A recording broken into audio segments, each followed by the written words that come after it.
Introductions by members. Madam Clerk. Introduction of bills. Orders of the day. Government House Leader. Thank you, Honourable Speaker. I call continued second reading debate Bill 22. Okay. Member for Langley East.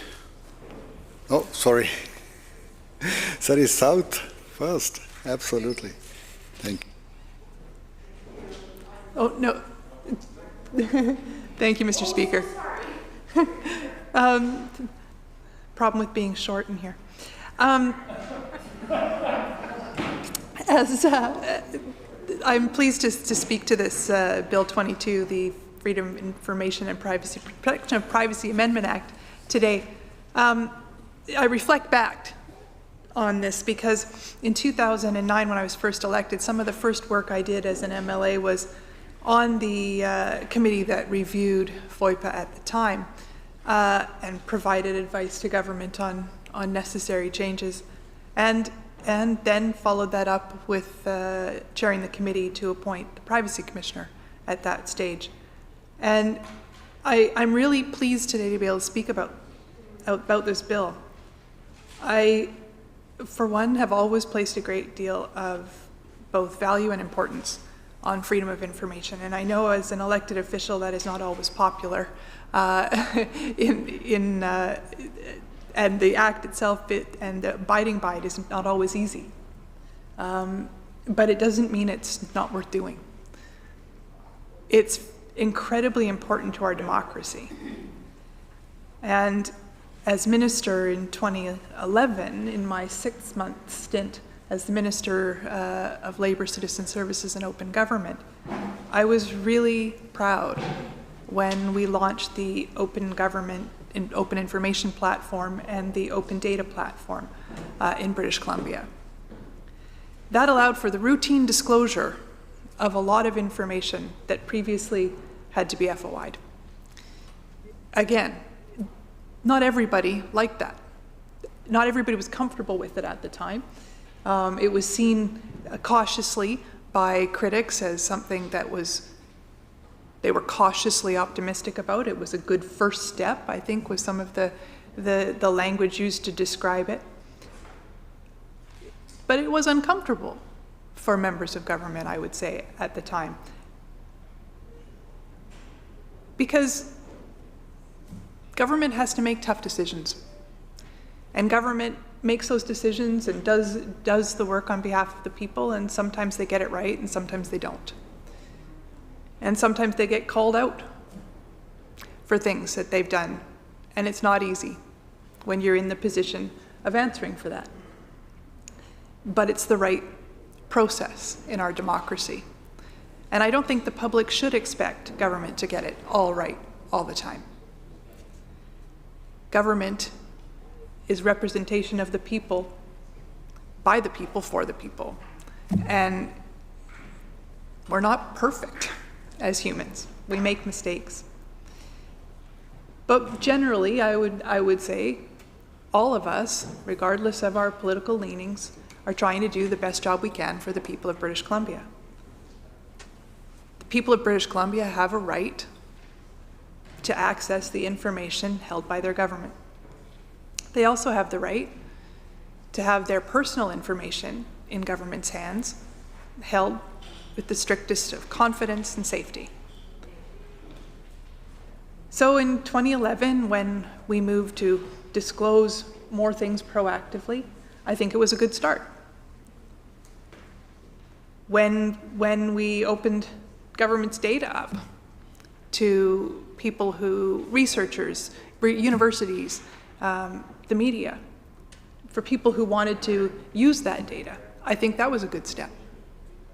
And I'm sure in the years following, more has happened and more has been released. And I'm sure there have still, and I'm sure I am aware, there have still been calls for more. It will never meet all of the needs or desires, I think, of some advocates, and that's okay too. But today we're debating a bill that is being tabled at a really concerning time.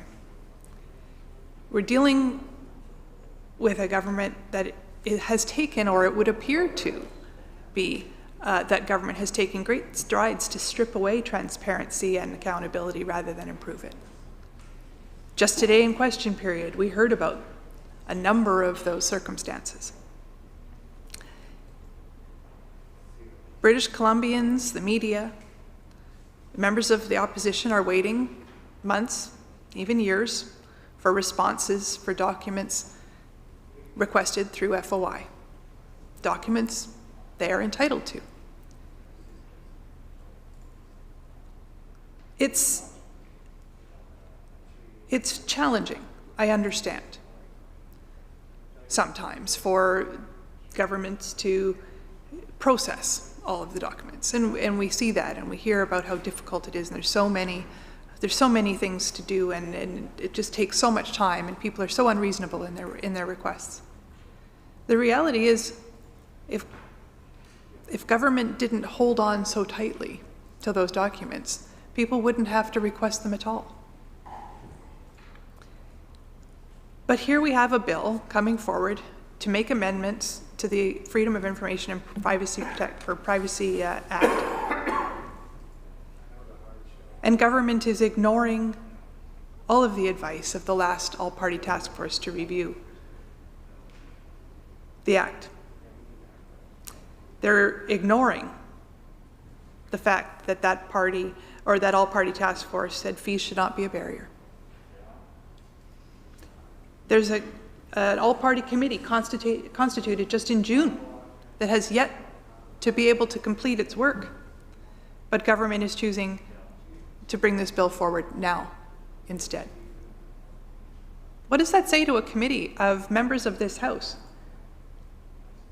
who were tasked with looking at this? Guess they don't matter. Guess the opinions of that committee, the work that they would undertake with the public, doesn't matter. Government knows better. Well, that's not usually something you hear the public say.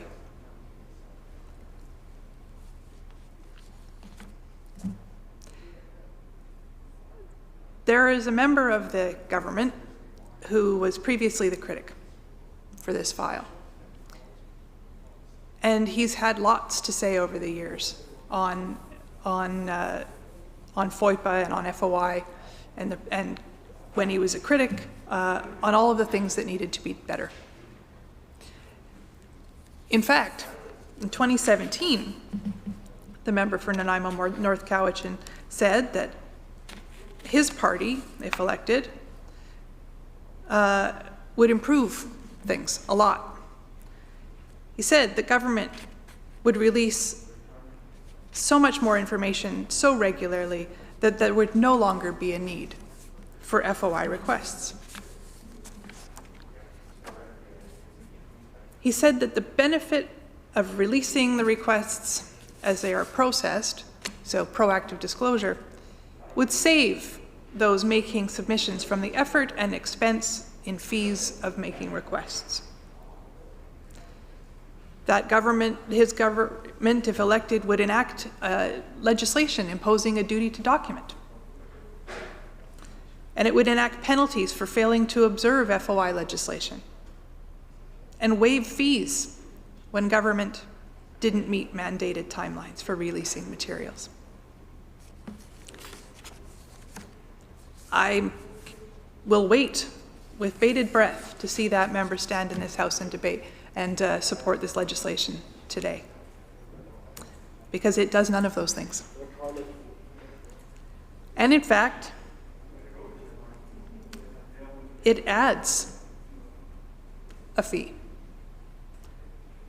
It adds a barrier to accessing the information that should be publicly available.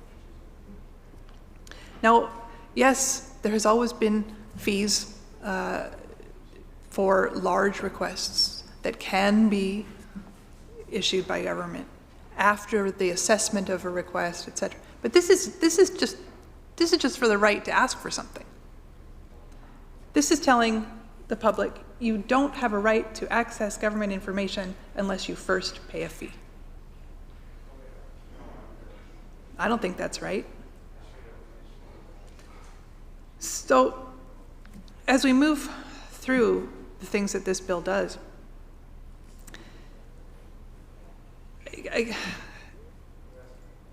wait, I'm going to go back a second. We have a committee that's supposed to be reviewing the act. The BC Freedom of Information and Privacy Association is quoted this week as saying, quote, "They just undermined the public consultation process through the legislature, making unilateral changes rather than implementing the recommendations of a current or previous all-party task force. Great way to say one thing and do another. The BC NDP attack transparency." Unquote. That's what this is about.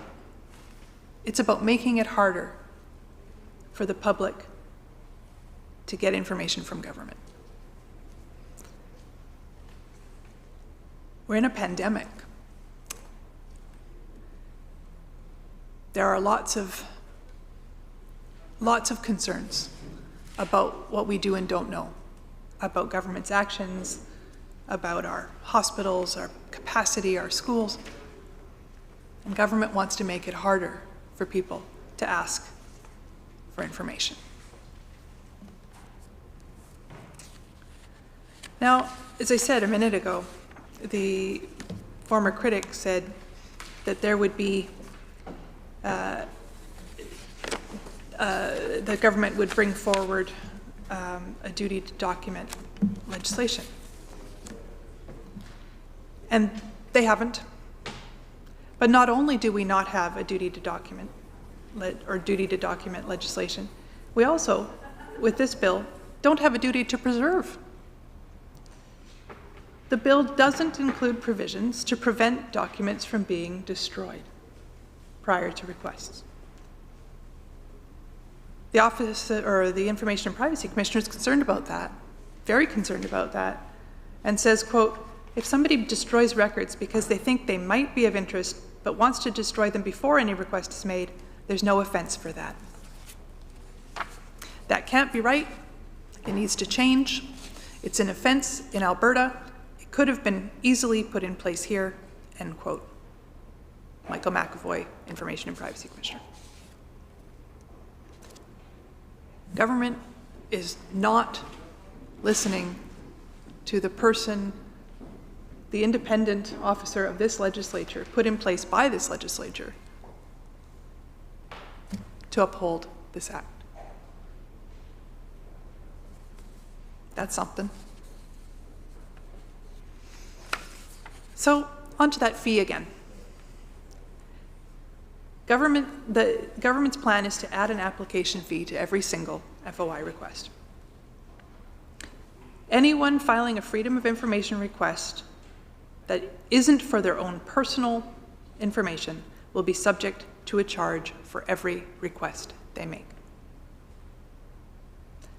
The minister is trying to sell it as a nominal fee, no big deal, to recoup the costs associated with filing. There's no cost associated to filing. It's ridiculous. Not only does the minister seem to misunderstand the process of FOI, but it's also disingenuous to say that the fee won't be a barrier to access. In fact, the Minister of Indigenous Relations had this to say about fees for applications. Quote, "This is really a simple one." Now here he is referring to the Federal Act. But the Act requires people to pay a fee, a toll gate fee on the public's right to know of $5. It's a toll gate fee which costs the government by testimony, its check, $55 to process. While it seems bizarre in the terms of economics, it should also be seen as an obstacle that doesn't exist in most of the provincial freedom of information laws. Unquote. So, a member of that government's cabinet fought against fees federally and is now sitting in the government who is choosing to impose the very same thing. It's interesting.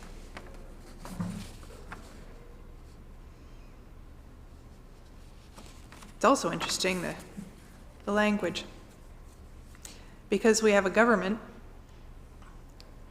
that on regular occasion likes to shout from the rooftops that they removed the tolls from the bridge. They removed the tolls. And now this government wants to toll the Freedom of Information Highway. That's what they're doing.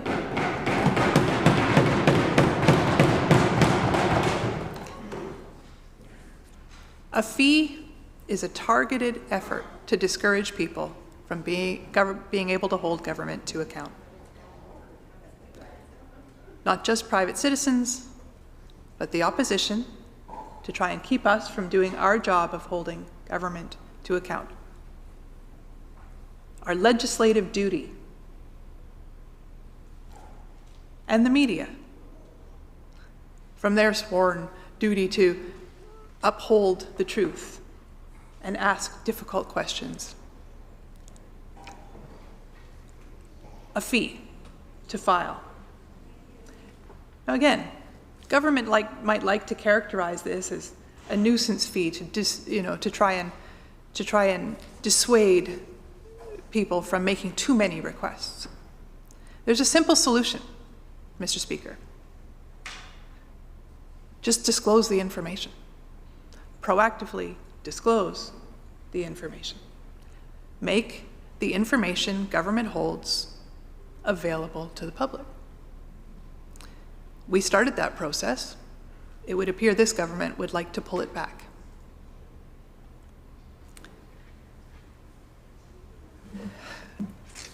Even before we began debate on this bill today, the public and the media have been making their feelings known. They're not happy. Not happy at all. Pages of quotes of journalists concerned about this tightening of a hold on information that government wants to have. I'm not going to quote all of the journalists because they have plenty of space to do that for themselves. But I think it's important that we recognize government is bringing in an act without taking the advice of the previous committee that was tasked with reviewing the act and who made recommendations to ensure that fees not become a barrier. It's bringing in legislation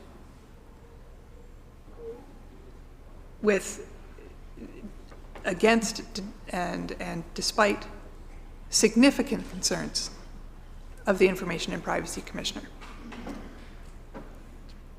Bringing in legislation while another committee has been struck to look at it.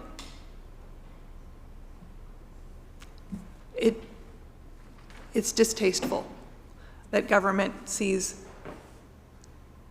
that now is the time to tighten up their control on information that is in the public interest. When so many important pieces of information have been held by this government and only been made public through FOI, like the health authority expense scandal just recently, the concealing of hospital outbreaks, the concealing of care home deaths, the concealing of the costs added by CBA agreements, and parents forced to file FOI requests to try and understand what's going on with COVID in their children's schools so they can protect them. Freedom of information is important. Protection of privacy is important.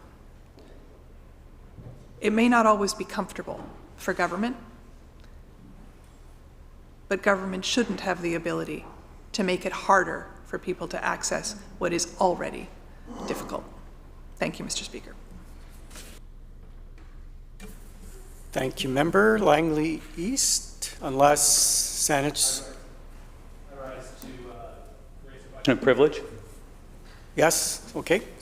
Saanich North and the Highlands, correct? Yeah, I got it right. That's right. Thank you. Thank you, Mr. Chair. I reserve my right to raise a question of privilege regarding Bill 22 and the work of the Special Committee of the Review of the Freedom of Information and Protection of Privacy Act.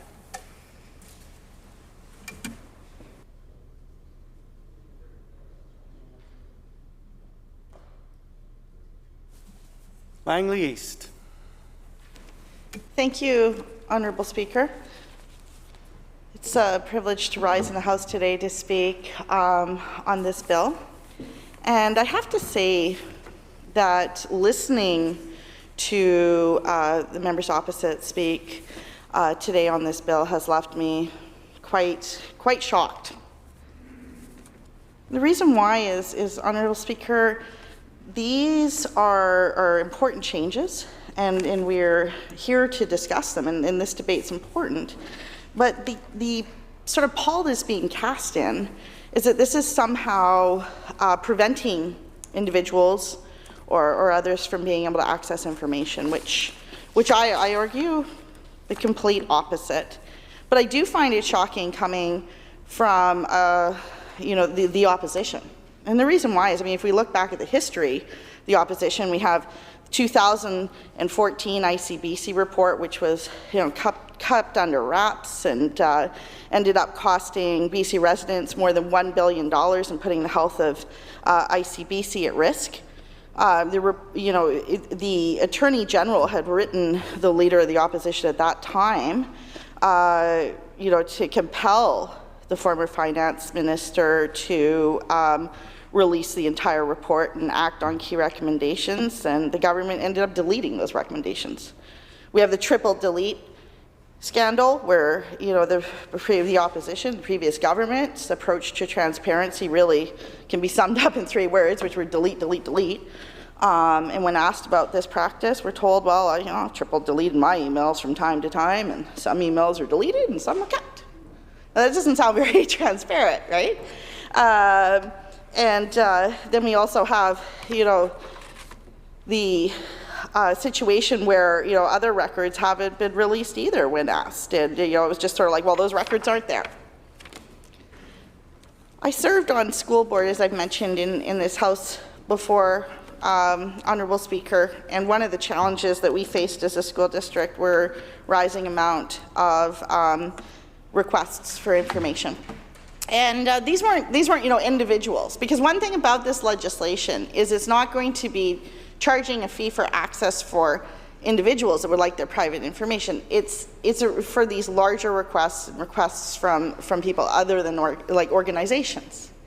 What was happening was, as a school district, we were seeing rising number of requests, and there was a real measurable cost to this.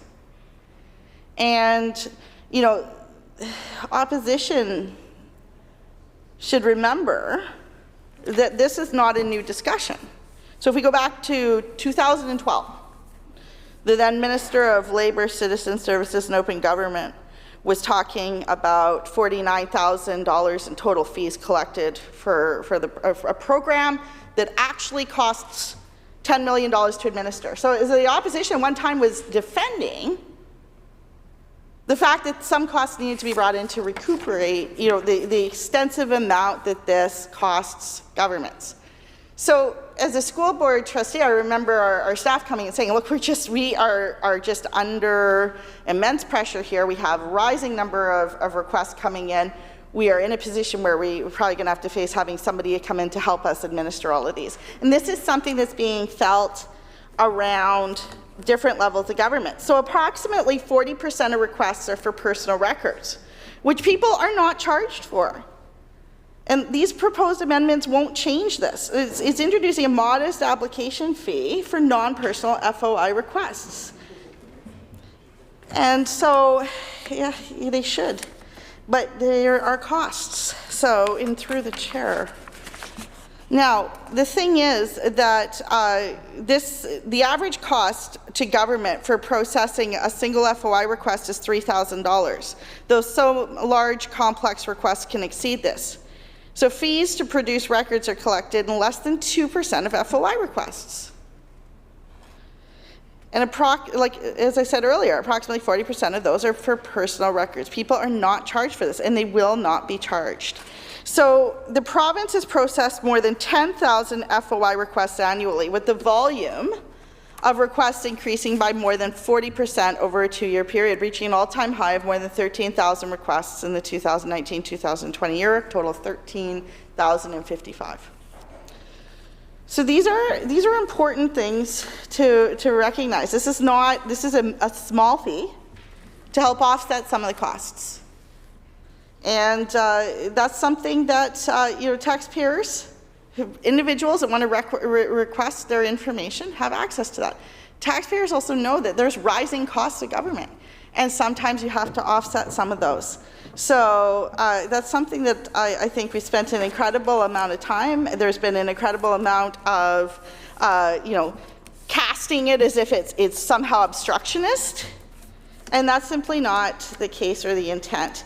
Now, one thing that we should celebrate, and it hasn't been brought up, and I'm really excited to talk about, is the increase of transparency of this government. So the minister who's introduced this legislation has more than doubled, our government has more than doubled the number of proactive disclosures. And this minister has put out their estimates notes, corporate transition binders, ministers' transition binders, deputy ministers' transition expense summaries, purchasing cards, business transaction account expenditures. There's been summaries of open and closed freedom of information requests, records released in response to a freedom of information request, gaming grants, ministers and deputy ministers' calendars, directly awarded contracts, travel receipts, contracts with values of over 10,000, summaries of alternative service delivery contracts. These, and the ones that I read first, there is an increase, more than double proactive releases, which is something which the opposition laughing about is almost hysterical, because it's like the exact opposite. So instead of triple deleting them, we're proactively releasing them. So enough on that. I think we should get to some of the more exciting things that are taking place in this legislation. In the past 2 years, we've certainly had have had a significant impact on how we communicate.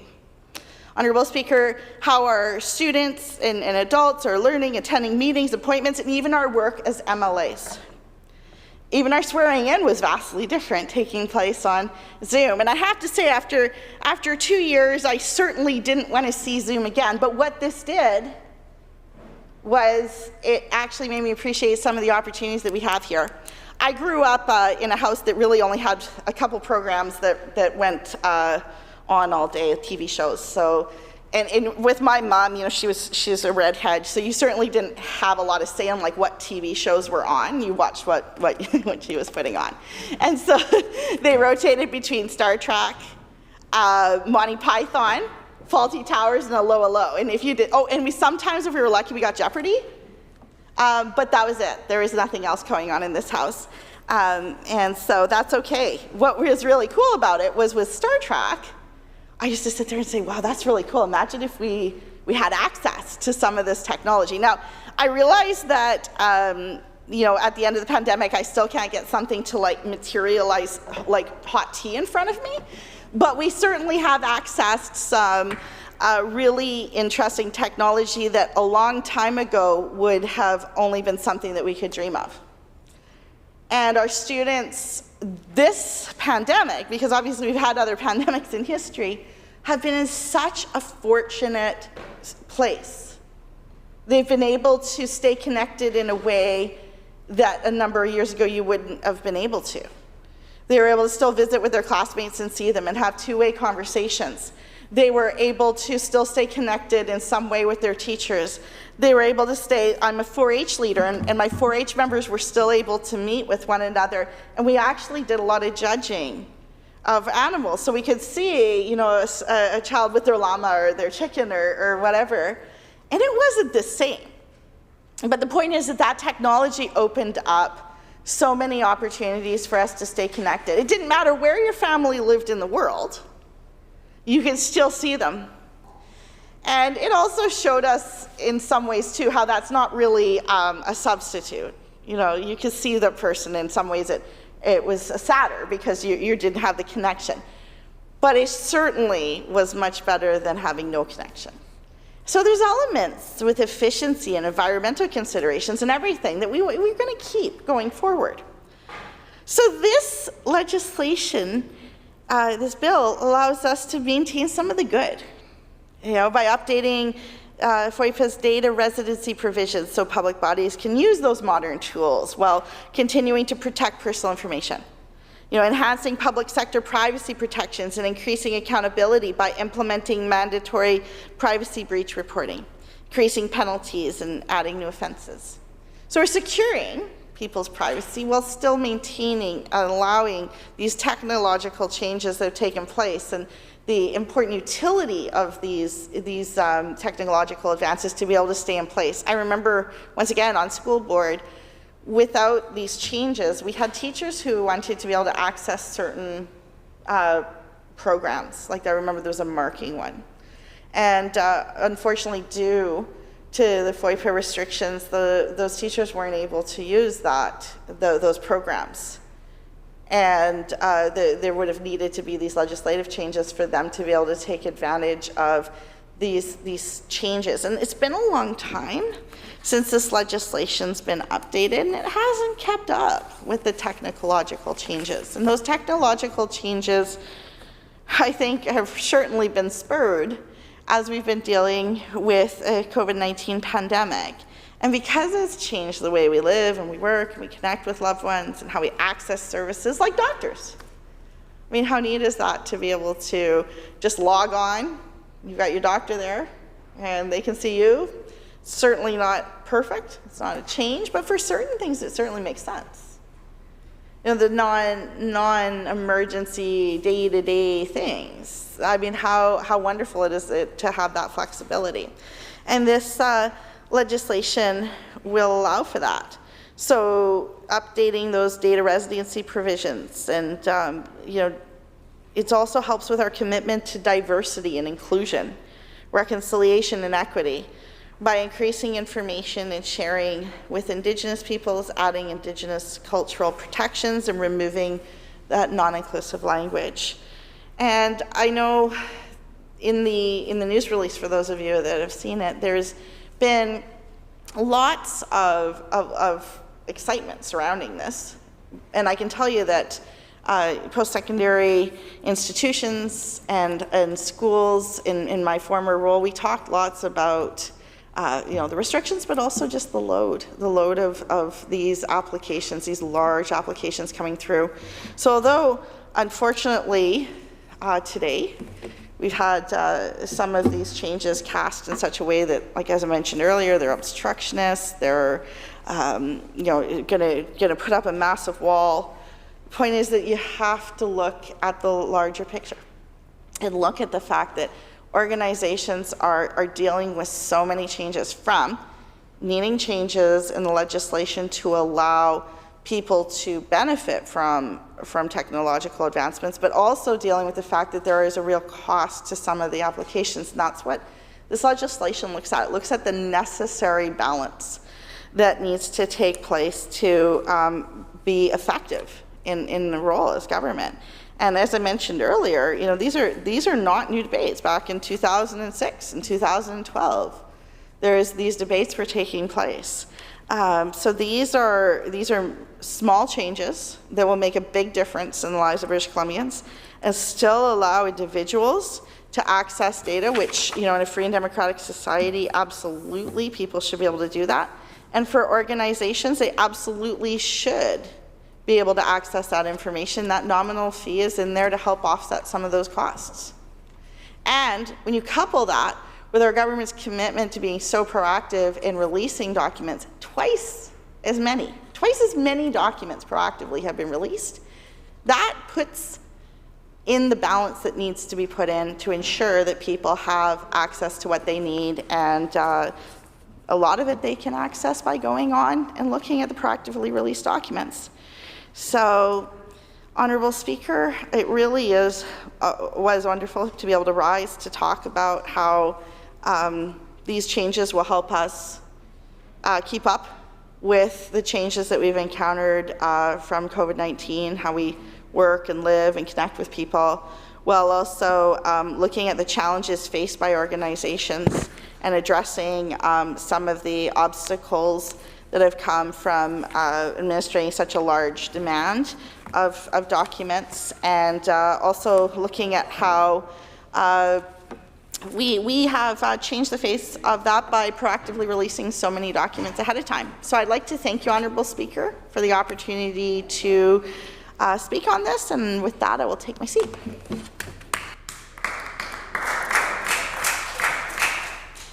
Thank you, Member.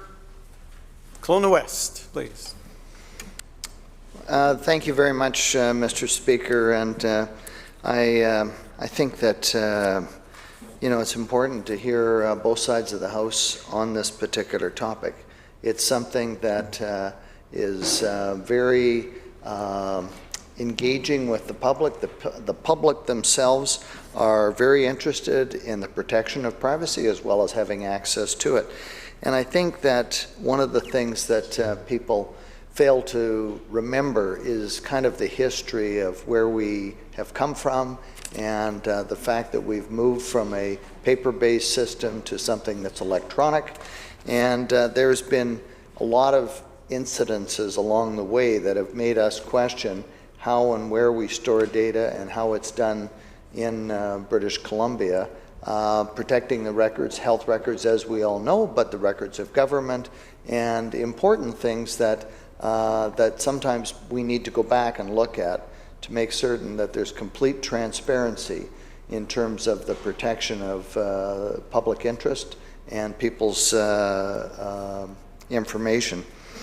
So I think that one of the things that really kind of got British Columbia, and it really catapulted us into the forefront, was back in 2004. We made changes to the Privacy Protection or Freedom of Information and Privacy Protection Act. And one of the reasons what had triggered that was the fact that there was 9/11. And of course, with 9/11, I know that the Americans were very critical of their own agencies, intelligence, etc., about the access to data and making certain that they had access, that there wasn't these barriers that were in line that prevented people from actually being in a situation where they were trading information, whether in those days it was on cell phones or by computers, but the bottom line was there was information that perhaps could have averted some of the damage or some of the things that happened. And of course, the Americans introduced the U.S. Patriot Act. George Bush introduced it on October 26th of 2001, just a short time after 9/11. So has that changed?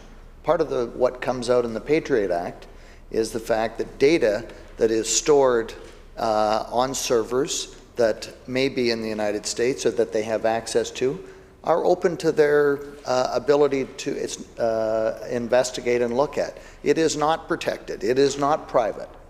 And in British Columbia, we decided on our own that we were going to protect our information by insisting that data was stored here. As a matter of fact, the minister may know an address called 4000 Seymour Street, right down here in downtown Victoria, where there's a huge server farm underneath the building where a lot of this data has been stored for decades. But of course, with the increasing volumes, etc., there was a new data storage built in about 2010 up in Kamloops, and subsequently there's other data server farms that are also in Canada that are storing data.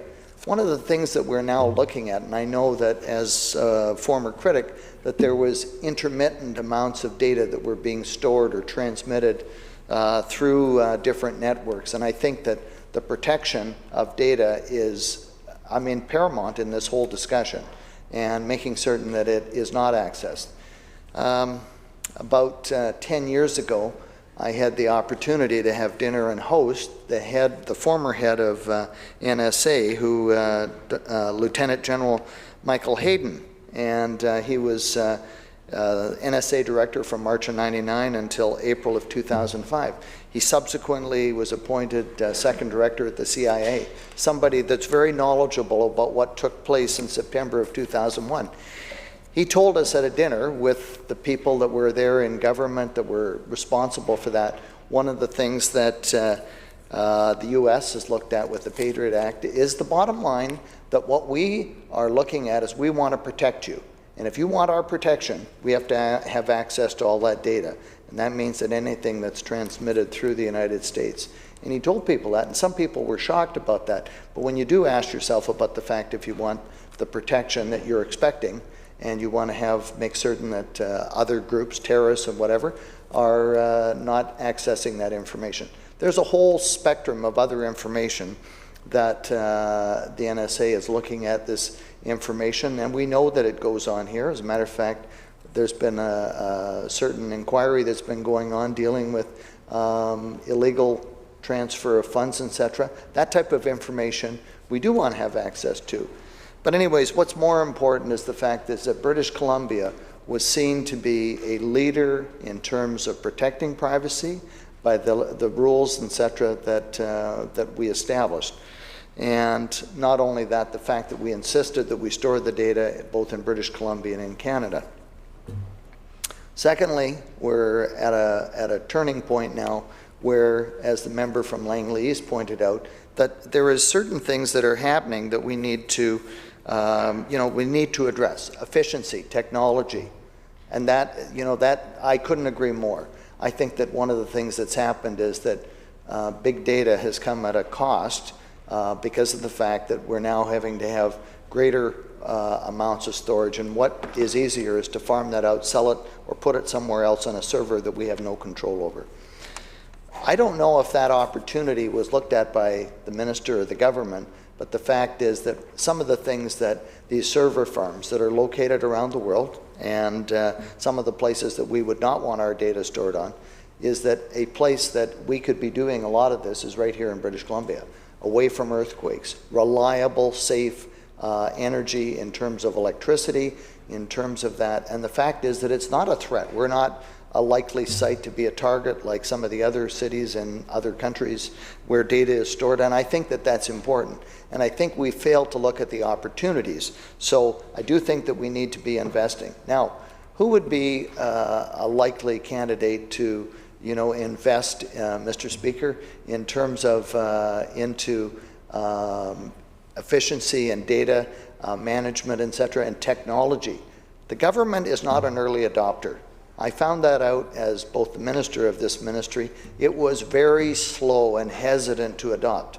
As a matter of fact, there was a case of a case management system used at MCFD that was, believe it or not, in 2010 was green screen technology.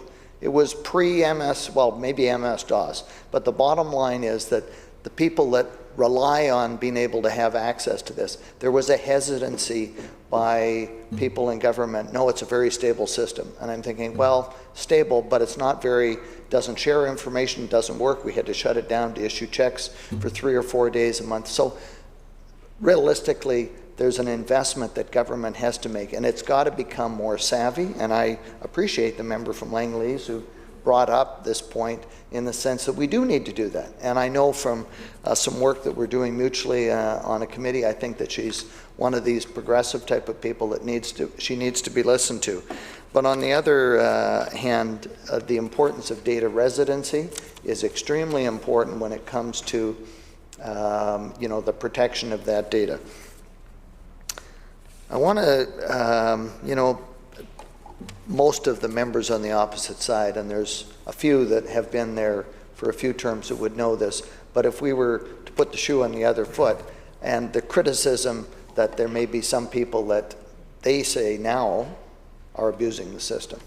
Well, I'm not convinced that they forget what they did when they were in government. As the minister, I used to visit this regularly and go over to the FOI office, etc., and see the type of requests. And I know that generally they're looking for information, the same as the opposition is here. We're looking for information, we want transparency, and we want to make certain that government is being accountable or held accountable. Now, there is a difference. I know that there is open access for other individuals. I don't assume, there is individuals sometimes that do abuse that in the sense of the repetitiveness of request or broad nature of the request, and I do think that that needs to be reined in, and I don't think it should all necessarily be for free, because this organization, at least it had hundreds of people working in it, but I know that our record on delivery of records, we had about a 95% on-time delivery, and I know that that's been slipping over the years, and there's all sorts of reasons or claims, and there's ways around it, etc. So I do think that one of the things that is distressing here, Mr. Speaker, is the fact that somebody that is extremely well respected around the world, the Privacy Commissioner, his advice has either been ignored or not sought out. We have a committee that was previously sitting, and we have a new committee that has been working on updating this, etc. And we haven't even waited for their results. We've jumped ahead and we know better. To me, that's just not right. We should be listening to the Privacy Commissioner, working with them to find a collaborative solution to how we make certain that we protect privacy, has accessibility. Now, the member from Surrey mentioned in her time as the minister, she was responsible for open government.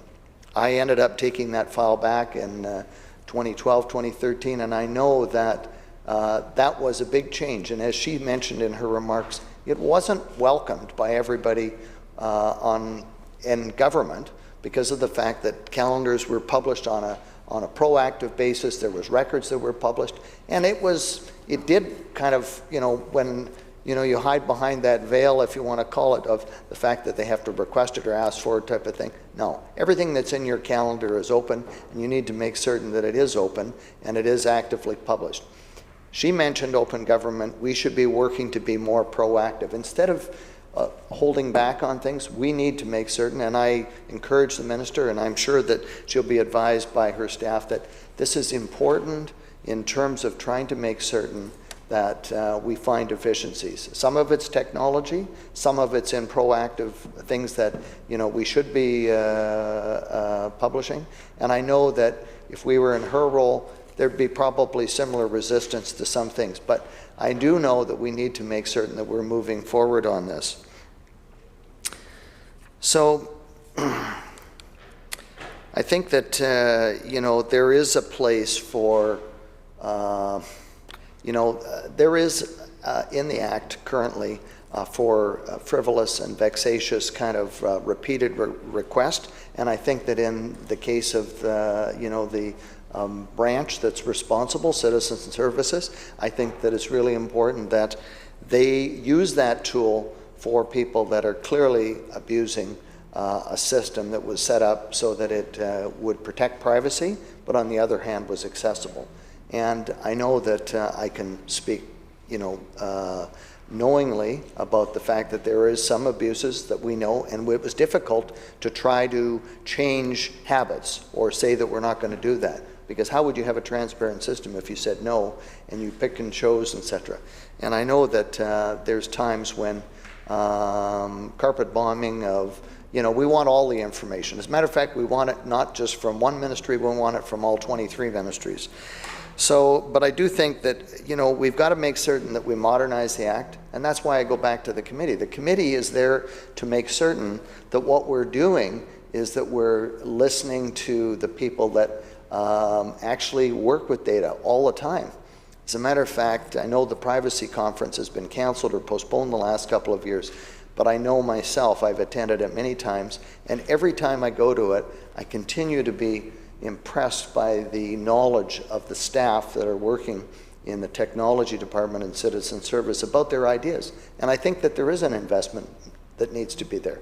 Maybe some of the rules do need to be changed, but being that I haven't been on that committee, I can't comment about whether this bill reflects on the changes that were recommended by the former committee or what might have come from the current committee in terms of what needs to be done.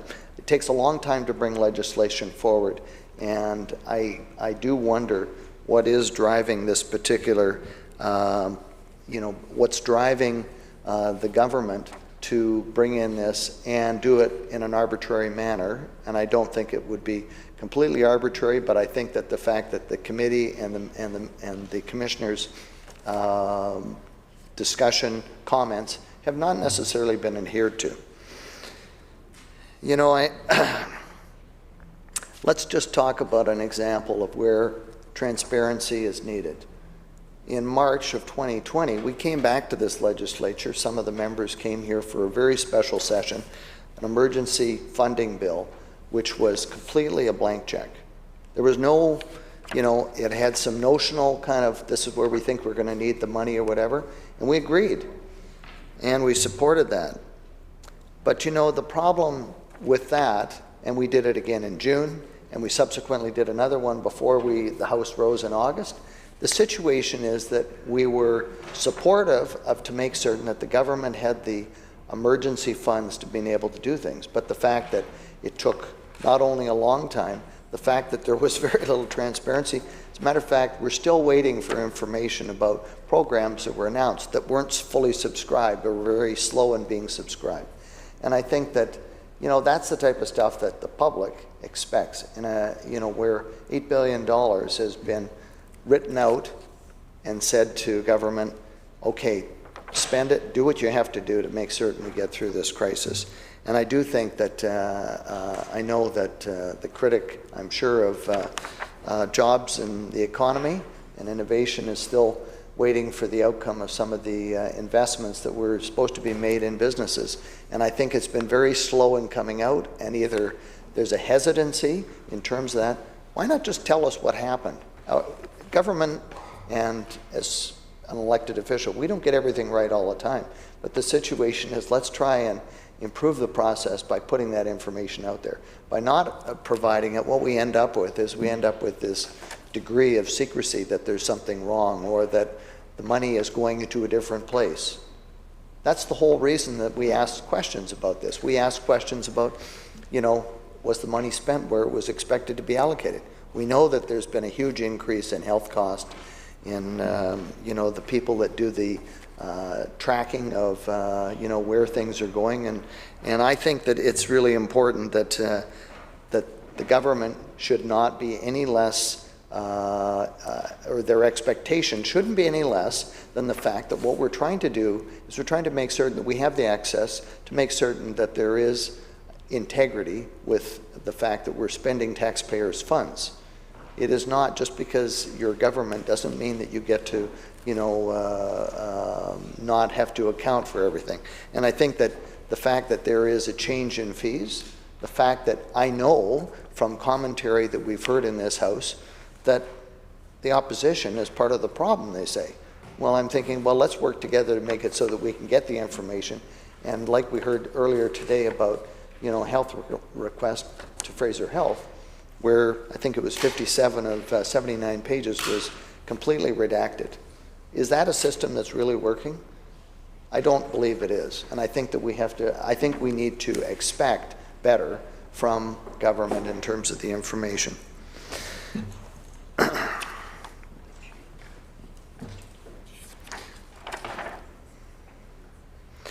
I think that probably when it comes to the changes that, there's been some very quick remarks by the media about this.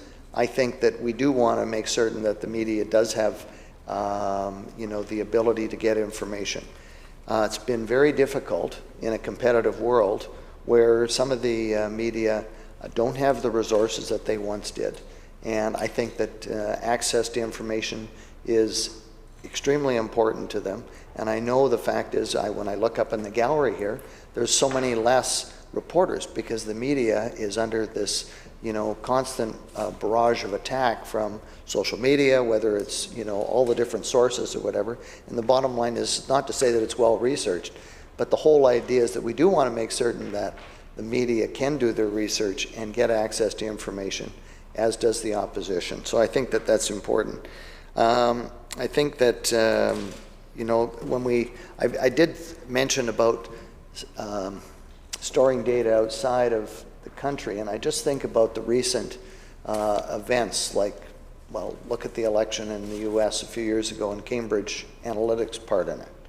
The bottom line is that data can be manipulated, managed, used inappropriately, etc. And I do want to make certain that we don't allow that to move into British Columbia in a way that it can be utilized in a way that's unfair to the voters, the people that are electing. They want transparency. And I think that that's what the media, and we want to make certain that their access is not unimpeded, but we want to make certain that there's a reasonableness to their access. So I know that there's going to be lots of questions on this particular bill, Mr. Speaker, in terms of the different clauses. It's a comprehensive bill. It's going to take some time to go through that bill. We're going to need time to make certain that we have an understanding of a lot of the provisions and clauses that have been put in there. And I can't help but think about the fact that, when we did make those changes that the former minister made when she became the minister, and the name was changed to Open Government, Citizen Services and Open Government.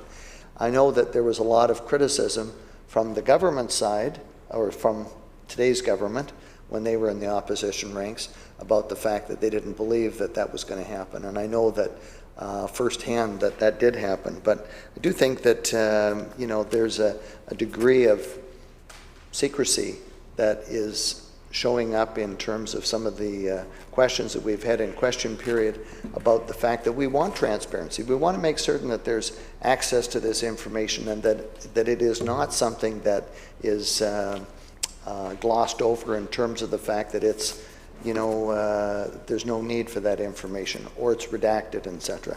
So we do need to make certain that we have an act that's working for both sides of the House, the public, and we need to make certain that its intentions are driven by the fact that we're trying to improve a system that's there to protect people, as well as to make certain that the people that are, needing access to that can get access. So, Mr. Speaker, I will take my place, and thank you very much for allowing me to comment on Bill 22.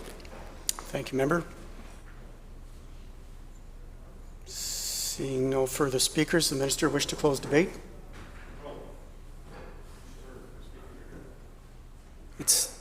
It's the government side to turn. Oh. I'll ask one more time. Do I see any? Prince George Mackenzie. Thank you, Speaker.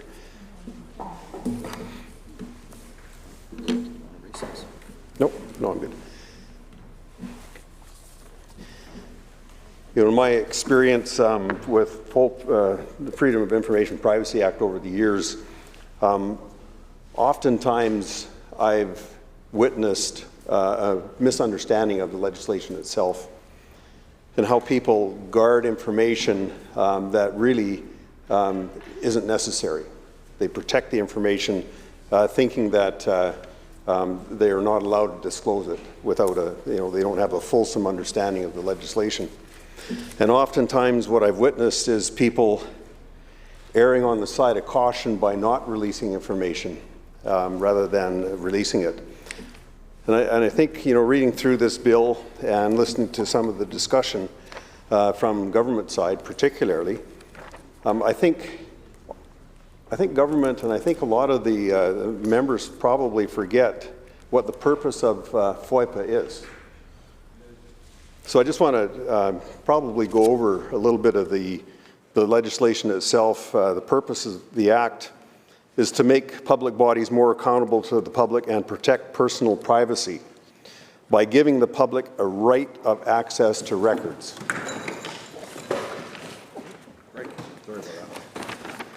giving the public a right of access to records. Now, that, it's not an unfettered right, and the Act does have a number of provisions in there to ensure that that's not the case.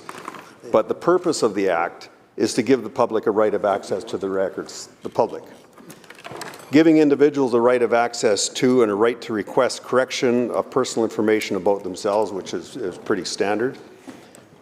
Specifying limited expectations or exceptions to the right of access. Preventing the unauthorized collection, use, disclosure of personal information by public bodies. And providing for an independent review of decisions made under this Act. So, independent review. And here we have, and I think my colleague spoke before me, mentioned it as well, where we have all the members of this House got together collectively and passed a large sum of money for government to spend in support of COVID. Looking forward to what the needs were of the public and to ensure the safety and health of the public of British Columbia. The legislature wasn't sitting, didn't sit during that period of time, and there's really been no accountability as to where a lot of these funds were spent up until this particular time. And it only stands to reason that members of this side of the opposition are making inquiries as to how these funds were spent and the product of where this money was spent. I've noticed with interest, in situations that occur in my riding and throughout the province, the number of non-disclosure agreements that seem to be in force amongst public bodies, various ministerial offices throughout the province, and the number of consultants that are signing non-disclosure agreements dealing with issues that affect the day-to-day operations of public bodies. And that information needs to be made public as well.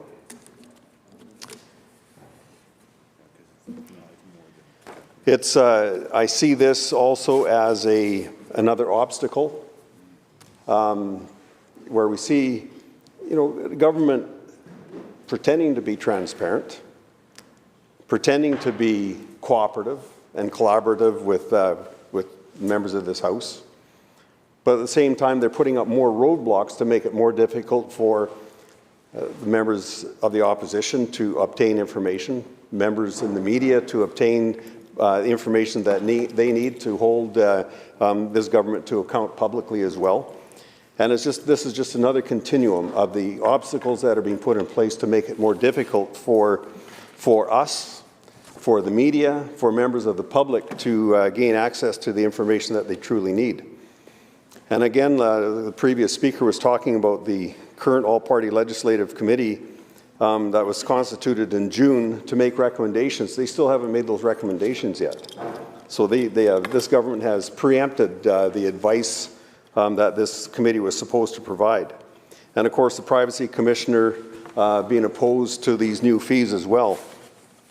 And I can understand fees in some situations. Back in my previous role as a senior manager in the RCMP, we were bombarded with requests for information under this particular statute and other statutes. And we had to comply within a very confined timeline in providing that information. We had to be careful, of course, because a lot of the information pertained to ongoing criminal investigations and other police activities, that we had to make sure that we didn't disclose information that would jeopardize confidential information, would jeopardize undercover operators, agents, or worse, jeopardize prosecution of a case that we've already spent millions and millions of dollars on and a lot of time on over the period of years to bring a case to court. So there's requirements, but oftentimes when we get into the civil side and the public bodies, public agencies that are providing a service to the public, oftentimes I've seen them where they will not disclose any information because it may reflect a bad decision that was made by somebody within an agency. or somebody within government, and they don't want it to reflect badly on that particular agency. And that decision could have had, or would have, or did have repercussions over a period of time. So under the Freedom of Information Act, public interest is paramount, it says, under Division 4. And it said that information must be disclosed if in the public interest. And under Section 25(1) sub A, it says, must be released, if it's about a risk of significant harm to the environment or to the health or safety of the public or a group of people. Now, I've highlighted this because this is what COVID has been all about. The risk to public health, this is a worldwide pandemic. The risk to public health has been significant, not only in British Columbia, but around the world. And the people of British Columbia, of all sectors across the province here, need to know the extent of the pandemic within their particular regional area. They need to know the criteria used in determining whether or not government made the right decision in implementing a lot of the rules that they have, restricting access to bars, restricting access to restaurants, restricting access to religious services. And without access to that information, it becomes a very subjective process, where somebody within government may have access to all kinds of statistical information that leads them in that direction, but it's not released to the public. And oftentimes, some of those decisions can be very subjective in nature, and more detrimental to businesses, more detrimental to the people that are actually on the ground experiencing what some of those impacts are. And so, government is throwing up another roadblock that if you want to access that information, you're going to have to pay a fee, and then you're going to have to pay, of course, additional monies depending on how much paperwork and how much work is involved in producing the information that that individual wants. A lot of this stuff is available at your fingertips. The public agencies that are collecting this information and making those decisions, that information is available at their fingertips. And there's a section in the Act, and I don't have it in front of me here, but I think it's right at the beginning of the Act that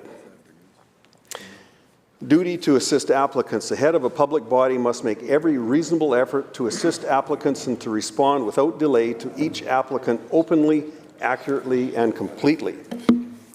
And, I remember this from the days when I worked in public service, that our databases were complete. They were up to date for the most part, and subject to, ensuring that we weren't going to jeopardize an investigation or release personal information about a person. That information was readily available, and we were able to respond right away. But I hear more and more cases where media, where other agencies have applied for information under FOIPA to this government, and it takes months to get that information back. Months. And as we've seen recently, the majority of that information is redacted. It's blanked out pages, page after page after page.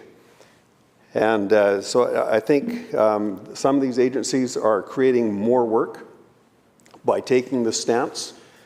I go back to situations in my own riding, and I saw a notable change. Of course, we weren't in government any longer, but I saw a notable change with several public ministries, offices located throughout my riding, where they could no longer speak directly to me as the elected representative for that area, that we had to go through the ministerial office, that my staff would be requesting certain information from these ministerial offices, and we were told to access it through the Freedom of Information and Privacy Act, rather than give us the information right up front.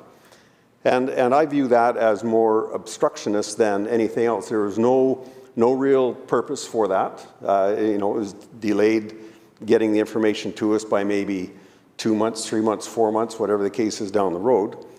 But it was just I don't know whether it was a province-wide decree by government that they were supposed to, that offices were supposed to keep information from MLAs on this side of the House as we were trying to go about doing our business within our ridings to support the public that elected us in those ridings and provide them with the information that they needed to make decisions in the day-to-day course of their own particular duties. So this, going through the bill, looking at it, listening some of the discussions on this, I see this as another roadblock.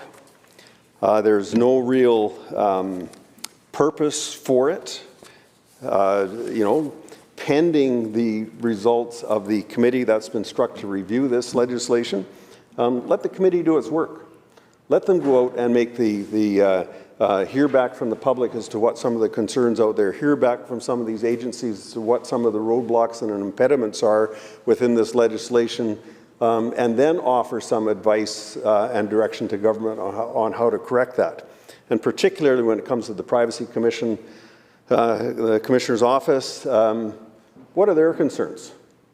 They have some concerns over this particular bill that government has ignored and is just blundering ahead to try and put this through. Why? What does government have out there that they don't want the public to be made aware of? I've heard the saying, the tides come in and this government, and it's been in place now for a year, but it was in place before that for a time, spending billions of dollars under COVID. The tide's starting to go out as we go through this term in office. And as the tide goes out, it's going to reveal a bunch of stuff sitting on the floor.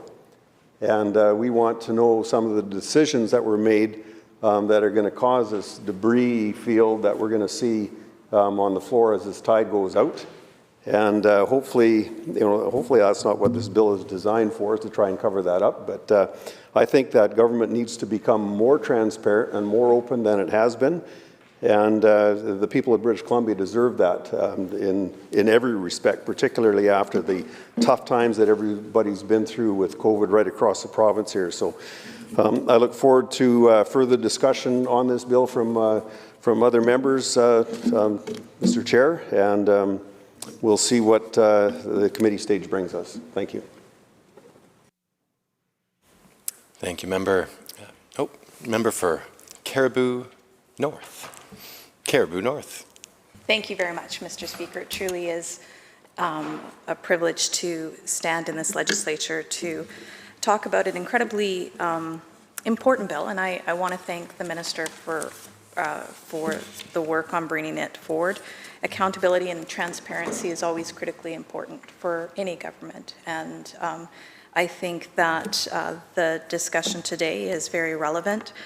I have heard some of the members previous in government who have talked about track records on transparency and accountability that I recognize some of the members are new. So I thought, Mr. Speaker, this would provide me an opportunity to provide context of, often as an MLA working in our ridings, what type of use freedom of information may look like in our communities. And I'm going to take this House back, as I've talked many times in this House about the devastating impact that the wildfires have had in so many parts of the province of British Columbia. Particularly, I would like to spend a few minutes talking about the challenges following the 2017 wildfires, particularly the Plateau Fire in the Caribou, and the consequences on people, on our biodiversity, and in fact, as I've talked in this House before, the long-range issues that communities like mine have. And I want to raise this, Mr. Speaker, because on August 11th, 2017, it was a absolutely devastating day for the folks in the Caribou and for so many people the consequences of that particular day has led to impacts that people are still living with today in 2021. And, you know, there was, you know, that was a day where we had a firestorm and we had an amalgamation of multiple fires that became the Plateau Complex. And through that, some decisions were made. Many of my citizens that live in my riding had individual structural protection units on their homes. We are a hardy bunch in the Caribou, and we like to make sure that when we are able, that we absolutely take care to do the responsible thing to make sure that if we are living in these areas, that we have things such as structural protection units available on our properties. And on that particular day when the fire blew up and it ravaged, burnt homes, burnt properties, had significant impact on livestock, significant impact on people who've invested absolutely everything into their homes and their lifestyle, and for many of them it's many generations that had been passed on. Some of the challenges that emerged out of that particular day is that some of the structural protection units, the private structural protection units, were moved from private homes and shipped down to the Okanagan, where fires were also happening in that particular area. So, Mr. Speaker, what does that particular issue that I described as an MLA that I continue to fight for my constituents on, that the only ability that we had as a community, as an MLA, as an office trying to resolve and get support for constituents, to resolve liability issues, to resolve things such as insurance and so many layers, was to really utilize the freedom of information. And I can tell you that in many instances that we're still waiting for certain reports, we're still waiting for certain very critically important pieces of information to thread what happened on August 11th, 2017, and the weeks leading up to that and the years following that process. Tells the story about how critically important it is for constituents to be able to access very important financial support, often relies on the very documents that the government has. And the reason why when we start talking about the layering of fees, whether it's for, whether it's a $25 fee, what I don't think the members to date understand is that, in my experience, the number of FOI requests that had to be submitted in order to get information is enormous. Because if you do not have the exact language, if you do not have the exact word, was it the Plateau Fire or was it the Plateau Fire Complex? Was it the Castle Rock Fire or was it the Narcosley Fire? There are so many dynamics on that particular date that we were asking questions for. Was it the complex fire or was it some name because there was amalgamation of fires that happened? And I raise this because, look, I believe that there is good intent here. I believe that as we are talking about this bill, there is obviously the valid reasons for it. What I think is critically important for us in this House is to understand the unintended consequences and how it actually works on the ground as we try and support constituents, as the media try and get information to support people that are living in our communities go through. So fast forward a year after 2017, the wildfires, we knew that reports were coming out around hydrology reports. We knew that reports were being formed because we could, we would hear about a report that was happening. For example, and I've talked in this House about the West Fraser Road.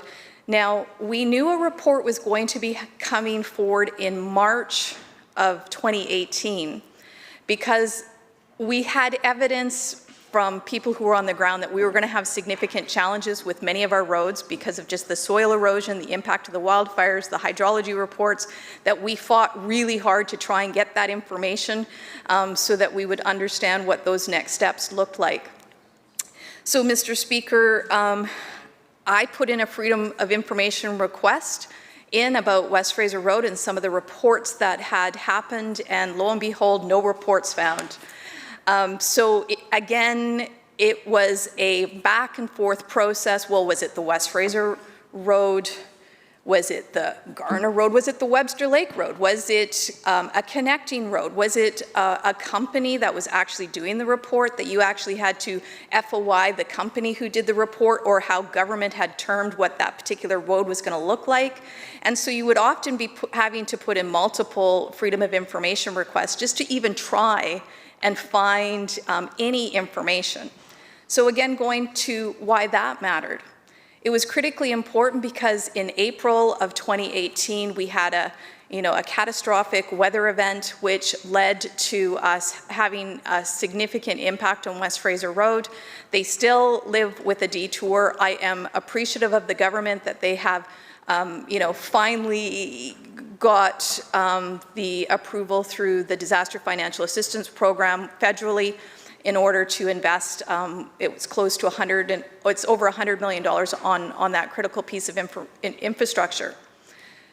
Why it was important when I was raising the concerns that I had been hearing in March of that year is because people had advised us that there were challenges within the watershed. It was flooding out in NASCO, it was flooding out in the Narcosley. All of those watersheds were starting to get backed up because of the wildfires of 2017, and just the rehabilitation hadn't taken place yet. And we had tried to raise it in the House. I tried to raise it with the minister. We tried to do Freedom of Information. We tried all of these steps, all of the tools available to us as elected representatives, all of the tools the media repeatedly tried to find the information. We all worked collaboratively together to try and get the right answers. Because, Mr. Speaker, when these type of issues happen in our communities, the next thing that happens is we have to go and mount an incredible defense of why we deserve to be prioritized in very important budgeting processes. And in this particular case, we had to make the argument, and we needed information that would come through Freedom of Information because we just weren't getting anywhere with getting the reports that were needed, to go to the federal government to say, under the Disaster Financial Assistance Programs, these were the steps that were taken, and this is why we are eligible for the investment in the infrastructure to make sure that these projects are moving forward.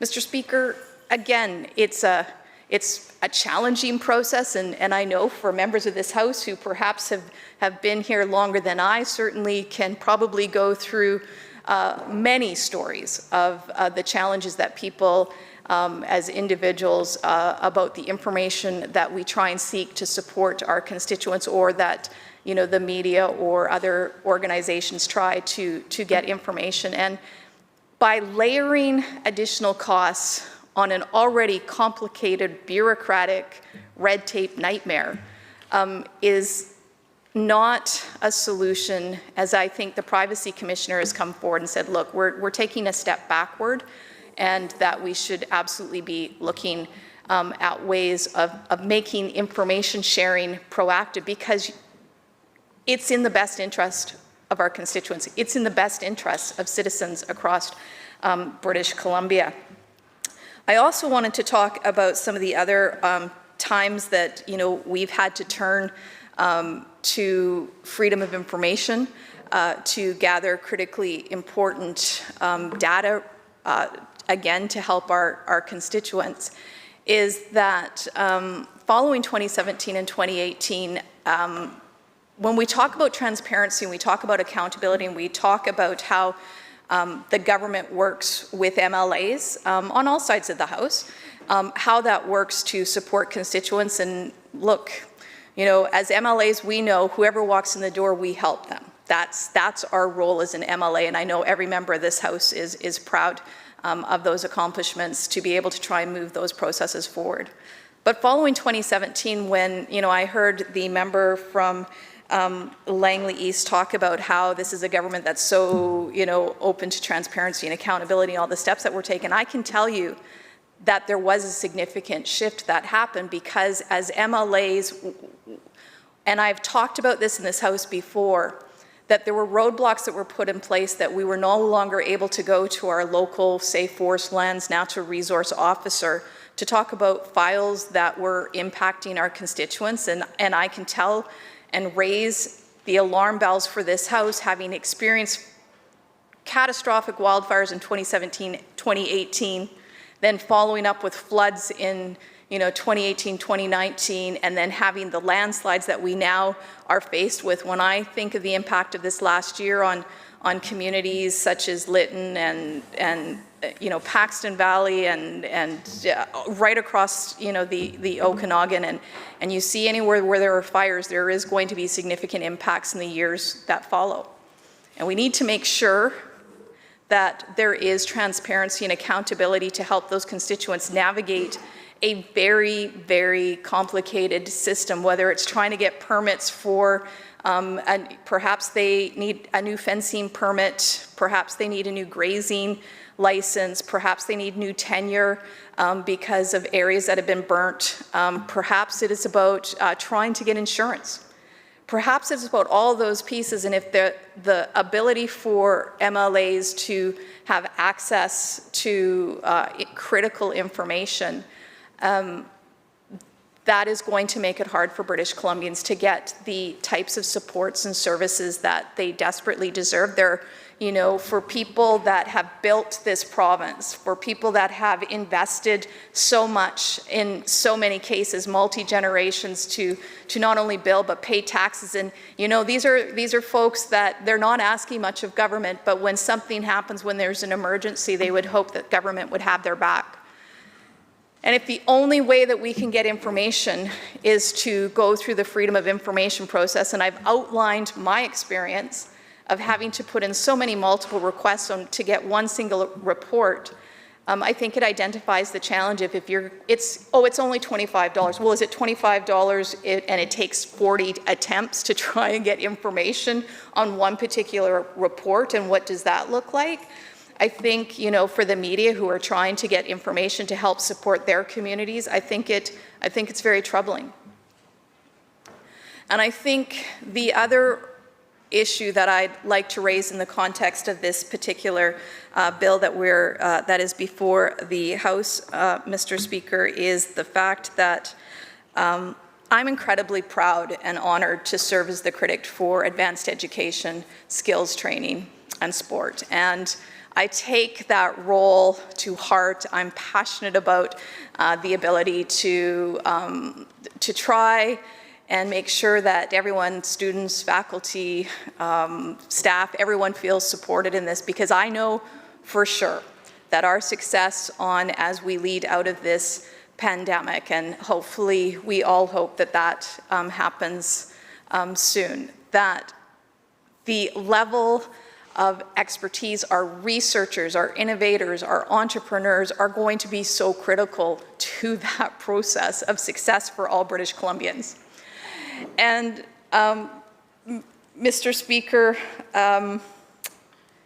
when we talk about transparency and we talk about accountability, again, I have some experience in this legislature. I've, sat on both sides of this House. I have a pretty fair understanding. I like to of how processes work and how we move things forward in this legislature. That when the estimates process came up in 2020, and for us, again, estimates is such a critical time, especially for critics of various portfolios, to be able to ask very important, relevant questions that have been brought forward to us by stakeholders in those areas to bring forward these requests on behalf of our stakeholders to help move the file forward. Look, I think sometimes people look at this House and they think that the work that we're doing is you say yes, you say no, and it's always this combative process. And I can tell you more times than not, I think at least the approach I've always taken, in my role as a critic is how can we make it better? How can we bring forward the information that we're hearing from stakeholders to make sure that government works better for all British Columbians? And while we may disagree on how that looks and what that process means, I think every member of this House legitimately wants to make sure we have the best for all of the citizens of British Columbia. So imagine my surprise to find out through this process in 2020, or 2021, sorry, these years just seem to have stretched unbearably long as we've tried to process through Zoom and do the best that we can through, as well as a hybrid session, that critically important advanced education post-secondary questions got condensed down to, I think, 3 hours. 3 hours to talk about the investments that we make into ensuring that we've got the best for students, that we've got the supports that we need, that we're training for the jobs that we know are available through labor market information that the government does have available, and I appreciate that those reports are available. Imagine my surprise when the only other option I had as a critic, because of the condensed time frame, was to make an agreement with the government to say, look, I will provide my questions. Members, could we please have some order in the chamber, please? The member for Caribou North has the floor. Thank you. Thank you, Mr. Speaker. Imagine, imagine my, imagine the frustration of not just the work that I'm trying to accomplish to make things better and to contribute and to bring stakeholders' concerns forward to this House and to to this legislative body. Imagine my surprise when there was an agreement, provide your questions in writing. It was unanswered. I again followed up. I said, okay, here are my questions. And they're very important and relevant questions that, look, that was in May of 2021, and I still wait. I still wait for those answers from those questions. So again, to the staff of the Ministry of Advanced Education, we have some outstanding issues. We've got some outstanding questions that stakeholders continue to wait to hear from you on. Critically important, such as where are we at on the scope of the funding review. That was supposed to be released. That was information that certainly I can tell you that the post-secondary sector is trying to understand what the new funding review will look like, what is the scope of it, what is the direction of that. Sorry, member, is this relating to Bill 22? Absolutely, because it's about accountability and transparency and the steps that we have to take. So if I can't get this information, Mr. Speaker, the only option left to us and our stakeholders is to say, look, we're going to have to utilize freedom of information. I don't want to do that.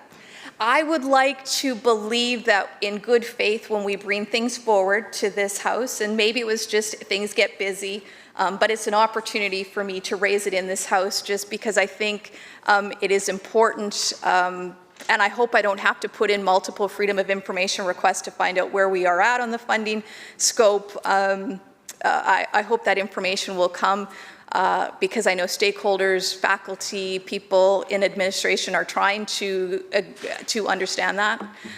The other critically important file that came forward, and I've continued to raise it in this House, is about the concern that we have on campuses right now around sexualized violence and what that looks like. And we've seen such a significant rise. And the pandemic has certainly made it very difficult for so many people.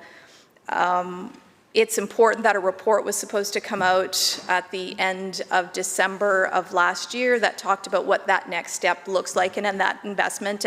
And the Minister of Sport is here, but the previous minister, I want to thank the minister for the investment that when she was the minister made, because I think it was critically important that the ending sexualized violence on campus was a priority that I know that the minister worked hard on, and I want to thank the minister for that work. The complication becomes when there are changes in ministers and priorities change, and now we find that that there was no money for this particular program in this budget year, and why this is relevant to the accountability and transparency bill is the fact that, again, there was a report that was supposed to come out in December that would walk us through what that next steps were. There are 11 recommendations that that various student associations across British Columbia put forward. We're meeting next week with the Alliance of BC students who have put some thoughtful work and effort into what needs to happen on campuses to make sure that they're safe for everybody.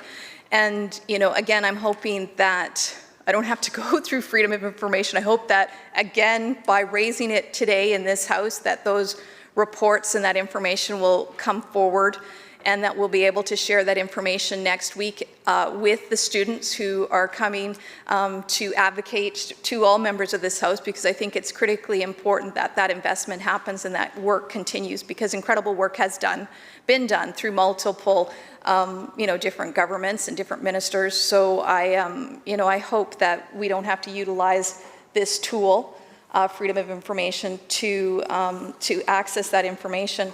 On Monday, Mr. Speaker, I was really proud, as I know probably members on both sides, to speak to a motion about, the women tearing down barriers and taking significant pride in that. And it has been a celebration of accomplishment of women, and we've had the ability to share those stories, and I think that's critically important to do that in this House.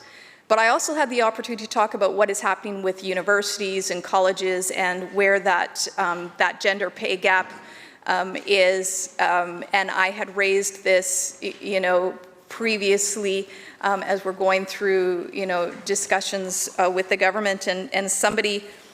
Sorry, member, I've allowed very wide leeway for your remarks. I really would urge you to keep your remarks to Bill 22 and the sections that are, clauses, I should say, that are in it. Thank you, member. Yeah, thank you, Mr. Speaker. And I do appreciate the latitude that you have provided. And if you'll allow me just to thread the needle a little bit, again, it's about important information that comes forward. And I always appreciate the fact that that stakeholders come to us in good faith and they ask us to raise these things of government.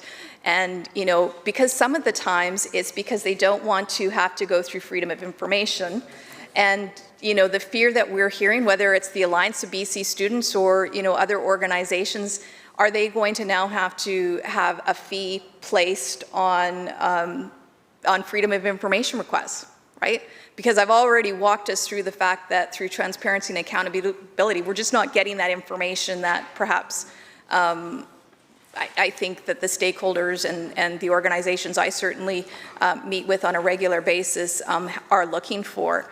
I think people just don't want to have that concern, Mr. Speaker, to what this bill is talking about, and particularly about adding in a fee, making it more complicated for stakeholder groups across this province or MLAs to be able to get important information, so that, again, in the context of all of our goals in this legislature, is to make government work better for the people of British Columbia.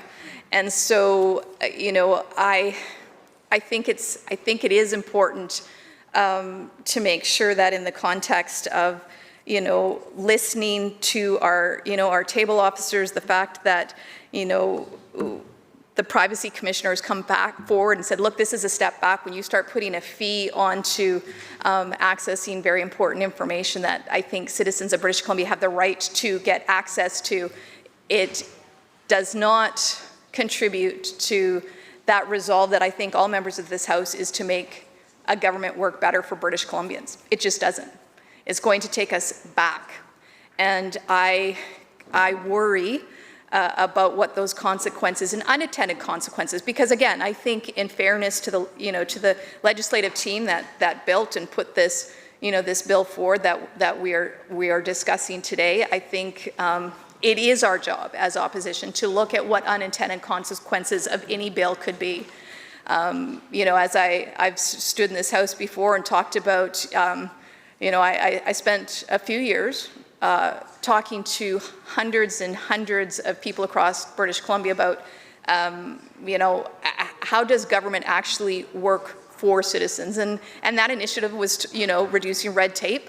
And, you know, I know that it's been, there's always back and forth between members of this House about, well, what did that really mean? But it was really truly about a reflection of having important conversations with British Columbians on how easy it is really to access and work to get information that the citizens of British Columbia really rely on. And again, we shouldn't make things more difficult. I think the work that I know the ministry did on trying to reduce tape, and I know that this government, the NDP government, has made, you know, that they continue have that commitment of net zero regulation increase, and I applaud the government for that. I think it's an important initiative. And the reason why I think it is important, because I think, well, governments change. We have outstanding public servants that work, you know, and have long-serving careers in the public sector. And I can certainly share with this House that the challenges of this particular bill, when I look at it in the context of is this going to make it easier for British Columbians have access to the government? Is it going to make it easier for British Columbians to get information that they need?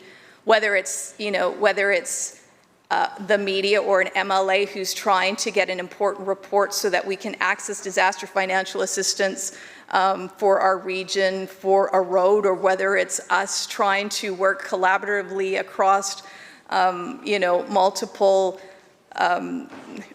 ministries, multiple agencies to get insurance for somebody that's been burnt out. Getting access to reports is critically important. And maybe my experience might be the anomaly in this legislature. Maybe you know, the process that I've had as an MLA working to try and access freedom of information and what that looks like, and the fears that I have when I read this particular bill, what the unintended consequences may be. Again, I'm just raising this because I want this to be, you know, the best government for British Columbians. And I just, again, I look at this particular bill, and there are certainly good points of the bill, and I'm certainly not arguing against the entirety of this bill. I don't want to, you know, I think, again, having the ability to be transparent and to provide that opportunity is, I think, critically important. But again, please understand how freedom of information works often in your constituents, on behalf of your constituents, if there is an issue that arises. And, you know, we saw the devastating impact this year of wildfires, and, you know, I had significant challenges with, you know, spring freshet, and what I can say in closing remarks, we have to prepare for the incredible changes that are happening in our communities. And, you know, we have to fight for our constituents, and we have to fight to make sure that that we're making things easier for British Columbians to access their government and to access government information. And again, I ask the government to reconsider some of the sections of this bill, because I think it's going to be troublesome, and I think it's going to have significant impacts and unintended consequences that that I worry will not make British Columbia better in government. Thank you. Thank you, member.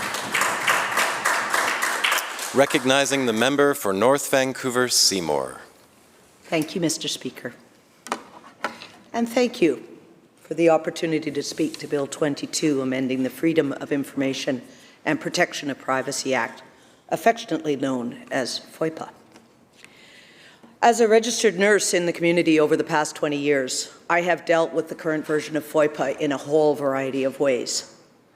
Personal requests from clients or families or family members asking for extracts from charts, if I'm looking at reviewing serious incidents in the community, and also submitting requests to other agencies for information to help us see these incidents in terms of frequency and morbidity, and also in a whole variety of other circumstances. Oftentimes, I, as a clinician, need to get support in understanding and interpreting the information that my team has received and I've also been available to clients and their families to help them interpret the information they have been sent. Because quite often, what comes from a FOI is quite different than what you had thought you had asked for. Having had all these experiences, I understand both the positive and negative impacts that information and interpretation of information can have on individuals and communities. I have also been involved as an adult guardianship coordinator in situations where the confidentiality and privacy of seniors is being breached because someone else wants to make decisions about the elder's care, or finances, or housing, or placement in a facility, or a myriad of other things, decisions that may or may not represent what the elder would want, exclusive of what might be considered for the best. As a parent, I have heard from other parents whose kids, and I'm doing air quotes here, now over the age of where they are considered adults, have been in distress while away from the home, maybe in residence at a college or university, and because the kid does not reach out to the parents, no one else does either, to protect the confidentiality of that adult that's involved. Sometimes this has had fatal consequences.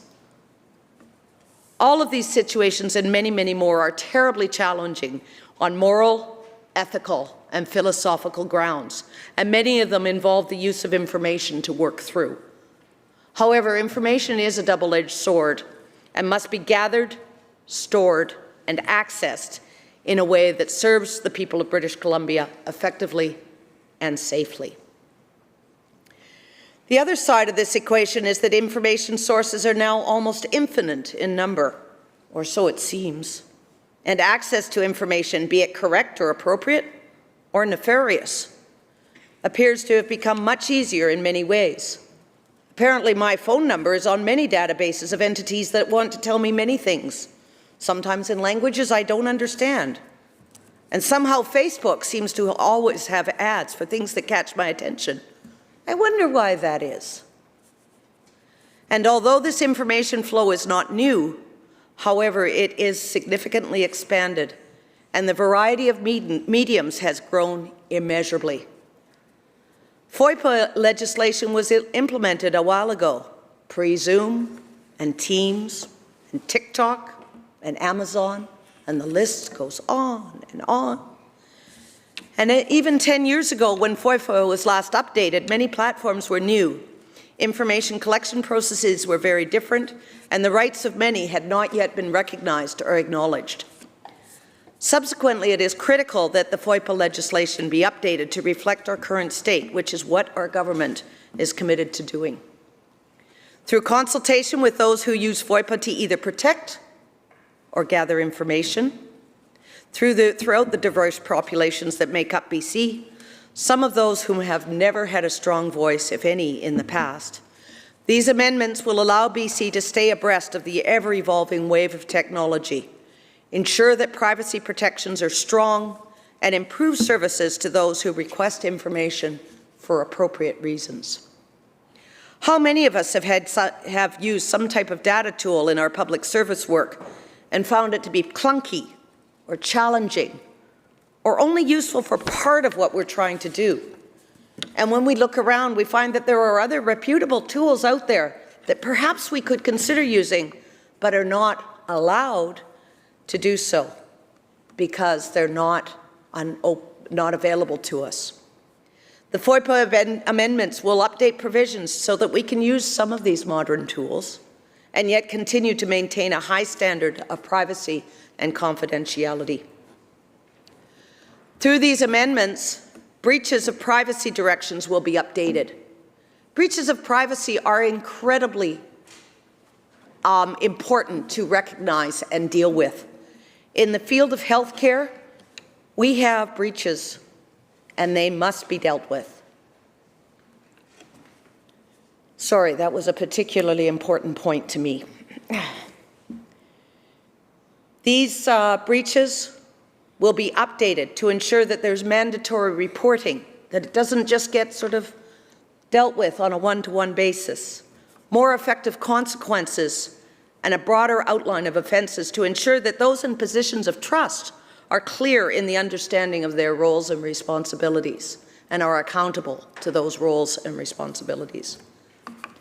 Non-personal FOI requests, which expend a significant amount of time, energy, and money ongoing to generate responses, will have an application fee attached, something which is associated with a whole variety of services currently, and it's long overdue in being implemented. And of course, in keeping with our government's commitment to DRIPA, the amendments will support the increase of information sharing with our Indigenous partners, inclusive of cultural protections, and finally removing the non-inclusive language. This will help our government remain accountable to the public, provide people with a way to access records held by our public bodies, and protect their privacy by establishing how this information is collected, used, and disclosed. There are so many public bodies that this Act covers now. It is, you can't imagine trying to name them, count them, say them. 2,900 apparently. These are Crown corporations, municipalities, universities, colleges, health authorities, and many others. These amendments have not been updated since 2011. They had a bit of a tweaking in 2019. However, that was pre-COVID.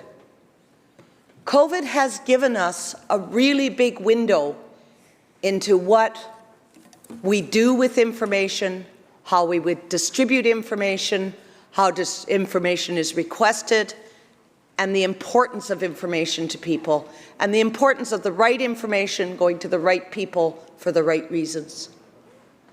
And so we've learned a lot through COVID, and this allows us to implement some of that learning in updating these amendments.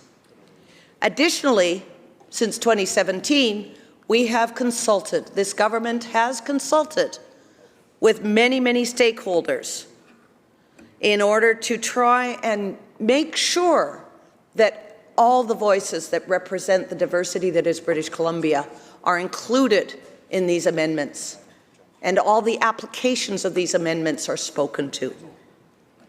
And as well, the Privacy Commissioner has been very much involved in this, and the Privacy Commission. If we can be confident that information is well gathered, well stored, well protected, and accessed appropriately, we've gone a long way with our FOIPA amendments. They bring us in line with the rest of Canada, and they allow us to manage people's information safely, while also making people able to use those tools that are out there now that weren't there 10 years ago to get the services that they need.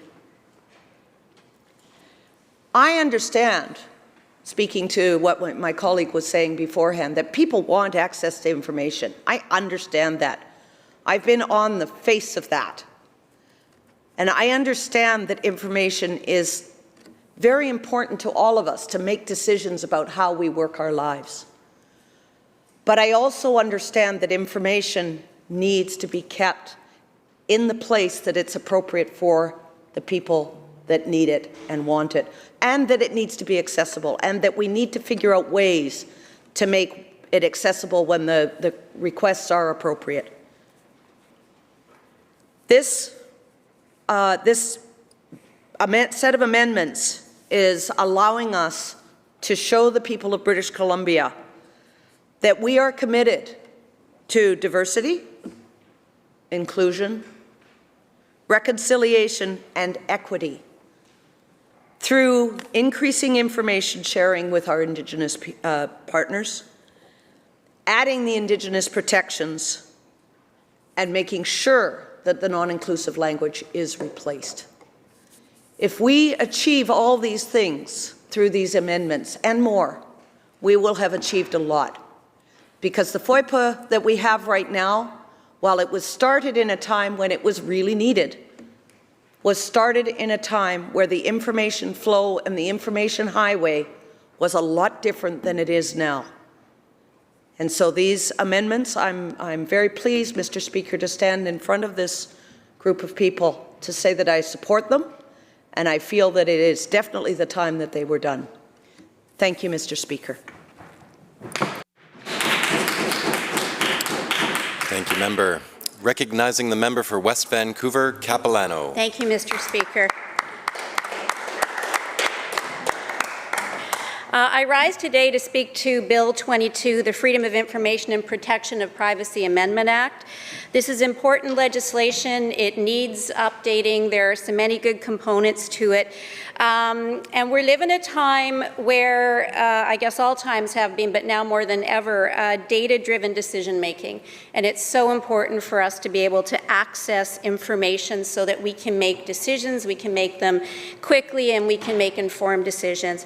But this bill, as it is, appears to go against that and against the nature of a democratic society where people should have easy and open access to information on what government is doing. So this government attempts to paint itself or themselves as transparent, but as we heard in question period this morning and as have been asked many times of this government, that does not seem to be the case, and this stands in complete opposition to transparency. There is a current all-party legislative committee which has been put together with the purpose of actually looking at FOIPA and making recommendations. They have not even had a chance to meet and to prioritize the work that they're doing.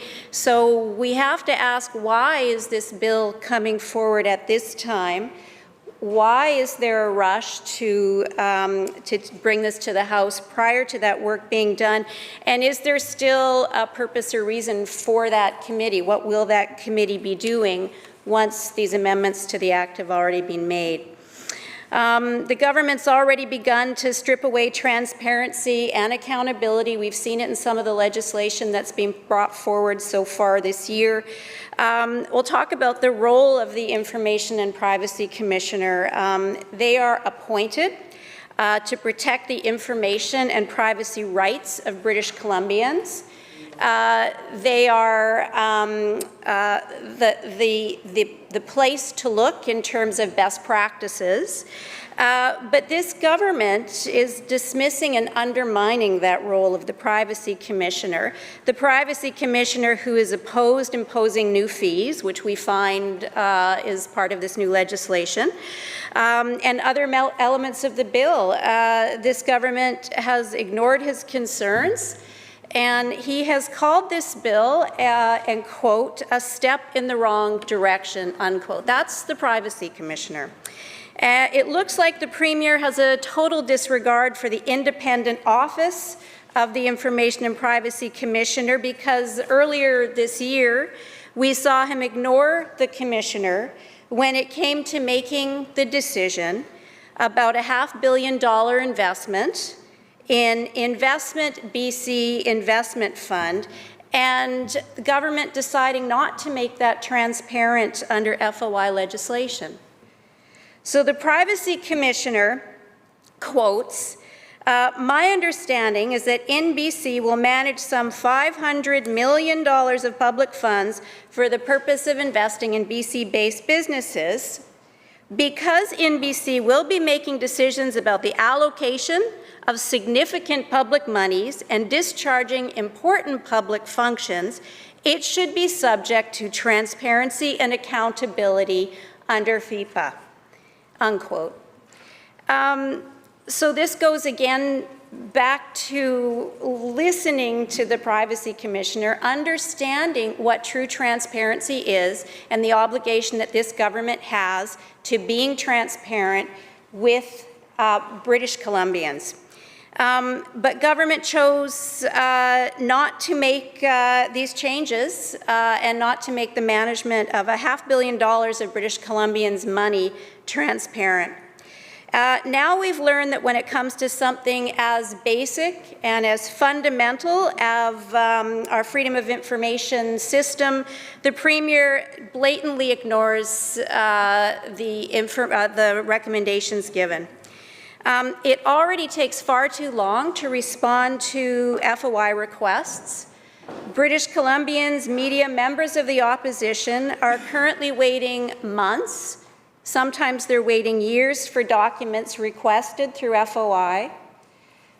Information requested through FOI is often timely. It is required to make other decisions. By the time we finally get information, it can be stale dated. There can be something else going on that has actually changed the validity or purpose of the information that we've already asked for. An example that I've got is a submission that we made to MCFD for a report that government had received on the work that had been done on the pilot sites with the $10 a day daycare. We had requested, we knew government had commissioned this, we knew government had received this information. In my role as critic, it was important that I understood what that information was. We made the request. We then had a response was a request for more time. And then without notifying us, without getting back to us, I just happened to find that government had uploaded the information onto a public website, which is great, and we wanted that information to be public.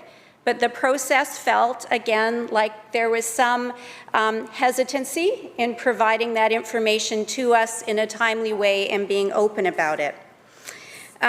So government has to be able to provide information quickly, and with the substantial increase in public sector employment, government should, I would presume, have a greater capacity to be able to respond to those freedom of information requests. And let's not forget about this supply bill from last spring, with no accountability on how the money was going to be spent. It was a trust us, and we'll give you the details later. Employment Standards Amendment, Child Care Bill. Substantial pieces of information are being put into regulation so that they don't have to come to this House, so that they don't have to be debated, and so that they don't see the light on them when these decisions are being made. So it just goes to a theme of putting up obstacles to British Columbians, to the opposition, to the media for their ability to be able to see what is happening with government and what decisions are being made. Over the last 20 months, we've seen government keep vital information from the public with respect to COVID data, again, as we heard this morning in question period. So this is a time when British Columbians are nervous. They need to know what's going on. They have a greater need for transparency and access to information. But at that time, government is introducing a bill here which will inevitably put up increased barriers for people to be able to access that information. When we talk about government not providing openness and information, you can add schools to the top of the list for that. Information with respect to COVID should be readily available, openly available, and it shouldn't take parents setting up their own Facebook pages and websites and Twitter accounts to be sharing information that government should be sharing. The Premier started the school year by hiding details on outbreaks in schools from parents, and because he didn't want to stress them out. Well, when we try and decide what's happening or figure out what's happening, and we don't have information, it's only natural that we become stressed out, we become anxious, and in the absence of information, we invent and determine and decide what the reality is, which is often not, should not be as stressful for parents as they may perhaps be thinking. And the Premier continues to dismiss questions that the opposition is asking about why that critical COVID-19 data is being withheld. The Premier says he's not hiding anything, but we continue to question that claim. I'll give you an example from last month. Government admitted that it was keeping two sets of numbers on how many COVID patients are in the hospital. So there is one for the public that they release to the public, and then there's the real number that they keep in-house and don't share that. So the real number that was not released is 46% higher than the number that was made public, and that's a pretty significant difference. If we look at the Massey Tunnel, an extremely important project, one that has been a long time coming, one that, there were plans and processes in place for this already. So the government quashed a plan for a 10-lane bridge to replace the Massey Tunnel. We're now getting an 8-lane at the Massey Bridge. Instead, we're getting an 8-lane tunnel. So where is the information to justify this? We haven't seen government be able to provide real detailed data on why this is the best decision, why are they doing it, and why is that better than what had been previously proposed. The bill doesn't prevent destruction of documents, and this is a concern, and this is destruction of documents prior to FOI requests being filed.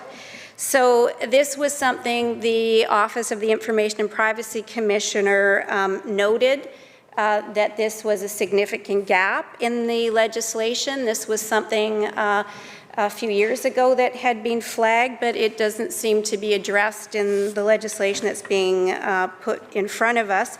The Privacy Commissioner says, quote, if somebody destroys records because they think they might be of interest, but wants to destroy them before any request is made, there's no offense for that.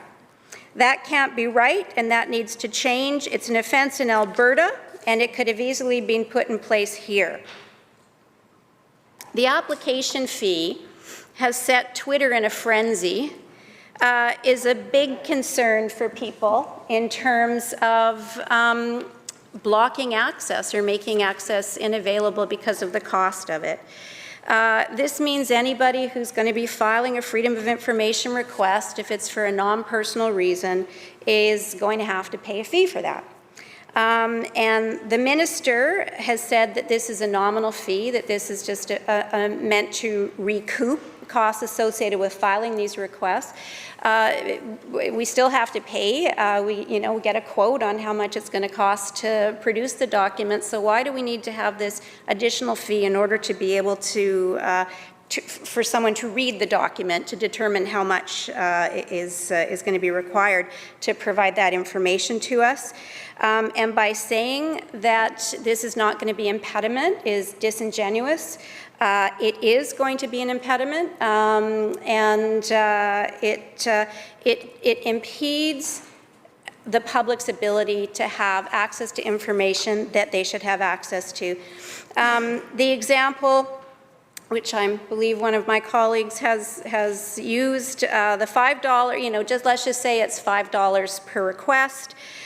Sometimes you have to ask for that same piece of information from multiple ministries. Sometimes you don't know that even until you get the first request responded to. So if you've got to do that across a number of different ministries, it can really add up. And then what we're hearing, the consensus is that this government's going to be asking for $25. Well, that's 400% more than the fees in Ontario. Now, I understand that FOIs can be annoying, they can be time-consuming, they can be embarrassing, they can just be something that is a bit of an annoyance. And I've been on the other side of this with FOI requests coming in and having to pull the information and deal with them. And yes, I would have liked to have less of them, but they're a democratic right. They're very, very important, and it's the government's obligation to be able to provide that information to people. I've got a couple of quotes here with respect to fees. So one government member of this House once described fees as a toll gate on a citizen's right to access. And that was a quote from the member from Oak Bay, Gordonhead, in Parliament in 2017. And another quote, and this is from the member from Nanaimo, North Cowichan, while in opposition. We've seen fees put up as obstacles. We've seen exemptions expanded and stretched beyond their original meaning. And that was this government when in opposition. And I have another quote here from the Premier, which we can repeat a few times. In 2015, when he was in opposition and said, quote, "I think all British Columbians should be concerned when their government hides things from them. The whole point of having access to information is so that we can make reasonable judgments about the effectiveness or ineffectiveness of our political leadership." Now, I think that's a great quote, and I completely agree with what he said. So this is part of the issue, is that it is a citizen's right, and it's our right in opposition to be able to get information in a timely manner without consistent extensions being requested, and without having to pay fees for this information that government should be readily able and willing to provide to us. So those are my key concerns, is we need to focus on changes that are going to allow reasonable access to information, and we know that information and the way information is shared and provided and stored has changed significantly in the last little while, or in the last 10 years. But really, data-driven decision-making doesn't mean a 6-month or a 1-year wait for information, and it doesn't mean that people should be having to pay fees in order to access that information. And this government needs to start to put the light of day on decision-making in terms of the legislation they're bringing forward and putting things into regulation and sharing that information. So this just seems to be a theme with this government. So, Mr. Speaker, I agree with the needs to update and change FOIPA, but I disagree with some of the amendments that are being put forward and believe that they're not in the best interest of British Columbians. Thank you.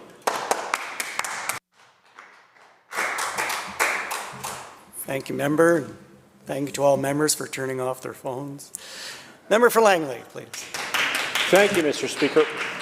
And I'm pleased to stand up and talk to Bill 22, which is a reasonable series of amendments to help improve access to information and strengthen FOIPA in this province.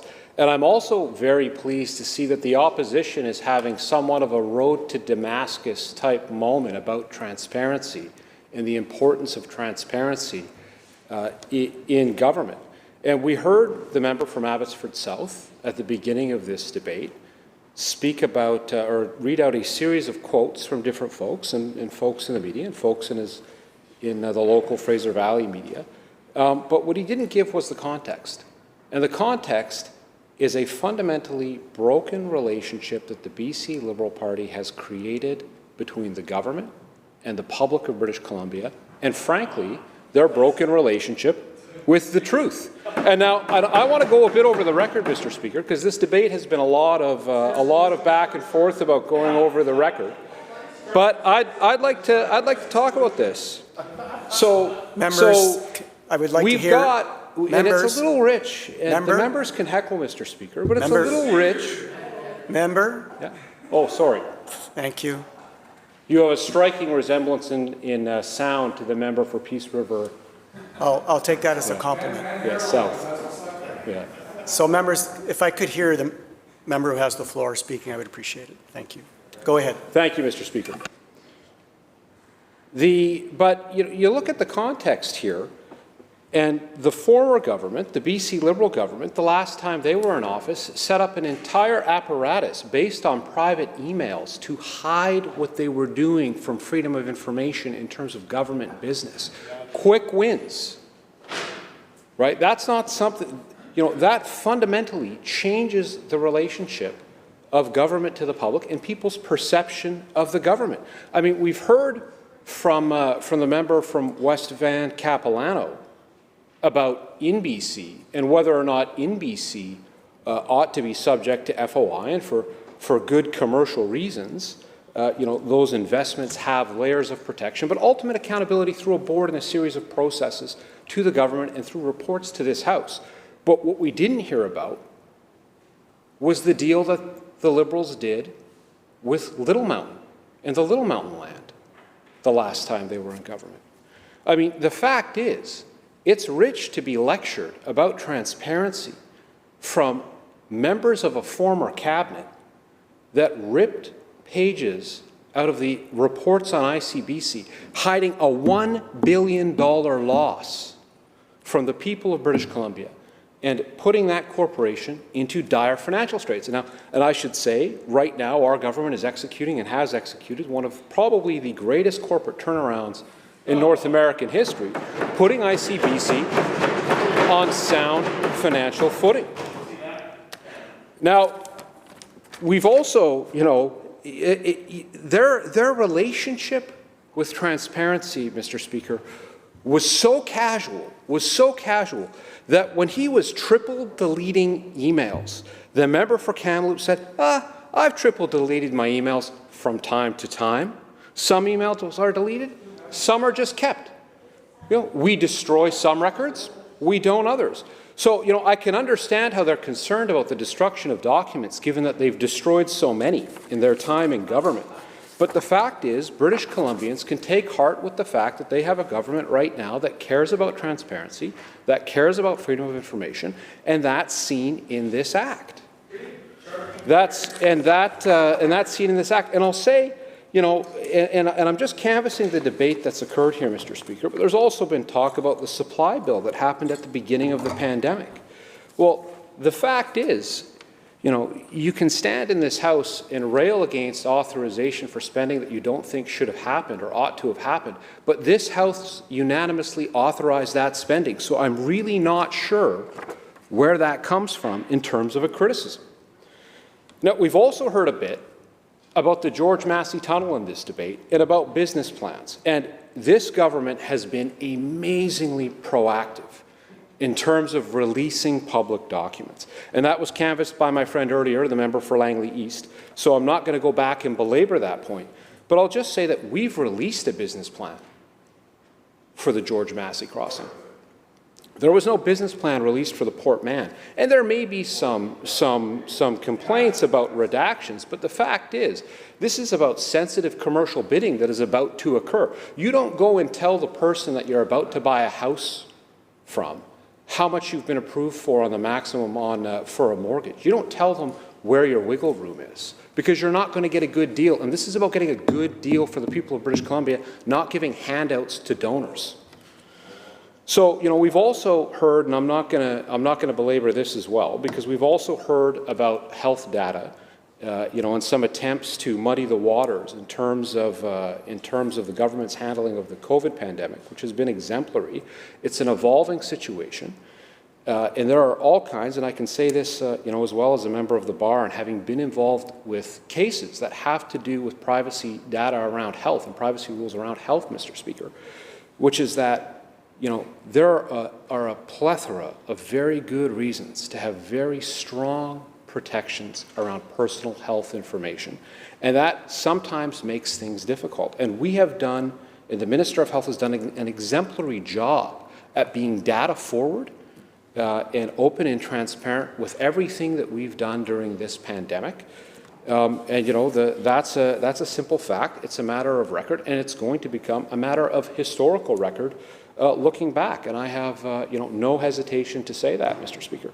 So, having responded, I think, adequately to the comments from the members opposite about this bill, I just want to speak briefly now to the bill, in Bill 22, and what it seeks to do, and the impact it's going to have, which is that we're updating FOIPA's data residency provisions so public bodies can use modern tools while continuing to protect personal information. So that's what my friend from Langley East was talking about in terms of school board meetings and making sure that we're in the 21st century and in the modern world in terms of giving public bodies the tools that they need to meet the uncertainty of our current times, and also, frankly, to meet the new reality of work and of public hearings and everything else.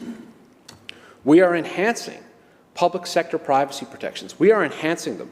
and increasing accountability by implementing mandatory privacy breach reporting. Mandatory privacy breach reporting. Introducing a modest application fee for non-personal freedom of information requests. Non-personal. So your information that the government has on you is not impacted by that. This is a nominal fee, and I just want to say, you know, the members of the opposition don't seem to have a problem with fees when it's the government reaching into the pockets of British Columbians.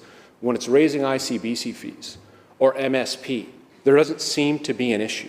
This is a small, modest, and nominal fee, and nothing like the increases that we saw under the former Liberal government, in MSP and ICBC. So this is a really positive bill in many ways. And so, you know, you've even heard Jill Tipping, President and CEO of the BC Tech Association, say this is a positive development from government that BC's tech industry welcomes. The changes to BC's data residency requirements will allow local companies to leverage cutting-edge technology to help BC's public sector deliver the modern tools that citizens expect with the privacy protections they need. Now, it's all, you know, fine and good, I guess, politically, and for the sake of having something fun to tweet in your time off, to focus on one, you know, narrow administrative aspect of this bill. But the fact of the matter is, this bill brings BC into the 21st century in terms of freedom of information and privacy protections. I'm proud to speak to this bill. I'm proud to vote for this bill. You know, and I can understand when you've broken the relationship so badly, and you've damaged your reputation on an issue so much. I can understand overswinging in the other direction to try to compensate for it. But sometimes that just takes you right off the road, and that's what's happening with the opposition here, Mr. Speaker, is they've completely missed the mark in an attempt to try to convince the public that they care about transparency. And, you know, the record and their actions show otherwise. Thank you, Mr. Speaker.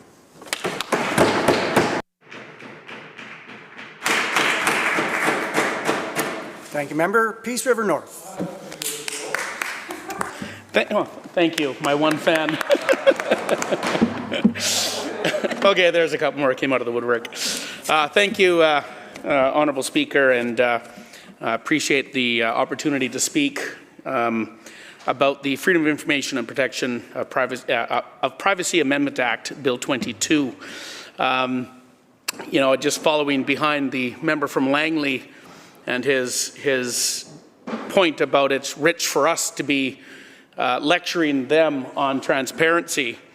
Let's be honest here, it's time for government now to accept responsibility that they are first and foremost government now, but this isn't just us lecturing them. And if any of them has had the opportunity to, from the moment that this bill was announced today, to go on to any of the social media platforms, there are thousands of people rallying against this poor piece of legislation that's been brought forward before us. So it's time now for government to be making these, to start making good decisions, because they are government. In fact, they are the previous government, as we did have an election here not so long ago. But I won't belabor that point. You know, this bill is being brought forward at a time when we've already seen distrust in many of our institutions across the province. And government is one of those institutions that is right now under scrutiny by many people across the province. There is a trust issue. And when we see pieces of legislation like this that go to the core of that trust, that attack that trust, that, you know, doesn't quite pass the smell test, that is an issue for British Columbians. And we're hearing loud and clear that it is an issue for British Columbians.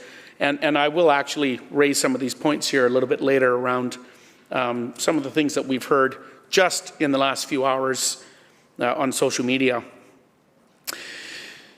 Honourable Speaker, I was elected first to public office 16 years ago. Elected to the City Council in 2005 in Fort St. John. And, you know, over that time, I've had the opportunity to talk to, I don't know how many thousands of people, You know, we've made decisions in, you know, when I was on city council, decisions have been made here. And the importance of people to have the ability to access government, whether it was local government or in this case provincial government, is absolutely critical to our democracy. A critical piece of our democracy.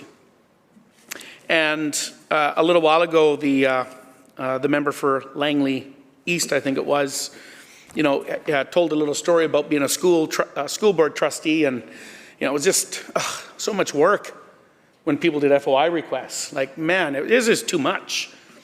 I'm sorry, but this is not the way to get around that. That is the cost of democracy.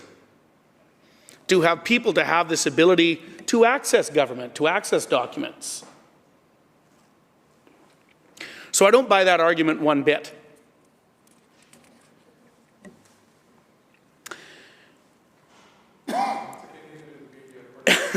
Exactly. Well, you'd be hard-pressed, actually, if you were to go on social media right now, to find anybody in favor of this piece of legislation that's been brought here.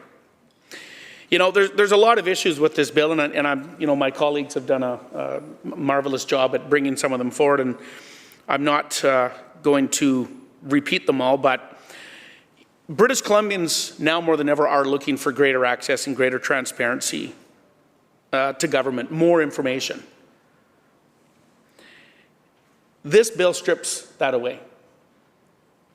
And we've heard numerous times, and the minister earlier stated that, you know, she did not believe that the fee, and I'm going to talk about this in a minute, was a barrier. Well, it is a barrier, and it will be a barrier. You know, we've now, and I guess we can see some motivation for this bill. You know, we're 3.5 years away from an election. Maybe it'll all be forgotten, you know, swept under the carpet, you know, won't be an issue. Taking advantage of, you know, a majority, you know, to not really be held accountable for passing this piece of legislation. And even their own privacy commission, this government's privacy commission, this province's privacy commissioner, it maybe is what I should be saying, was absolutely opposed to fees being charged. And it's really interesting, and all of the colleagues in this House received an invitation actually today. This was on all of our desks today, to come and meet the statutory officers, including the Information and Privacy Commissioner. Members are encouraged to take advantage of this opportunity to meet the officers and senior officials, to learn about the work and the responsibilities that these statutory officers undertake on behalf of this legislature.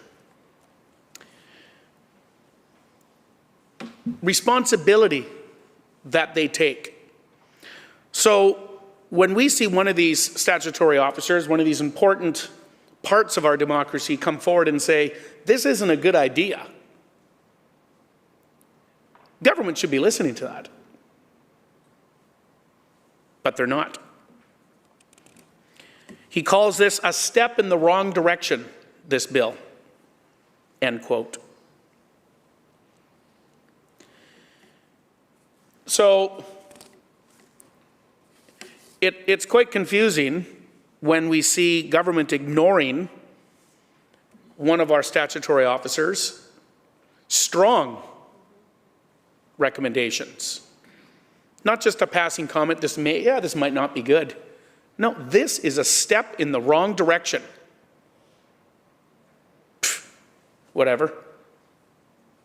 We know better. Which brings us to debating this piece of legislation today.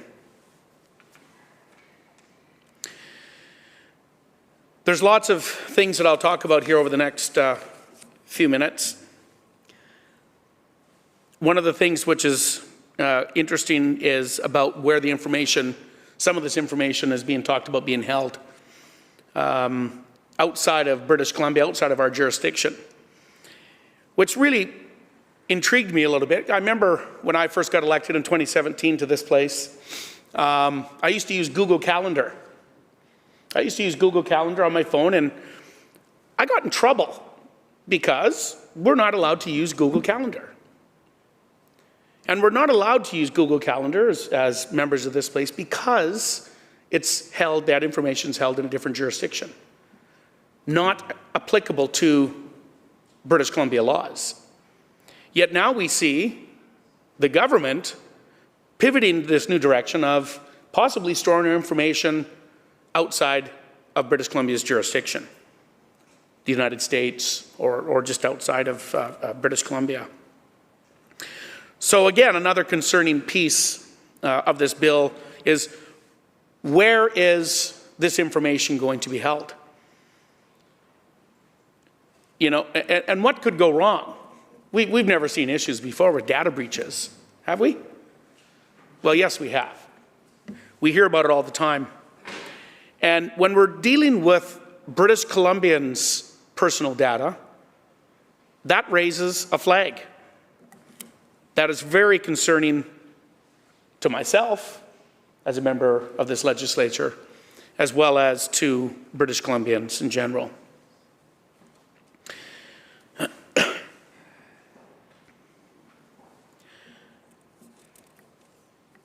Again, as I talked about a moment ago, is about the application fee of this FOI request, or of an FOI request, and I think the range was anywhere from $5 to $50. You know, the minister had said that this isn't going to be a barrier. Well, I'm sorry, whenever you make something as a cost, that's a barrier. And when we talk about news news sources, you know, whatever the media source is, I mean, I think we can be honest here that media is not a rich industry.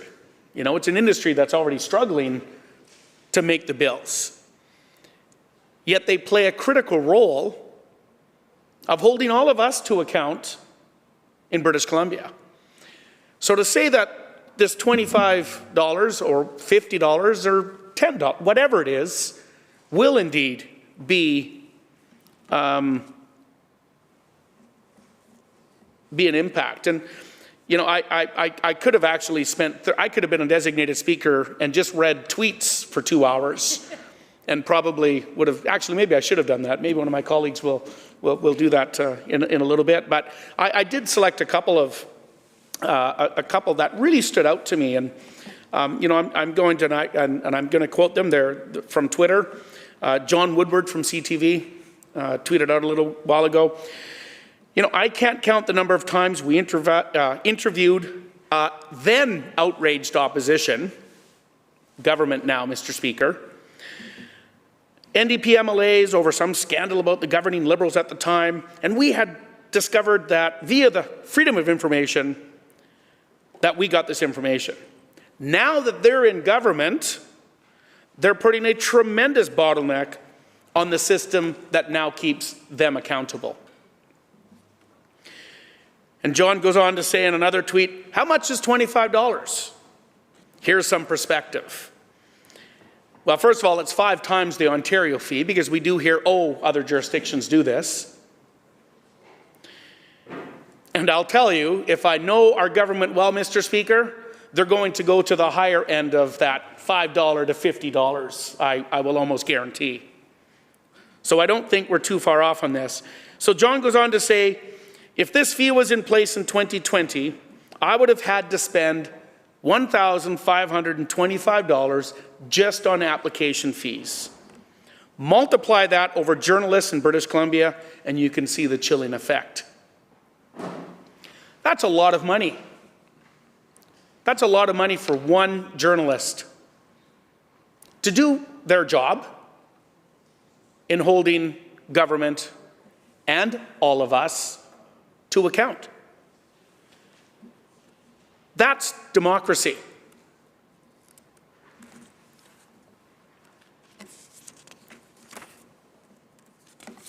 He goes on a little further. Actually, he had a number of really good tweets. Again, I probably could have printed them all off. He starts then listing off a number of stories that he's covered just in the last little while. And all of these stories have come from Freedom of Information requests. you know, and I only, you know, looked at a couple of them. He listed off a number, you know, more than $100,000 in living expenses paid to an ousted BC healthcare executive. He wrote that story here just a few months back. Got that information from a Freedom of Information request. And he makes the connection, would this story have ever been brought forward without a Freedom of Information request? And unlikely, Mr. Speaker, it would not have been brought forward. 5 patients a day waiting 40 or more minutes for ambulance from documents received from a Freedom of Information request. Dozens dead, hundreds infected, but health authorities fight to conceal BC's hospital outbreak findings. You know, those are just a few of the stories. And he made reference to many of these stories in his tweet, and I you know, encourage members to go look at those. But this is important work that journalists do. It's also a critical piece of what we do in opposition for our job to hold government to account. I did print off a couple more, and I will read them out. This one's from Rob Shaw. So in trying to detangle where this idea came from, it would appear that health authorities during COVID-19, in which they are under fire for not releasing enough information, which we've heard about earlier on today, and I think it was during question period, have convinced the minister that putting new fees on FOI will help improve transparency. Listen to that. Like, listen to that. Does that even make sense? We're going to start charging because that will improve transparency.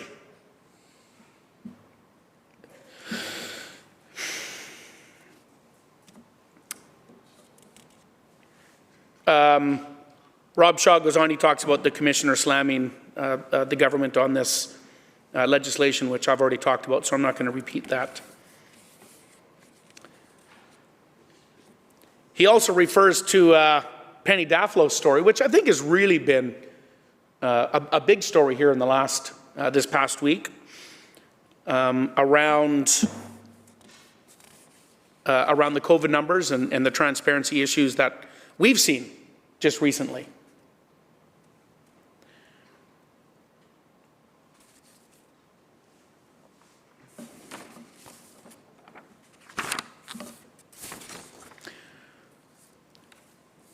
So, Mr. Speaker, is charging a fee for these agencies to do their job a barrier?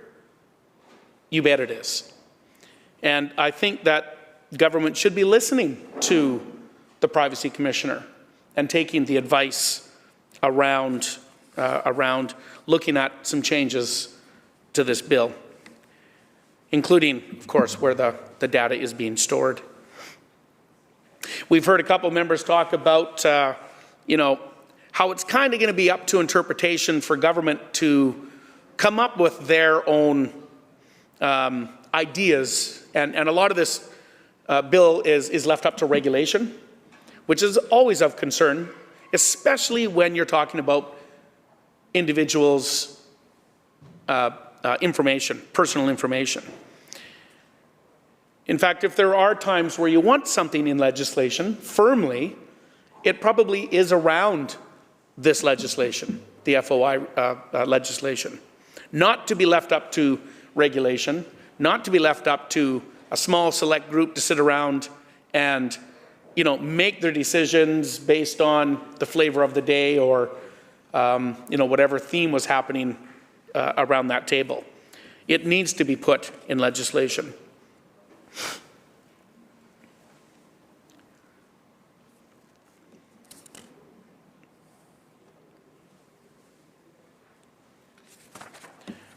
I'm jumping all over. I'm reading ahead and going back.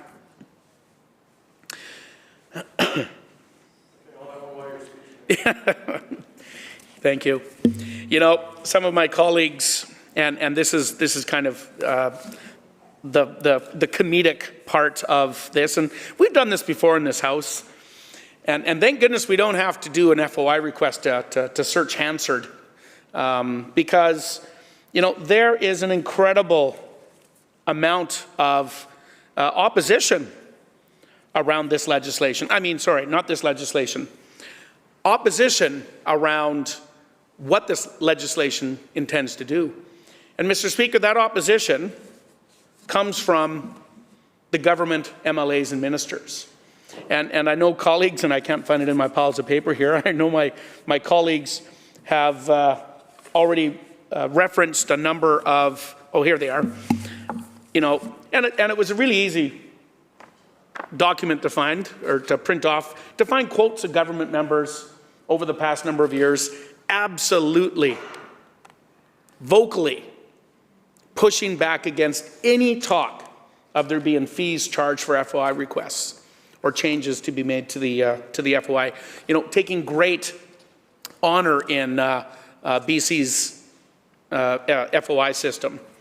And we've heard, you know, the Minister of Indigenous Affairs, you know, his opposition to charging a fee for FOI requests when he was a federal member of Parliament. You know, we've got quotes from the Premier himself, many quotes, you know, adamantly opposed to this to what this legislation is doing that they have now brought forward. You know, and again, you know, one of our members could probably fill up, you know, their 30 minutes of just reading the quotes from government MLAs and now sitting ministers.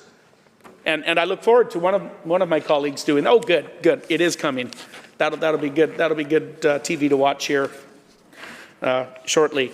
So you know, it is really interesting that when government now seems to be under fire, if you will, they don't want the access to that information to be as readily available as it should be. And let's be honest around the transparency of this government. And again, I don't want to belabor this point, but we've seen many transparency issues from this government over, well, since 2017, let's be honest. I just think of a couple of issues around my own area up in northeastern BC around transparency. It doesn't matter if we're talking the caribou issue, you know, when we talked about the backroom deals that have been happening, you know, the secretive meetings that have been happening, access to backcountry, the Snowmobile Association, you know, lots of complaints around, you know, not knowing, not being told what government is doing about these issues. Even MLA access, you know, a lot of us MLAs have issues around accessing government employees up in our own regions. In fact, we had to bring that forward in this House to actually get some action just not so long ago. So, Mr. Speaker, these are transparency issues by this government. Issues that make it hard for us as MLAs in the opposition to do our job, and that's to represent our constituents, to do our job as critics in our different portfolios. That's also an important piece of media and journalists and what they do.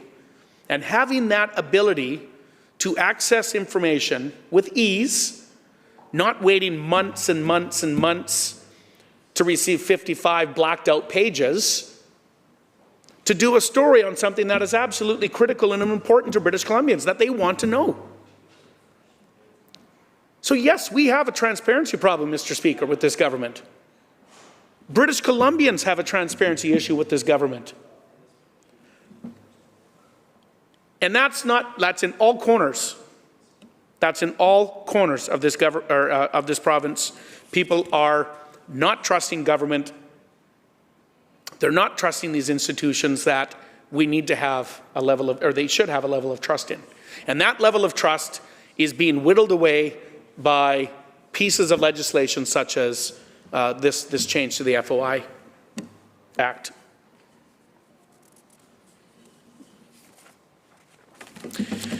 You know, just going down that memory lane of transparency, I talked a bit about issues that are up in my riding, or my region. Peace River South, I know, has dealt with the same the same issues around transparency and some of the meetings that have happened up there. You know, we've heard about the COVID numbers, the challenges. In fact, I talked about Penny Daflos and her story that, you know, she's trying to get the information that British Columbians so want, but can't get the information. And that's right now under the present FOI. It will even get harder under this new bill.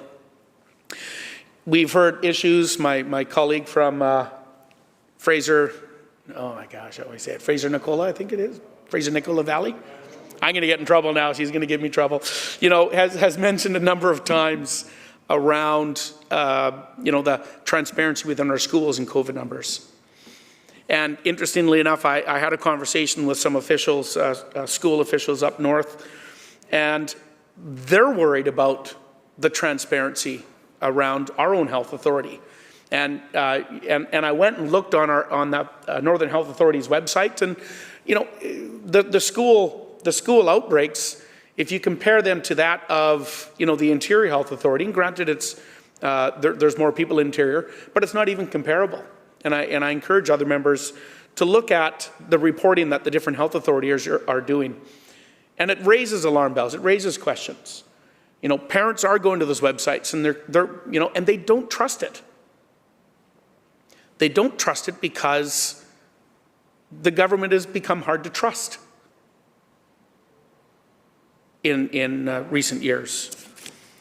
You know, I know we talked about the Massey Tunnel. We talked about the Massey Tunnel today, and earlier on, my colleague recently talked about the Massey Tunnel, the transparency around it. You know, nobody even knows what's happening with the Massey Tunnel in reality. Timelines have all been changed. You know, numbers are not readily available. And I can only imagine if numbers are ever received, that they'll probably receive big blacked out pages as well. Because that just seems what this non-transparent government does.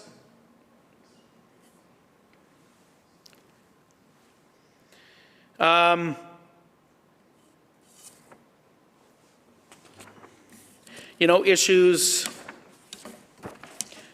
again, just going back to, I think the one person that this government should be listening to, and that is the Office of the Information and Privacy Commissioner.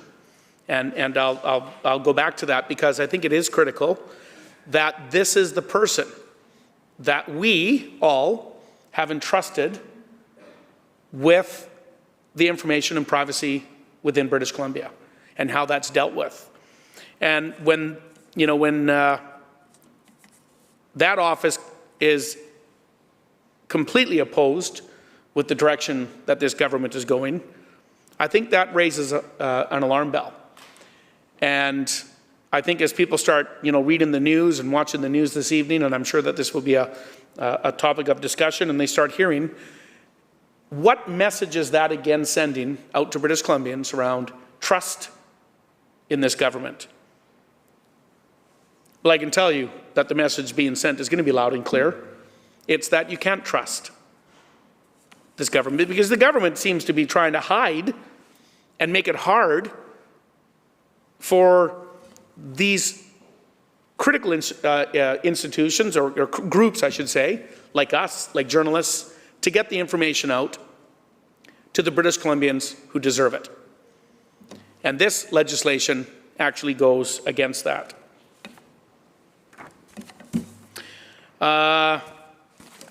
You know, so there is a lot of stuff to talk about. I see my time is wrapping up, and I know that I have people kicking down the doors to try and get in here and talk about the issues around this piece of legislation. I do encourage you, you know, anybody that's out in have accidentally stumbled across the Hansard channel on their cable TV today, and they're wondering what they're watching. I encourage you to read the news, look at some of the issues around this legislation, immediately contact your MLAs and tell them that you're not happy with how this government is not being transparent and the challenges around that. So with that, Mr. Speaker, I will take my place. Again, it's always a pleasure to speak on behalf of my constituents and folks in my riding that I know, and I've already had discussions from people in my riding that are already concerned about this. And I said I was going to wrap up. I got 2 more minutes. I'm going to take them. I had this discussion. I had this discussion, and I talk about, I mentioned some journalists today, and Rob Shaw's, probably going to say, he's going to laugh at this, but, I consider them pretty big media, right? CTV folks. We have media in our small communities, Peace River South as well. These are, community media, the Alaska Highway News, the Mirror, that are really struggling to keep the doors open, let's be honest. This is not going to do all of our small communities in here, our local media, who are now going to have to be paying to get these stories, it's not going to do them any favor. And when we start seeing small media shut down, that's a sad day. That's a sad day for democracy. That's a sad day for our communities.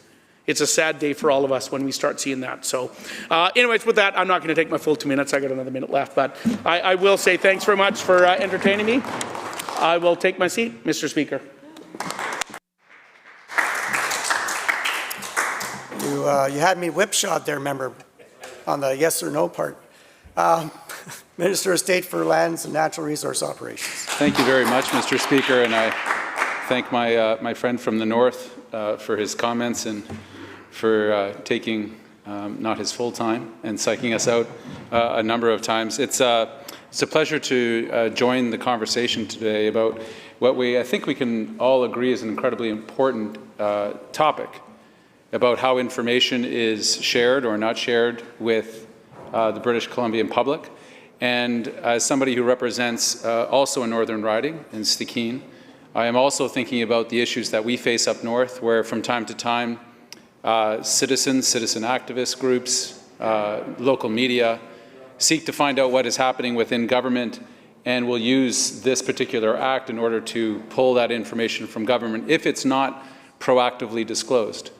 And I think that's an important point to raise, that we should look over the trend line of our government being now in power some 4 years to see if that trend has improved in and of itself.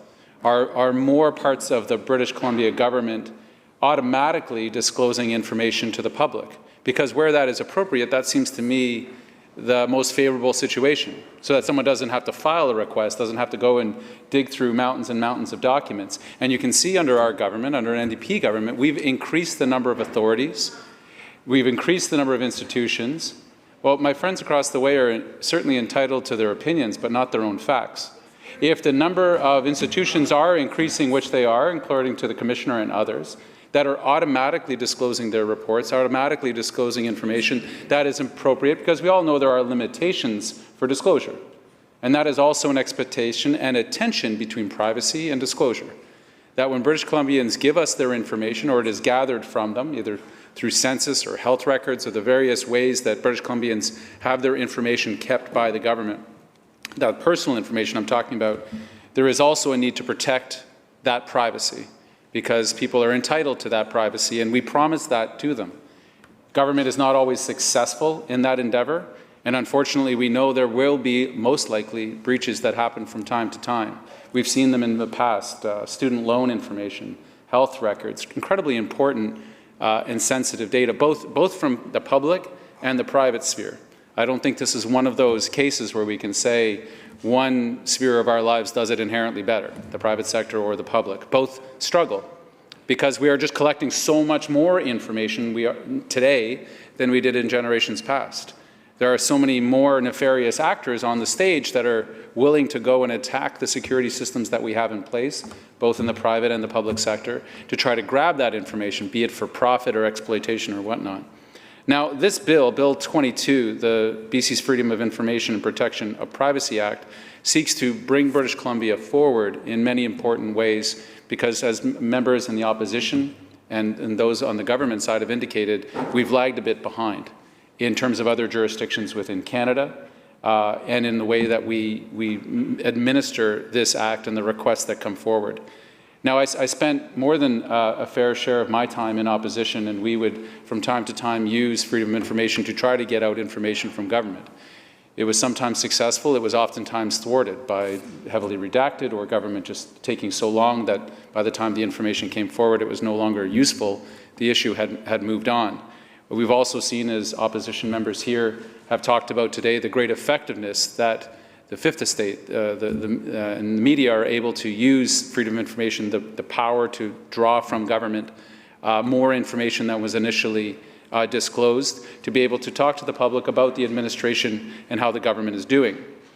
I'm in full agreement with the opposition of the vital nature of freedom of information, and particularly for the media, and we'll focus on there for a moment, in terms of their efforts to do this job. Their job on behalf of the public, because they have an incredibly important role to play in the public discourse in keeping government accountable, in making sure that the extraordinary powers that government has in its hands are handled responsibly. I don't think we would have fully known the extent of the BC Rail fiasco that took place in the early 2000s under the government, which ended up, by the way, for those on the opposition side concerned about cost to taxpayers, ended up costing taxpayers $500 million in the lost sale of BC Rail. The ability, it was $500 million. We went from $1.05 billion for the potential sale of that asset to just north of $500 million. That was $500 million that the Vasi-Burke situation that some will remember on that side, if they're of a certain vintage, will remember that the insider trading and dealings that were going on within the government at the time actually were exposed through and I'll take a small tangent here, Speaker, but come back to FOI, were exposed because the RCMP were surveilling people connected to the government at the time, not over the BC Rail issue, but over drug ring, marijuana and cocaine trafficking ring, which then linked them back, and they found in their wiretapping that there was information going on between insiders right to the Premier's office about the potential sale of BC Rail, leaked information, and then only later in court was the FOI, the Freedom of Information Act, being able to use to drag forward the records and the documents that the government had buried to describe fully the extent of what I will call corruption, and I don't know what other word is usable, and I'm trying to be careful of parliamentary language, but the corruption that was taking place. The ICBC mishandling with FOI was also an incredibly important part of that. And that ended up costing BC ratepayers more than $1 billion in extra fees. And many would argue potentially cost lives, in that ICBC was no longer helping people out in the ways that they should because government had been using it as an ATM. FOI and the ability to extract that information from government was critically important. And we've seen it recently with the Cullen inquiry, the Cullen Commission, which is, of course, not a reference to myself, but a much more esteemed person, Speaker. I think that's parliamentary to refer. And in that commission, the Justice has been able to see information that we have been calling for from the previous government to be brought forward about what you'd have to say is one of the most nefarious things possible, which is the using of British Columbia as a money laundering center for the worst of the world's crime organizations. From the Mexican and Colombian drug cartels, Chinese triads, and Middle Eastern gangs, from 2009 on, government had been warned about these cartels bringing in bags of unmarked bills into BC casinos to launder the money, their ill-gotten gains. FOI and the ability to then drag out that information from government, previous government, was vital. And we took so many iterations of the NDP government, now calling upon the previous government to release those documents to that commission so we can get to the truth, so we can stop that. We can stop it from happening. Excuse me, member. I was just conferring with the clerk just to make sure. Could we not reference the Cullen Commission since it's still undergo? Oh, thank you very much. I appreciate that, Speaker. I was only attempting to refer to media reports out today and some of the comments, but I thank you and through you to the clerk to wary off of directly inferring that commission. There's more than enough examples of the incredibly important nature that FOI has played in exposing times when government has done badly, when government has acted away and against the interests of citizens. I've named a few examples, so I'm in complete agreement with colleagues across the way that those scandals that we saw time and time again, not always, but often a vital piece in the story was the ability of FOI to be there. Now, I've listened to some of the speeches this afternoon to seem to describe it, Speaker, as almost the Freedom of Information Act were going away, that somehow it wouldn't be available to British Columbians. Let's clear the record up. This is modernizing the Act in a couple of important ways. British Columbians seeking their personal information will not face any of the fees whatsoever that we've talked about. Those seeking freedom of information of other issues that are not directly connected to their personal information will face a nominal fee. And I was casting about the world, and Canada, the Canadian government requires a nominal fee, as does, I believe, Australia and the UK and others, and jurisdictions within Canada also do. I've noted that some of the reports on Twitter, which my Liberal friends are now using as sole source information, are suggesting that places like Quebec don't have a fee at all, and that's in Ontario. There's sliding fees. There's an initial administration fee in many jurisdictions, $5, $10, $20, $25, up to $25, to assess out how extensive the request is. Are you asking for a single document? Are you asking for 10 years worth of documents and tens of thousands of pages? What is it that you're seeking? And I think a $25 fee up to and around that range, or as little as $5, seems worthwhile in the sense that we sometimes show the earnestness of request connected to the fact of, will you put $5 down? And if someone is unwilling to pay $5, then are they sincere in their efforts? And our government is absolutely concerned and consumed with issues of equity and questions of social justice. I think we're in the $5 to $25 range over something like this. We're in what I would consider a reasonable range, and certainly reasonable with many other jurisdictions, both within Canada, the US, and around the world. But as much as this, we can, and the Liberals have chosen today to obsess on the fees, and that's fine. Sometimes they're concerned about fees, Mr. Speaker. Other times, less concerned about fees. They certainly weren't concerned about fees when MSP premiums were cranking up for every British Columbian family, when they were expressing and exposing British Columbians to more and more tolls. Those fees weren't important for people to get to work and school. Those fees weren't important for people to get good health care. Those fees weren't important when ICBC was overcharging drivers in this province extraordinary amounts of money, up to $1 billion in total. Those fees didn't concern the Liberals. Suddenly, they're concerned about the $5 to $25 fee. Understand, consistency is not something that we're necessarily looking for from this opposition. That's okay. Let's find the places where we do have agreement, because I think that's important. It is vitally important, and the opposition plays this role, as do the press, as does civil society, in the role of and that tension of accountability within government. Within the Canadian parliamentary system, here in British Columbia and across the country, extraordinary powers are given over to the government, particularly majority governments, to appoint and assign and the public expenditure. We have the accountability every day here through question period for what it's worth, sometimes very worthwhile, sometimes less so. But there are other moments of accountability, and getting information, exposing information, and questioning power, questioning the government is unbelievably important. Finding out what government is either unable to disclose, because sometimes, Mr. Speaker, I've encountered that. You seek out information from government and they just simply haven't compiled it the way that you want as an individual, or the way that our constituents would want, in a meaningful and manageable way. The technology has, in fact, helped with that, in our ability to have databases work in such a way that you can compare. You can compare the spending in one constituency to another on healthcare or on ICBC rates and whatnot. And that has been helpful. In days past, that was an extraordinary amount of work. We also know that 2,900 public bodies are automatically exposed to FOI, and there's much more an increase in automatic disclosures, as there is also an increase in penalties to bodies subject to FOI that don't disclose in a timely manner their freedom of information requests. That seems to be important. And here's another point I think of agreement is around the issue of trust. The opposition in this case have a somewhat tenuous line to march and walk, in the sense of, do people trust government over something as important as how the handling of the pandemic?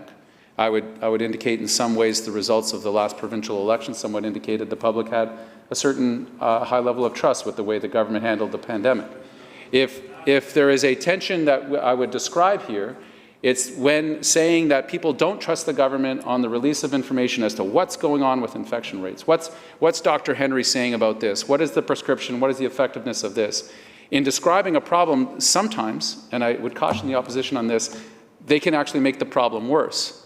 if they are overloading on how much mistrust there is and how people distrust the system, and maybe Dr. Henry isn't being straight, maybe the minister isn't being straight with it, they can actually exacerbate some early feelings of mistrust into much, much larger and amplify that sense of mistrust. This is not a suggestion in any way that we ever blindly trust any institution of power. But I would suggest that in the good faith and the good work of people like Dr. Henry, like the health minister, that throughout this, through the disclosures to the opposition, the briefings, the confidential briefings, which I heard the minister today say, the opposition in good faith has been consistent in keeping those briefings confidential. That is a system of trust between two parties that don't trust each other at all, generally speaking, because the issue is so important. The ability to have MLAs in opposition or government know to the best of our ability what is happening with COVID in their constituencies, so that we can collectively join together in calling British Columbians forward to their responsibility and their obligations to keep each other safe, to get the vaccine, to follow the public health orders.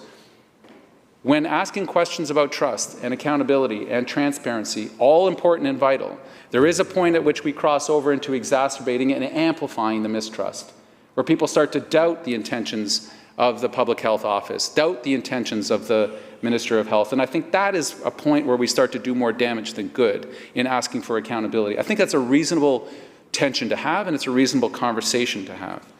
The context in which these changes are being made, I think, is also important. Not only the digitization of our world, but also moving through this global pandemic. I at no point ever thought that this place could ever be done virtually. Just the institutions of Parliament, of legislatures, were just too fixed, like stiff marble, that we could ever change the way that we interacted with one another in an effective way, and then we found a way around.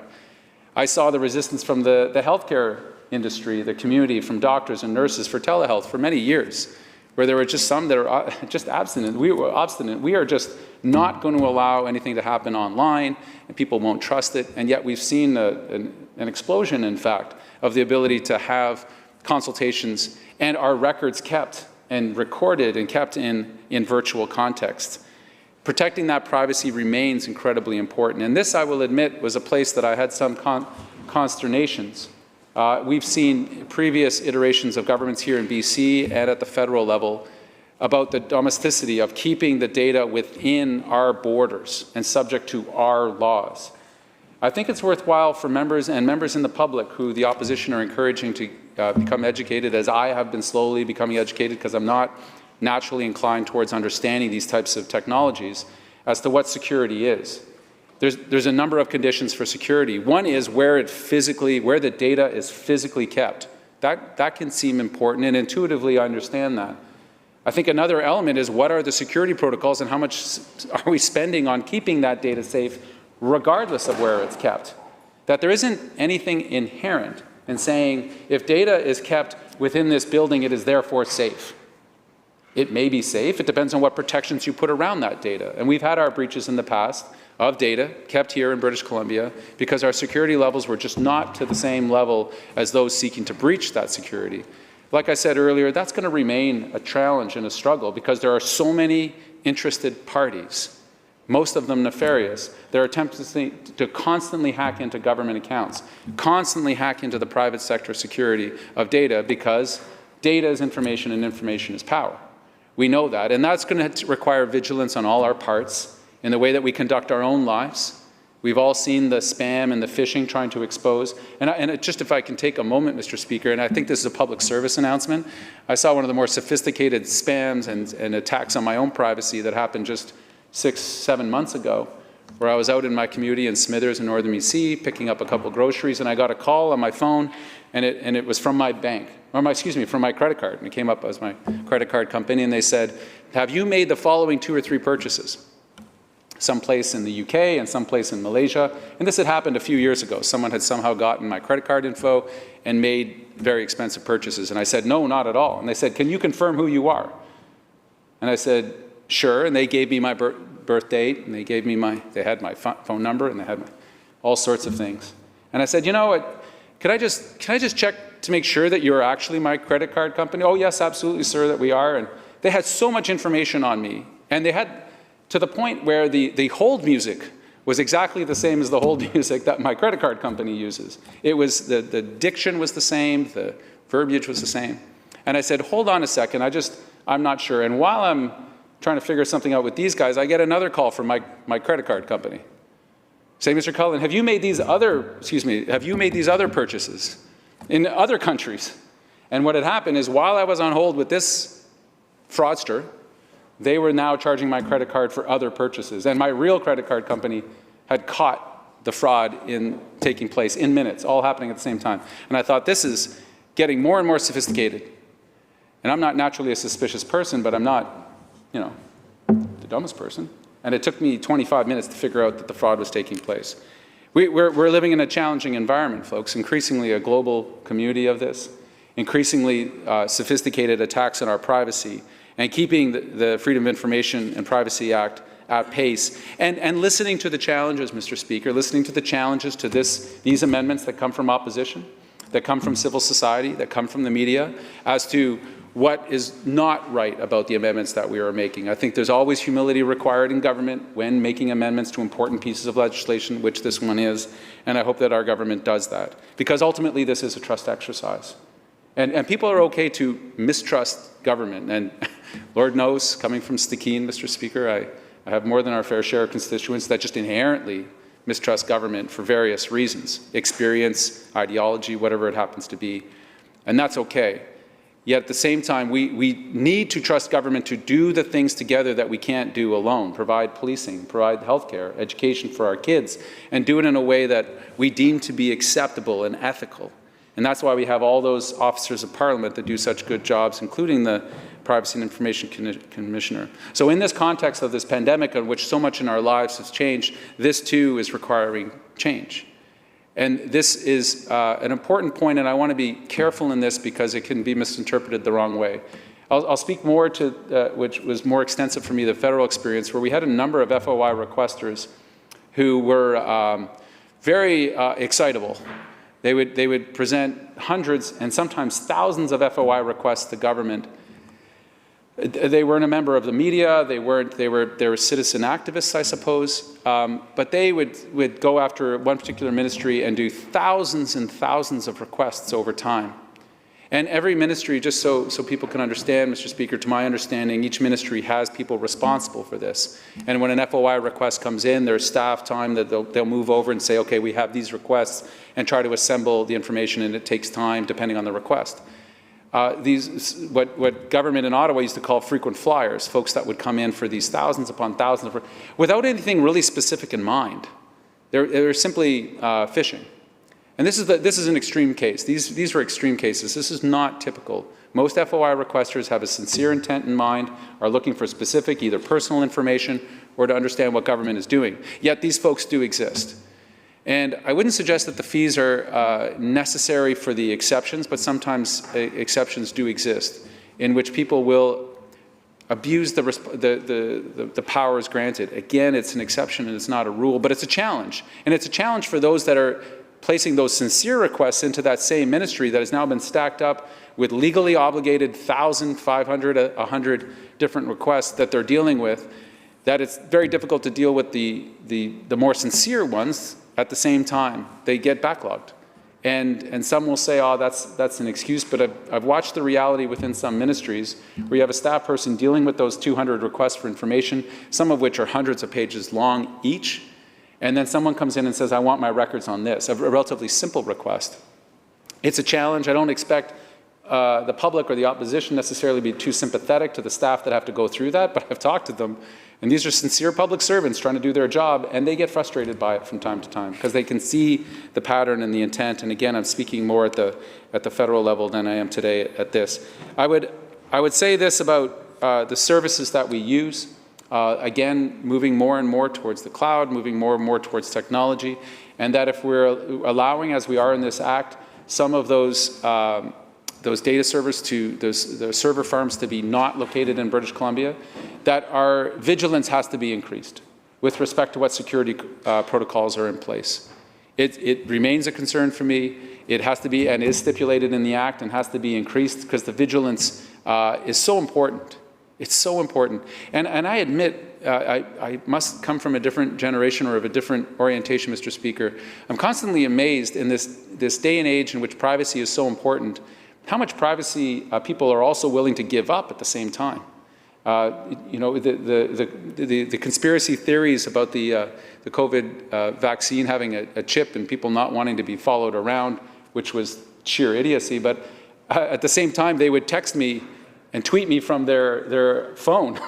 And I'd say, well, if you're worried about being followed around, you need to put your phone away, because every free service that you're using is data mining the heck out of you and knows your movements and purchase, or and never mind social media and people exposing the most embarrassing things, self-disclosing the most embarrassing things for a few more tweets and likes. It's not something I necessarily understand. It is what it is. And yet we remain dedicated and vigilant to the idea of people having those rights to privacy.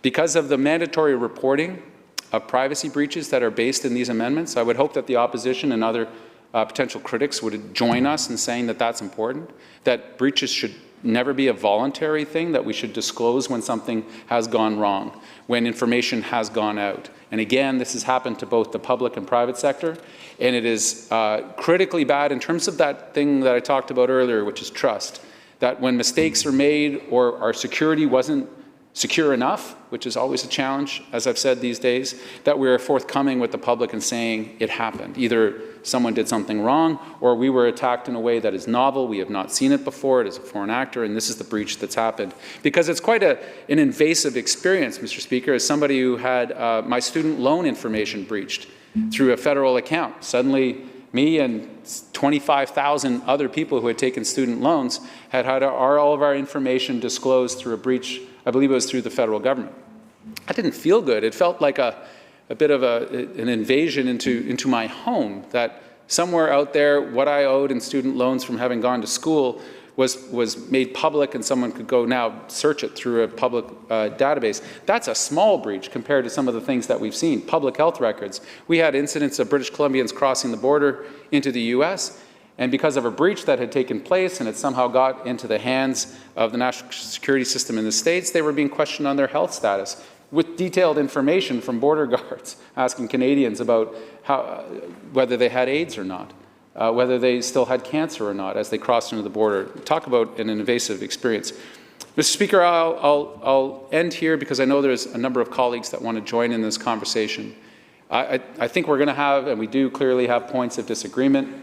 The concerns around the fees that we've seen expressed from the opposition and from others outside this place, warranted, bring it on, talk about the tensions that are in there. But I also think that there are places of, I would hope, strong agreement in understanding the critical role of information, that we know sunlight is the best disinfectant, that bringing forward the information, self-disclosing ideally where we can, but also allowing for a vibrant and vital freedom of information policy within this province, which we've had from time to time, and also protecting the rights of individuals and communities, knowing that information always has to be made available, but not in such a way that would ever expose any of the people that we represent in this place to undue public attention. And colleagues will know this, particularly when it comes to healthcare. I live in a very small community. You describe too much of what certain individuals are experiencing on the healthcare level, they can be identified. We've seen this on mental health records, and that I will defend to the end. That when community members, individuals, particularly in smaller towns, are suddenly made known for something because the government has disclosed information in such a way that they can be found and understood, that could be a source of great harm for those individuals. Mr. Speaker, I know you live in a much larger city, but you can, I would imagine, also understand the experience of that. One of my earliest political activations back east was in the AIDS movement, and the desire from public officials at that time to publicly identify those with AIDS, to have their employer know, to have those parents at their schools know. And it was such an incredibly painful and horrible time, in a time of great fear, we understood, but where information and data that had been collected by the government was suggested by politicians at that time that we should publicly disclose that. Some talked about lawn signs, for God's sakes. Like horrible, horrible, horrible time where that tension between information that the public wants to know and the privacy and the rights of that individual clashed. And there were those that were seeking what I would call extreme views to expose those people what I thought to obvious threats of violence and discrimination. And we fought that back, but it was not easy because there was a popular public sentiment at a time in our country where the public safety overrode the rights of that individual's privacy if they had AIDS. We hopefully and thankfully passed through that era, but we should always remain vigilant in understanding that natural tension that must exist between these two elements that are contained within this Act itself and for us as a government and as a legislature. Thank you very much, Mr. Speaker. Thank you, Minister.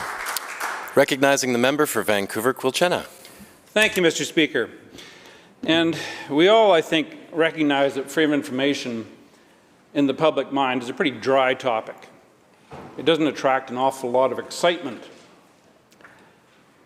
But it is fundamental to what we do in government now and how government conducts its affairs.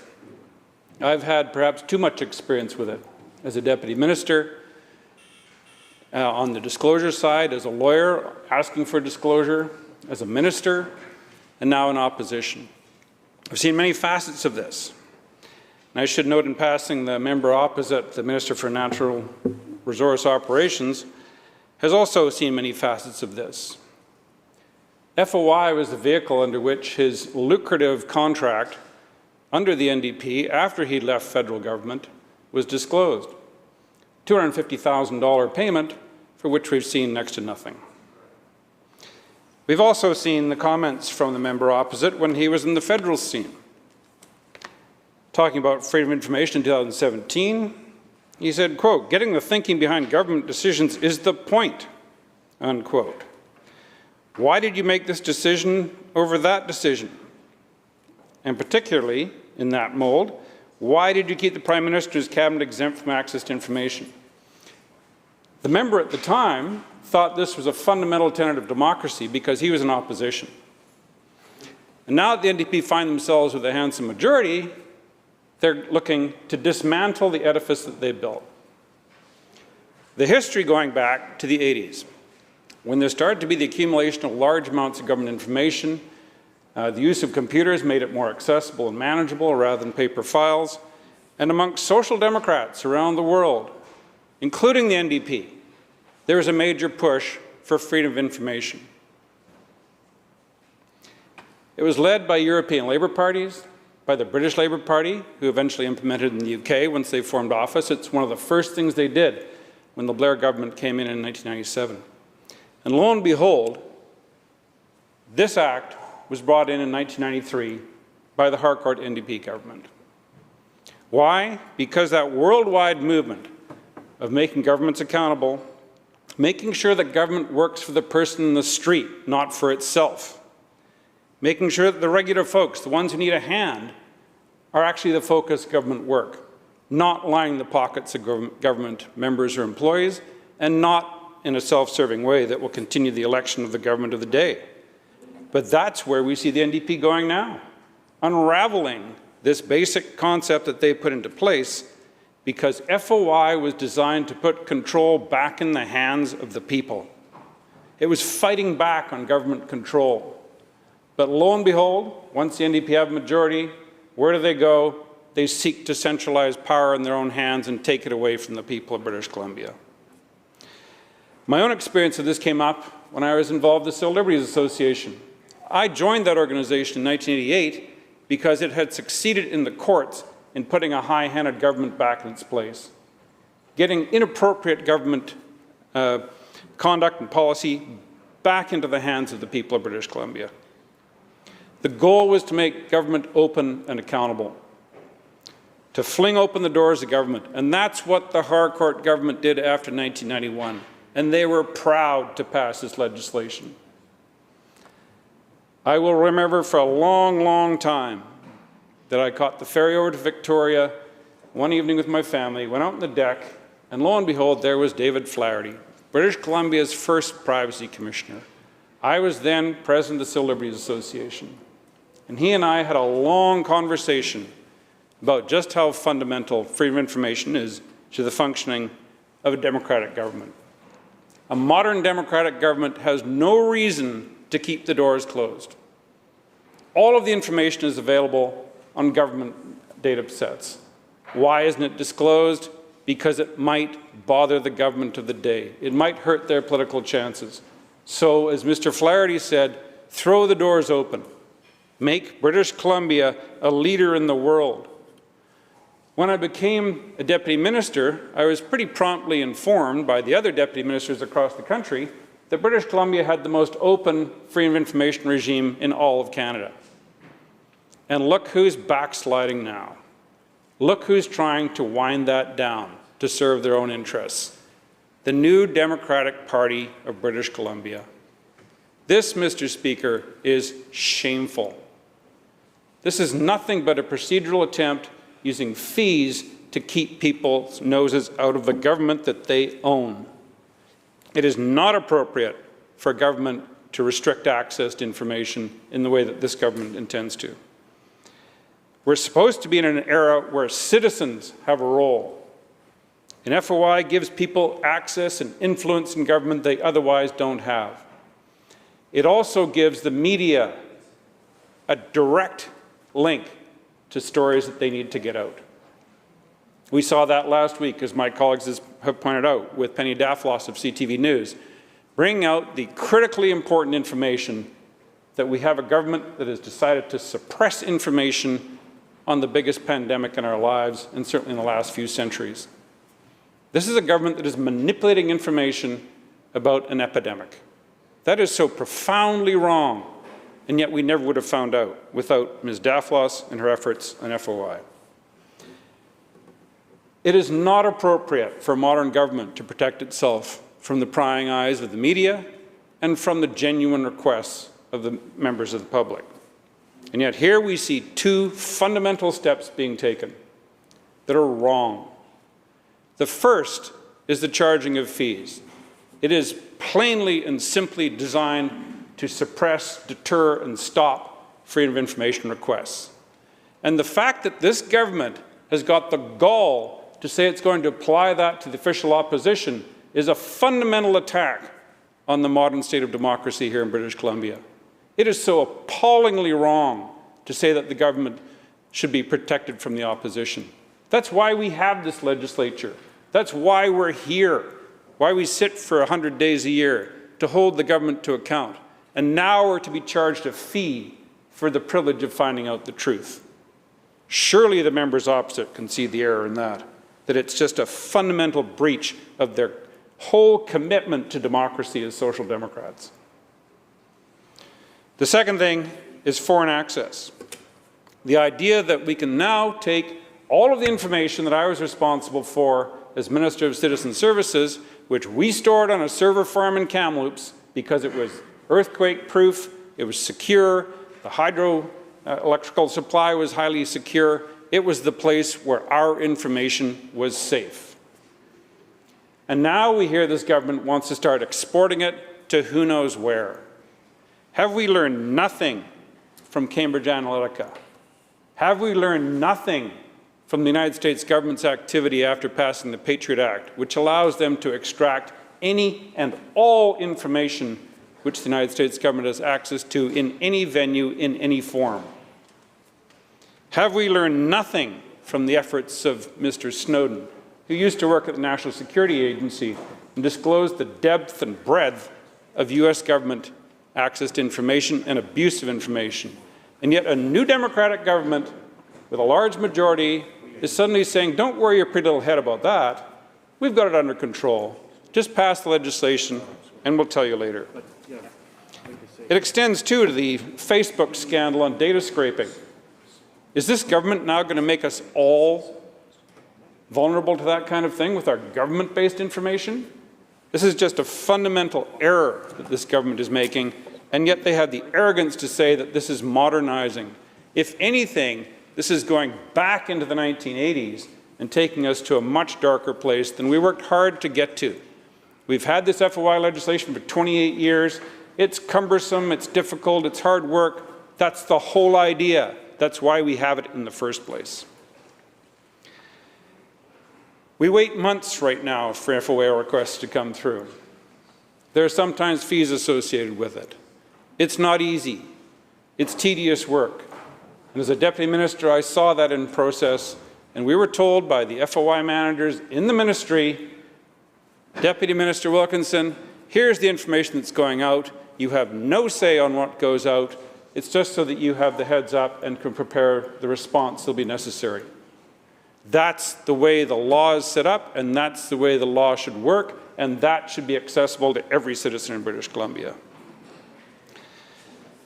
This government has also decided to ignore the advice of the All-Party Task Force, which said that fees should not be charged. It's ignoring the advice of its own Privacy Commissioner, who is opposed to fees.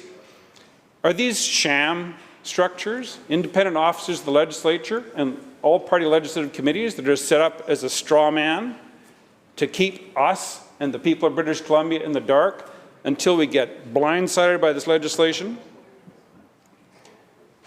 The most oppressive part of this, I think, is the fact this government has the gall to introduce it on a Monday and then have debate on the Tuesday and probably plan to vote on it on the Wednesday. It's all designed to avoid public scrutiny so this high-handed behavior can continue.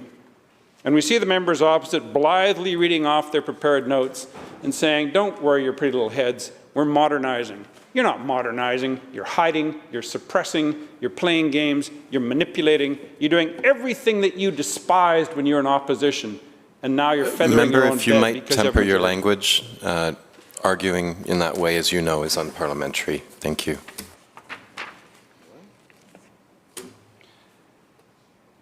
The data residency provisions.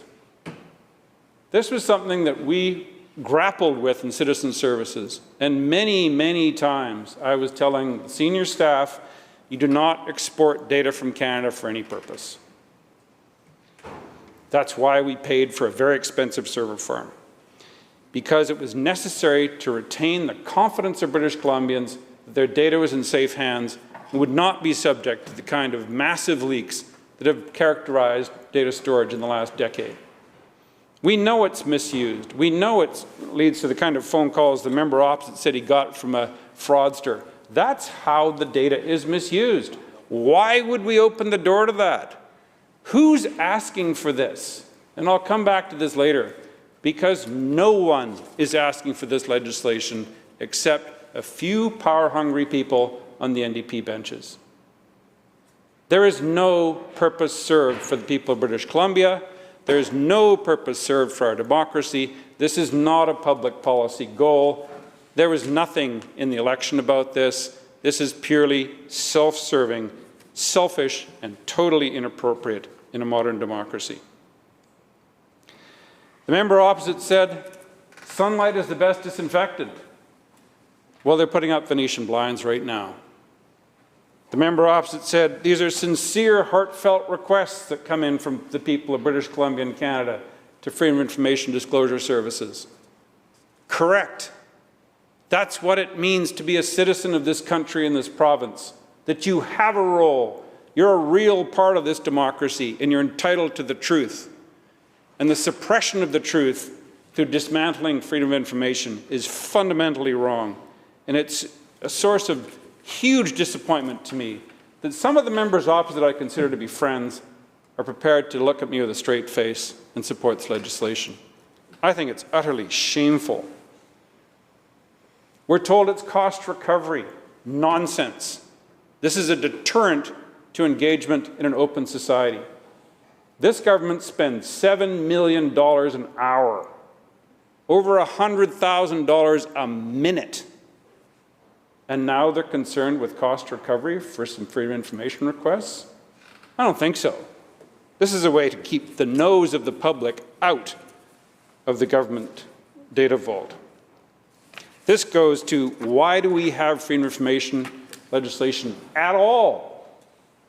It's to be accessible to everyone, and most especially the media and the opposition, who are paid and retained by the public to keep an eye on the government benches. Instead, what we see is a government with a high-handed majority is prepared to start to shut the door on this basic democratic function of freedom of information. The fee is clearly designed as a deterrent. It's designed as an obstacle.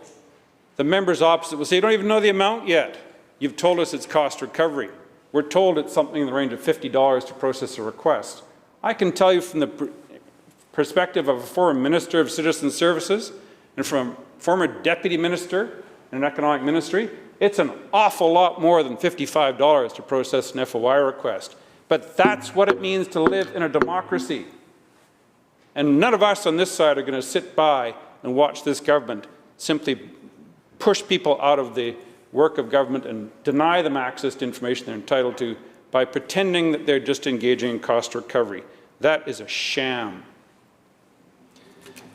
The Premier himself has summarized his approach in more convenient times when he could comment in April of 2015. The whole point of having access to information is so we can all make reasonable judgments about the effectiveness or ineffectiveness of our political leadership, said John Horgan in the Times Colonist. Names, member. We do not use names in this House. Thank you, member. Well, the Premier didn't say it, Mr. Speaker. He was a civilian at the time. But now that he's the Premier, he's apparently changed his tune, because now is the time to suppress access to democratic rights. Now is the time to deny information about government. Now is the time for the NDP to put up these sham excuses of why they're going to make it more difficult for media, opposition, and citizens to engage in their proper roles. And of course, we have to wonder if the NDP, in their typical fashion, end up in opposition again, will they be screaming to their heights that this is so unfair and it's so wrong? Government is not a matter of convenience. Democratic rights matter, and they should be held like a constitutional right above the fray. And for the last 30 years, that's been the case with freedom of information. It's a fact in our democracy. We are not Nicaragua or Belarus or Poland or Hungary where these things can be dismantled. We are a democratic society where we're proud of our institutions and we expect them to function on behalf of the people. Democracy is not about the convenience of the government. Democracy is about making it work for the people of British Columbia. And that's what this government is now grinding down. Most recently, we've seen this rather desperately unfortunate disclosure that the COVID numbers may actually be incorrect. Incorrect is a neutral term, Mr. Speaker. Incorrect is a clinical, polite term. Because none of us want to live in a province in the middle of a pandemic where some people will say the information has been suppressed, withheld, the government's been dishonest, and goodness knows we don't want our public health enterprise to suddenly have the sands under its foundation washed away. When it comes to disease control, governments have to tell the truth, the whole truth, and nothing but the truth. And most recently, we've seen Fraser Health suppress the truth. We don't know what the truth is now about patient counts in British Columbia hospitals. That is wrong.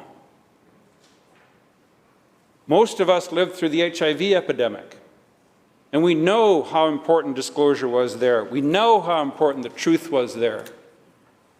And yet, when we reach a COVID pandemic that affects many, many more people, somehow the truth has become a casualty. Many of us know, the Speaker in particular, the cost of the mistruths and the lies of the 1980s in HIV and its treatment. We cannot repeat that again.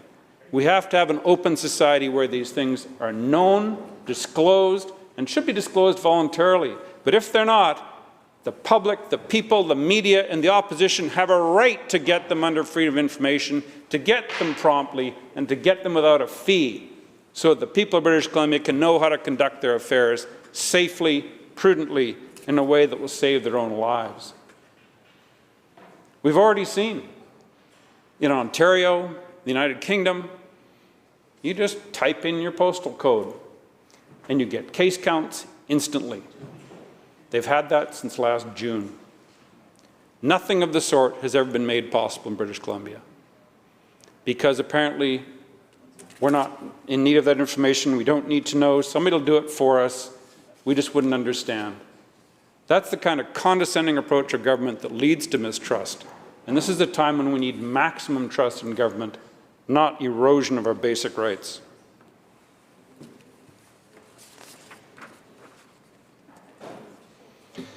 We're also seeing, unfortunately, the emerging picture of incomplete and failed disclosure in our school system.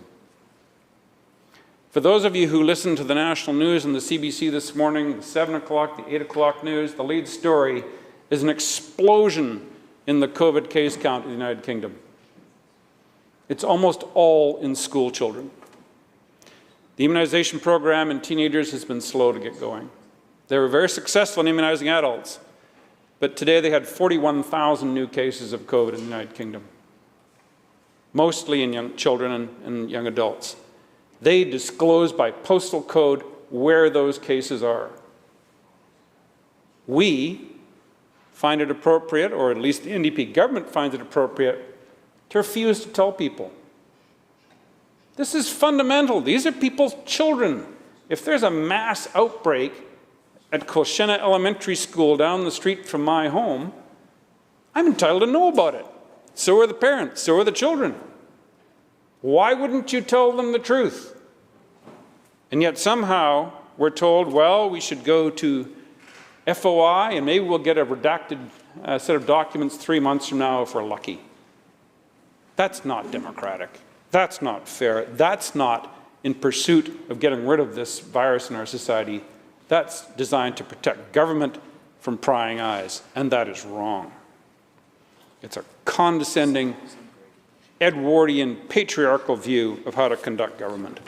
It is 100 years out of date, and most certainly it is 30 years out of date since this government, the NDP government, brought in FOI, which is a sad anniversary to have it resonate through COVID numbers not being disclosed, to point out just the duplicity of this legislation. Most recently, we heard about a $500 million technology development fund that will be funded by this government. Miraculously, it's to be protected from freedom of information. Anyone who is involved in private equity and publicly traded information in the public trading markets knows that transparency, currency of information, is the bedrock of those markets. You suppress, falsify information, you'll be prosecuted, you'll be delisted, you'll face reputational risk, and you'll probably lose your financing, and it's over. That's how the commercial world works these days because of the availability of data. So what do?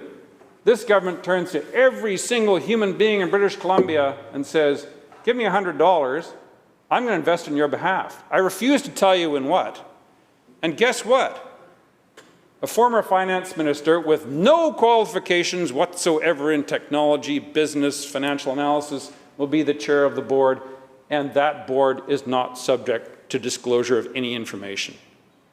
This is just laughable in the modern era. To think that we're being taxed into investing in unknown entities, this is the sort of thing you expect to hear about from Brazil or Argentina. Where's the transparency in the financial transaction that this government's about to engage in on our behalf? And the answer is, don't worry your pretty little heads. We're experts in the technology sector. Well, I spent 4 years of my life dismantling the NDP expertise in the technology and business sectors as the Deputy Minister responsible for economic development, because the NDP investments in the 90s were an utter sham that resulted in the writing off of hundreds of millions of dollars of invested money, which proved to be just flushed down the toilet. And now we're being told we're not even going to be able to find out what it's being invested in until it's far too late.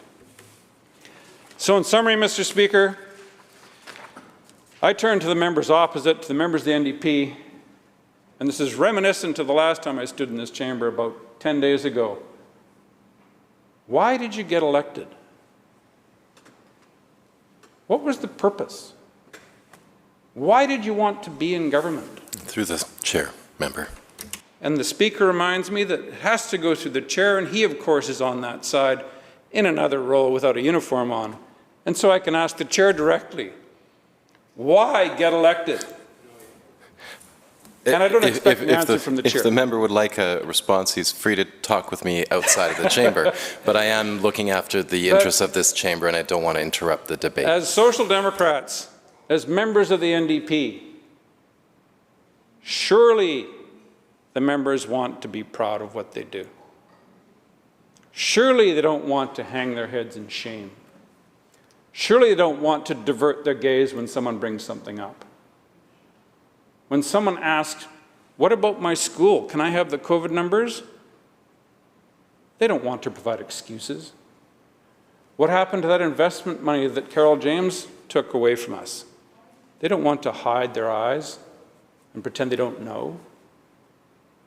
What about freedom of information, where I was allowed to get information of what's going on in government, and you guys made it basically impossible by putting fees on, so nobody does it anymore? Is that why Social Democrats seek elected office? To suppress the truth? What happened to the whole Tommy Douglas view of the world? This is going to be by and of and for the people. That seems to have been lost now that there's a majority NDP government, because now they have power.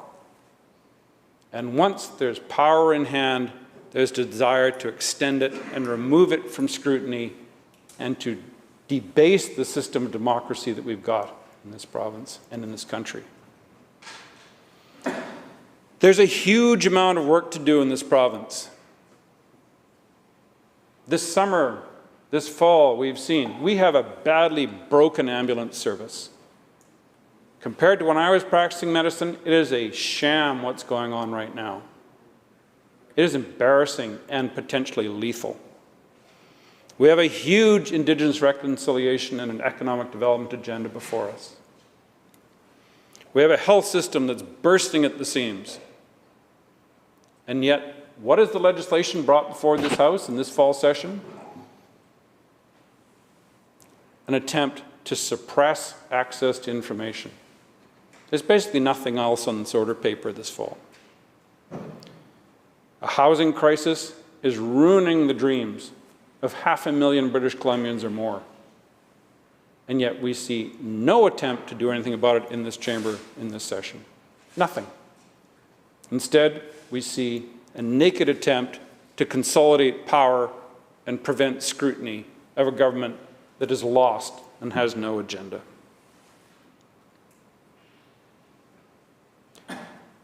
This legislation puts sands into the gears of democracy. It manipulates data. It exports our data to foreign holding sources which we have no control over, whether in the United States or elsewhere. This will allow the hiding of information, and now this government wants it enshrined in statute, that they can export our data and prevent us accessing our own information through FOI requests. Who is asking for this?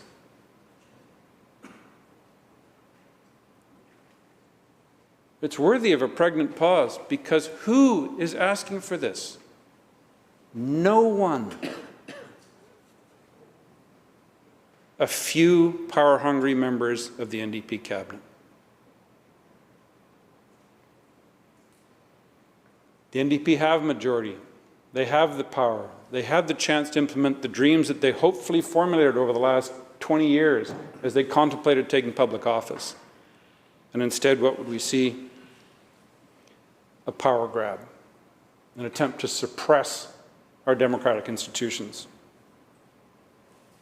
I would simply ask the members opposite, and particularly the Executive Council, to stop doing things that you're ashamed of and come up with an agenda that you're proud of. Thank you, Mr. Speaker.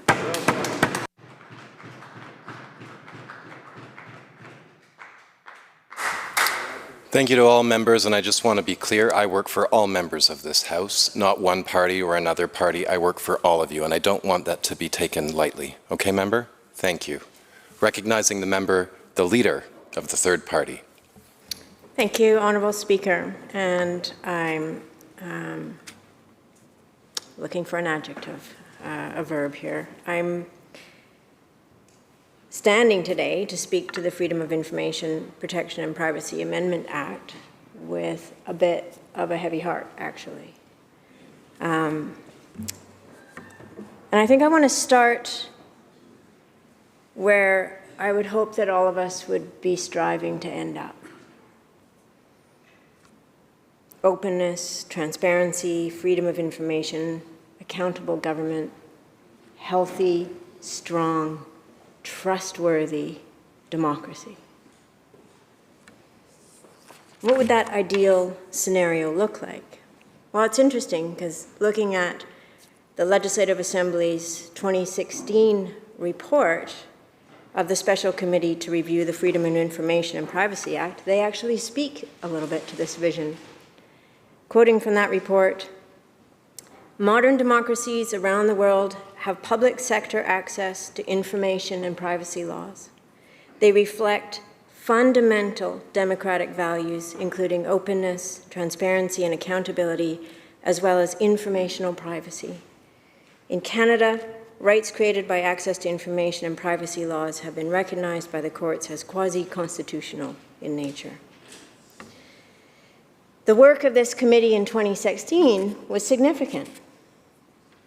After briefings from the Ministry of Technology, Innovation and Citizen Services, from the Information and Privacy Commissioner, officials from the Ministry of Finance on the Ludikellis report, attending a privacy and access conference, and 3 dates of public hearings with presentations from 24 public bodies, advocacy groups, stakeholders, and individual citizens, the committee had 7 sessions of deliberations.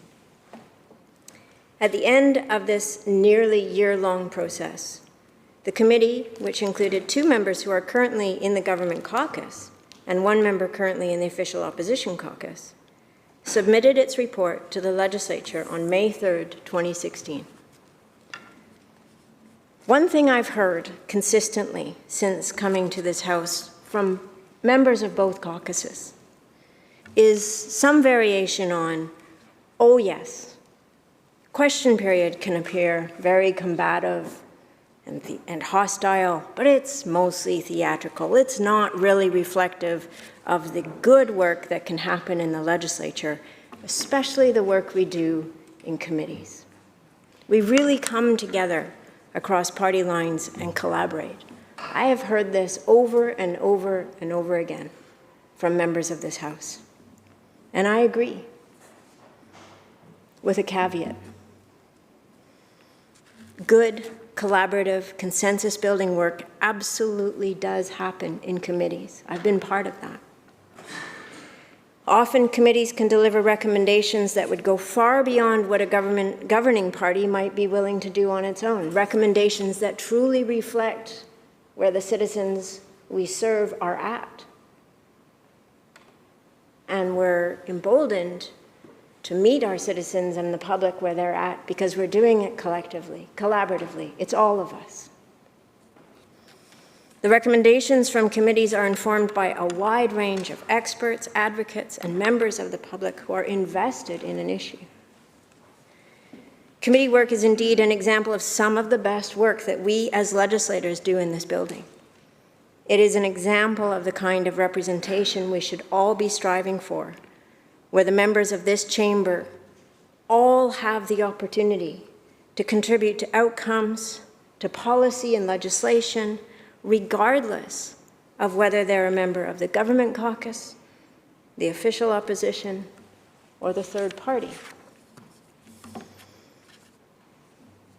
That's what I've heard from so many members. MLAs are often most proud, in terms of their legislative work, of the work they do in committees.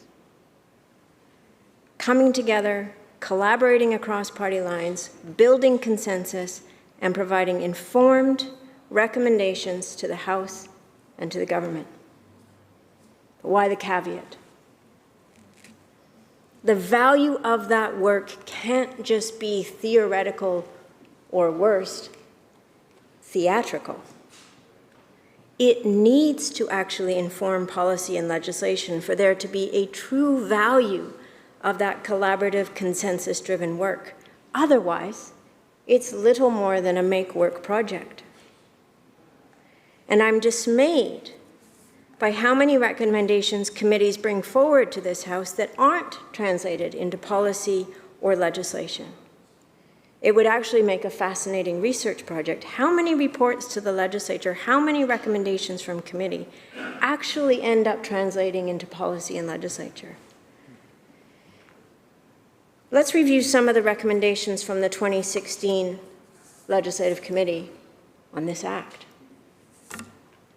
They identified the following issues as being significant in the context of the review: proactive disclosure, duty to document, information management in government, data sovereignty, the application of FIPA to the subsidiary corporations and other entities, the FOI process, including timelines to respond to access requests and anonymity of applicants, and mandatory breach notification. A year's work, committed legislators on the committee, several recommendations. Let's start with their recommendation for proactive disclosure. The committee report quoted Laura Miller, an information records and archives consultant, who made the case for a greater emphasis on proactive disclosure. Why not routinely make available as much evidence as possible, indicated Laura, rather than wait for the public to seek specific records through a limited routine release policy and an increasingly and sometimes unnecessarily backlogged regime of access only when requested? Laura pointed out, and I think we can all agree on this, open government can save time and money, as well as improve trust in government in the processes for creating records in the first place that are designed to support both accountability and access. What was the committee's ultimate position on proactive disclosure? Quote, "The committee believes all public bodies should view their information responsibilities in that light. Open and easy access to records and archives should be the norm. In principle, public bodies should be proactively disclosing records whenever disclosure is in the public interest. To the extent possible, documents should be created and structured in such a way that they can be proactively released either in whole or in part on a routine basis. Records for proactive disclosure should include data sets and other machine-readable records, and there should be a requirement for data sets to be released in a reusable format." Our colleagues in this legislature presented those recommendations, proactive disclosure of information to this House, unanimously agreed on after a year of committee work looking at this act and how best to serve citizens and the public interest. And their number one recommendation was proactive disclosure. Be open, be transparent. It appears that in 2017, this government was still aligned with these goals and values. In his mandate letter to then Minister of Citizen Services, the Premier directed her to, quote, "improve access to information rules to provide greater public accountability," and, quote, "improve response and processing times for freedom of information requests."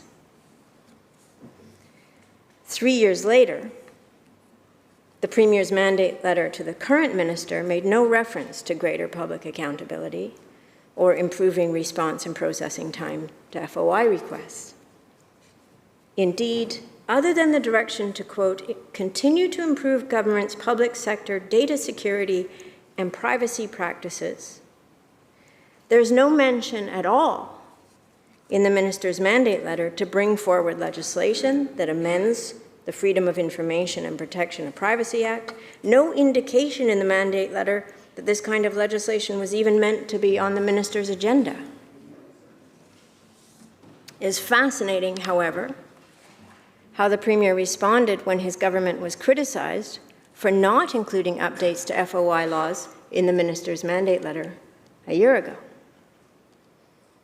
He indicated that a growing number of FOI requests came from a political party. Quote, "It's my view that those requests are not designed to improve understanding of the delivery of programs," he said. "They're designed for political benefit, and we'll continue to work with that. I was a beneficiary of that as an opposition member. I understand it. But I would like to get back to first principles when it comes to freedom of information and protection of privacy."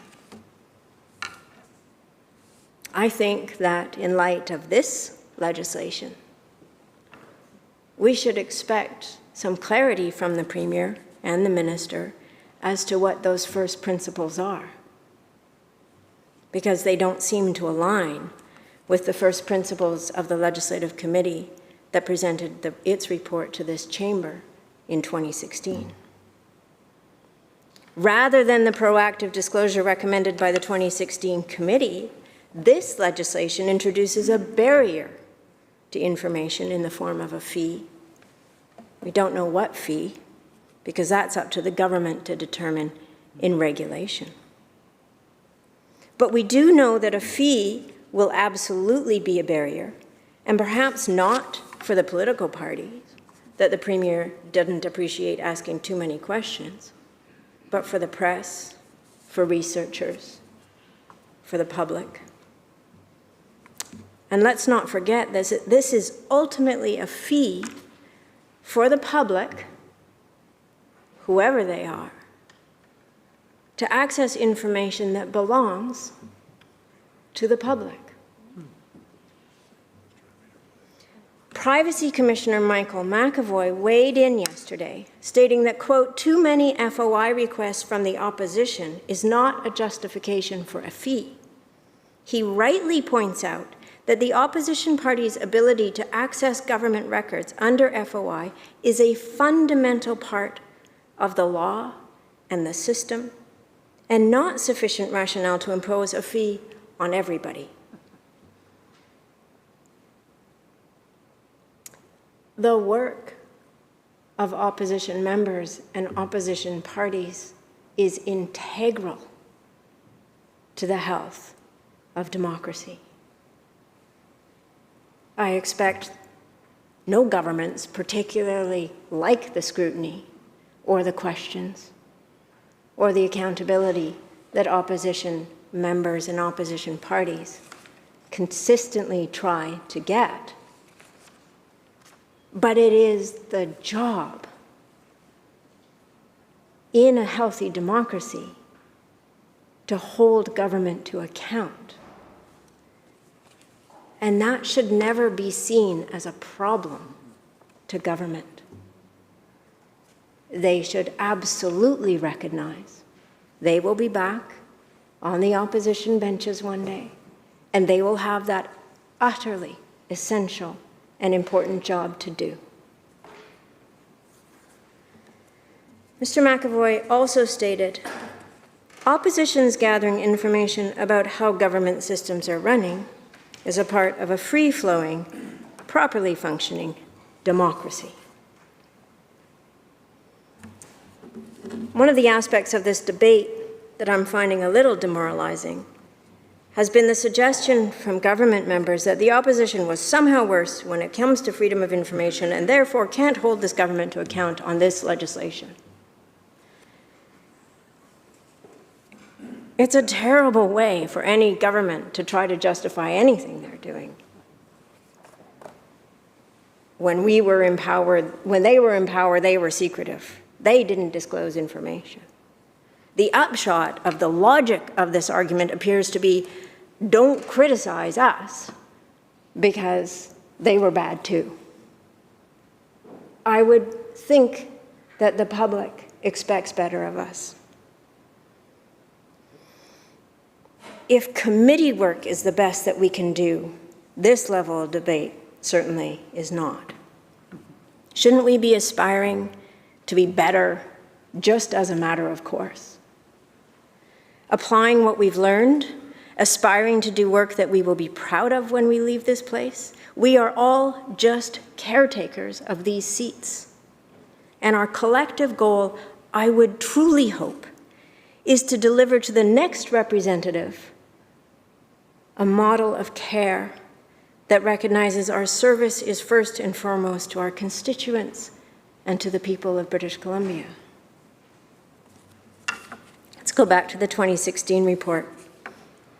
Recommendation number 2, add a duty to document to FIPA. The committee referred to the 2015 Information and Privacy Commissioner's report, Access Denied, Record Retention and Disposal Practices of the Government of British Columbia. Recommendation 11 from that report stated, quote, government should create a legislative duty to document within FIPA as a clear indication that it does not endorse oral government and that it is committed to be accountable to citizens by creating an accurate record of its key decisions and actions. This is one of the things I've been thinking about a lot lately, particularly as it pertains to COVID. It's not enough to provide data. It's important, absolutely. It's essential. We're in a pandemic. We need information.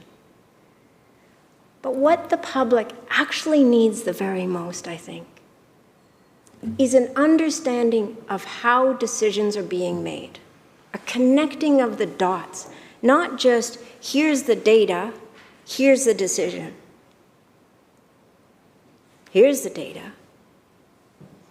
Here are the outcomes we're trying to achieve. Here's how we're going to measure those outcomes and how we're going to measure our success. Here are all the steps and the information we use to make decisions, because in a global health crisis, what we all need the very most are two things, really. One, to know that government is working in our best interest and the best interest of public health. But two, that we have access to the very best information to also be making personal choices for ourselves and for our families to stay as well as we possibly can. And when there are gaps, not just in data, but gaps in that decision-making process, we can't be certain if we have all of the best understanding and information.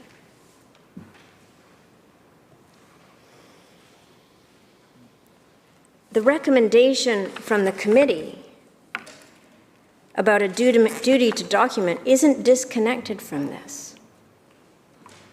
The worry about oral government that doesn't keep track of its decision-making processes, government that can't be held accountable to those processes because we can't know them, that's a worry. Government needs to be accountable. Unfortunately, no legislative mandate in this bill to ensure duty to document. Recommendation number 5 of the committee was to retain the data sovereignty requirement in section 30.1 of FIPA. The committee heard opposing views on this matter, with some advocating to maintain the sovereignty while others pointing to a need for the ability to store data outside of BC. Ultimately, the committee concluded, and I quote, while the committee appreciates the concerns expressed by health authorities, universities, schools, and other public bodies regarding their inability to use new innovative technology in their operations, the committee is not persuaded that there are no available or adequate alternatives that do not involve storage or access outside of Canada. The committee agrees with government that it should continue to monitor changes in privacy laws and in technology solutions to ensure that the provisions remain harmonized and that they are relevant and practical. This bill does not follow the committee's recommendation and instead allows for public bodies to store data outside of BC. The Privacy Commissioner weighed in on this as well. He said, what is exceedingly troubling, however, is that government now proposes to allow public bodies to send British Columbians personal information outside Canada without explaining how they will properly protect it. Without concrete alternative protections for people's data, the government is effectively asking the Legislative Assembly for a blank check to eliminate the current restrictions on public bodies accessing and storing people's personal information outside of Canada.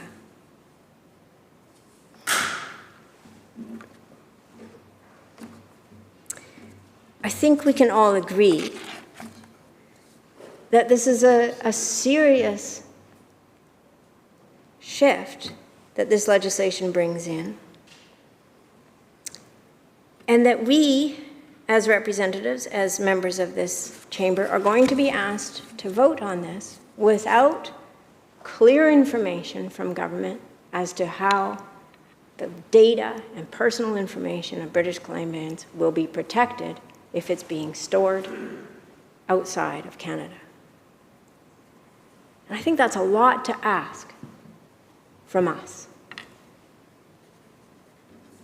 I've only gone through a few of the recommendations, Honourable Speaker, from the 2016 committee's report, but I'll cut to the chase. This bill adopts none of the recommendations of the report, and in some cases it does the opposite of those recommendations. Turns out it was a make-work project after all, rather than the embodiment of the very best work that we can do in this House.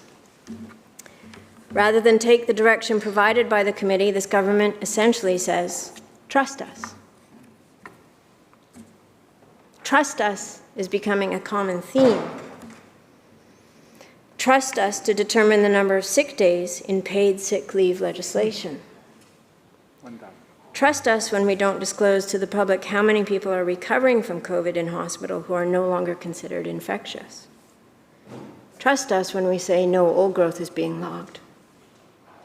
Trust us when we say we're climate leaders while we increase subsidies to oil and gas. Trust us that everything's going just fine at Site C. But the link between transparency and trust is essential. And we should all be thinking about trust right now, particularly those of us in this chamber. The Edelman Trust Barometer, published annually, provides a snapshot of the levels of trust in government, NGOs, media, and business.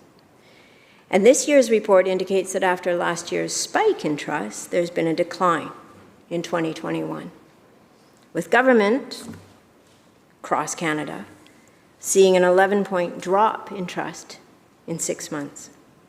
Government leaders, CEOs, religious leaders are not trusted to do what is right. 46% believe that government leaders are purposely trying to mislead them. The antidote to that is transparency. And we should take this seriously. We're all seeing evidence of this in our own communities: lack of trust in science, lack of trust in advice on vaccines, lack of trust in the work that we do here, lack of trust in public institutions. We should see this as a very serious issue, and one that we collectively commit to addressing. This government always has the opportunity to commit to earning the trust that is so essential to the health and good functioning of our democracy. Hear and respond to the valid concerns and criticisms that have been raised about this legislation in this chamber, publicly, by the Privacy Commissioner, by the press. Recognize that it's not a weakness to listen and to adjust based on informed and relevant input and information. Consider the position of the opposition parties and recognize what criticisms would be raised if the tables were turned. How would members respond to this bill if they were in opposition? Please don't point to failings of the past as a way to justify legislation that does not meet the expectations of the public today and our hopes and aspirations for what we deliver to the future. Rather than adopt a defensive posture, approach this with a lens of how does this work serve or not serve the public interest?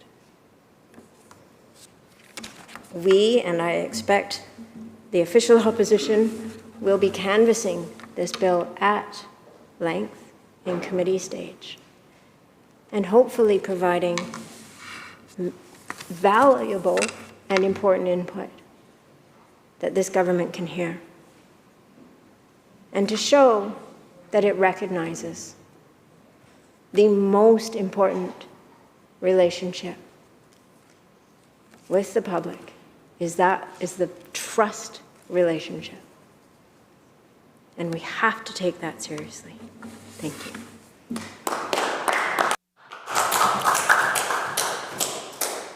Thank you, Member. Carrible-Chilcotin. Thank you, Mr. Speaker, and thank you for the opportunity to offer my thoughts on Bill 22.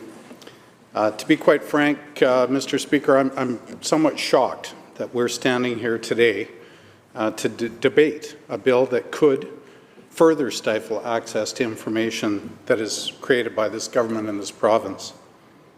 I'm shocked particularly in this time of great need, of course, for information for our residents, groups, and of course the media. A great desire on the part of all of these groups to better understand COVID and the information around it, better understanding of how and what inspired decisions, as the previous speaker touched on. A great desire to access information about wildfires in this province, or information with respect to health care, ambulances, behind-the-scenes information about our school systems, or, Mr. Speaker, how decisions are being made about communities like Lytton and Monty Creek. Mr. Speaker, I can't imagine how many times the words transparency and accountability have likely been recorded by Hansard in this place, but it must be thousands of times. How many times those words have been quoted by media outlets throughout British Columbia.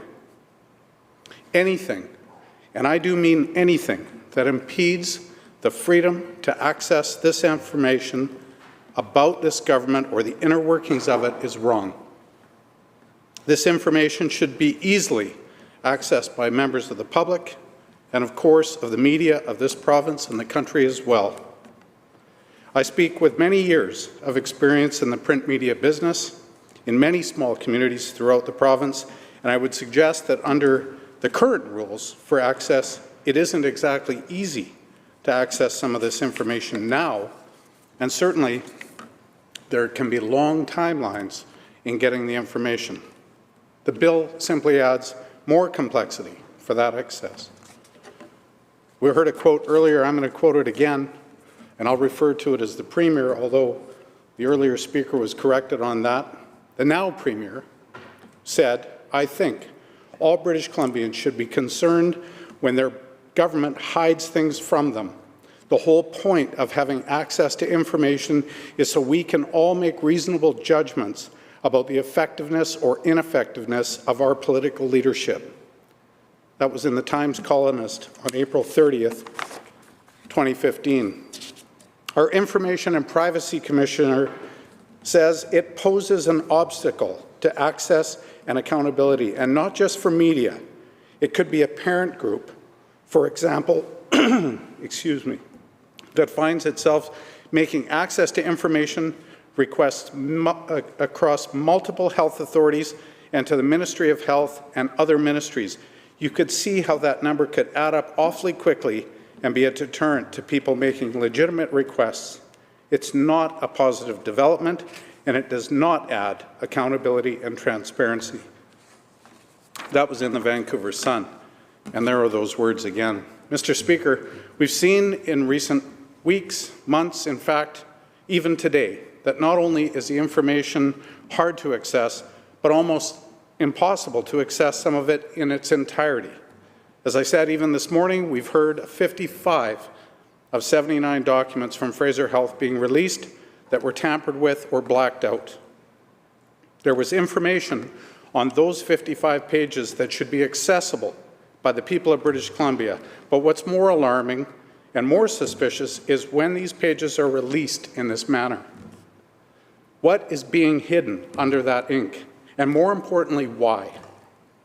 I, along with many people in this House, are very interested in clarity around this legislation and reasons as to why it's being introduced, especially in light of the amount of comments opposing it.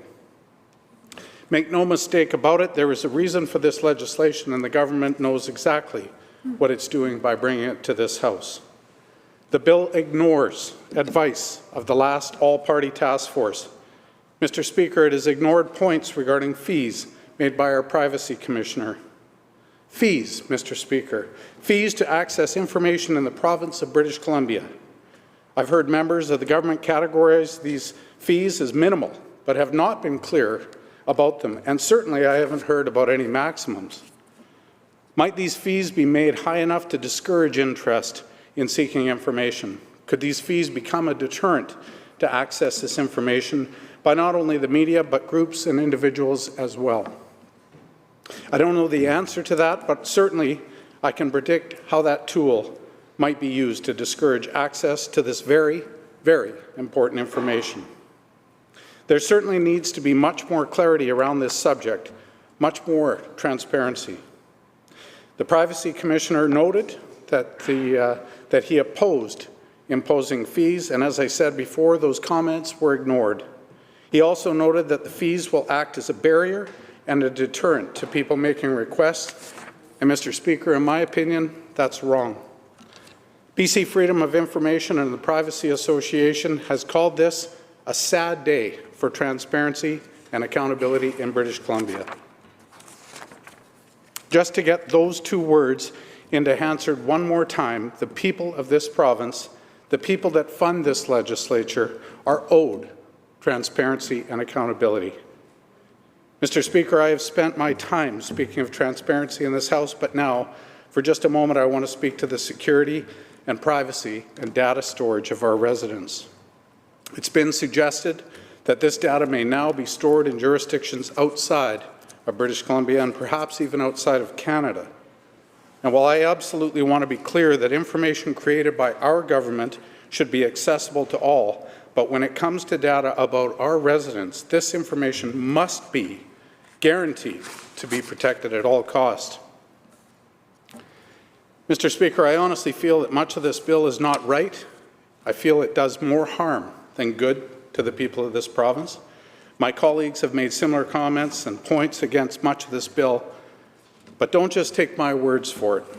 Please let me leave you with a few quotes to ponder.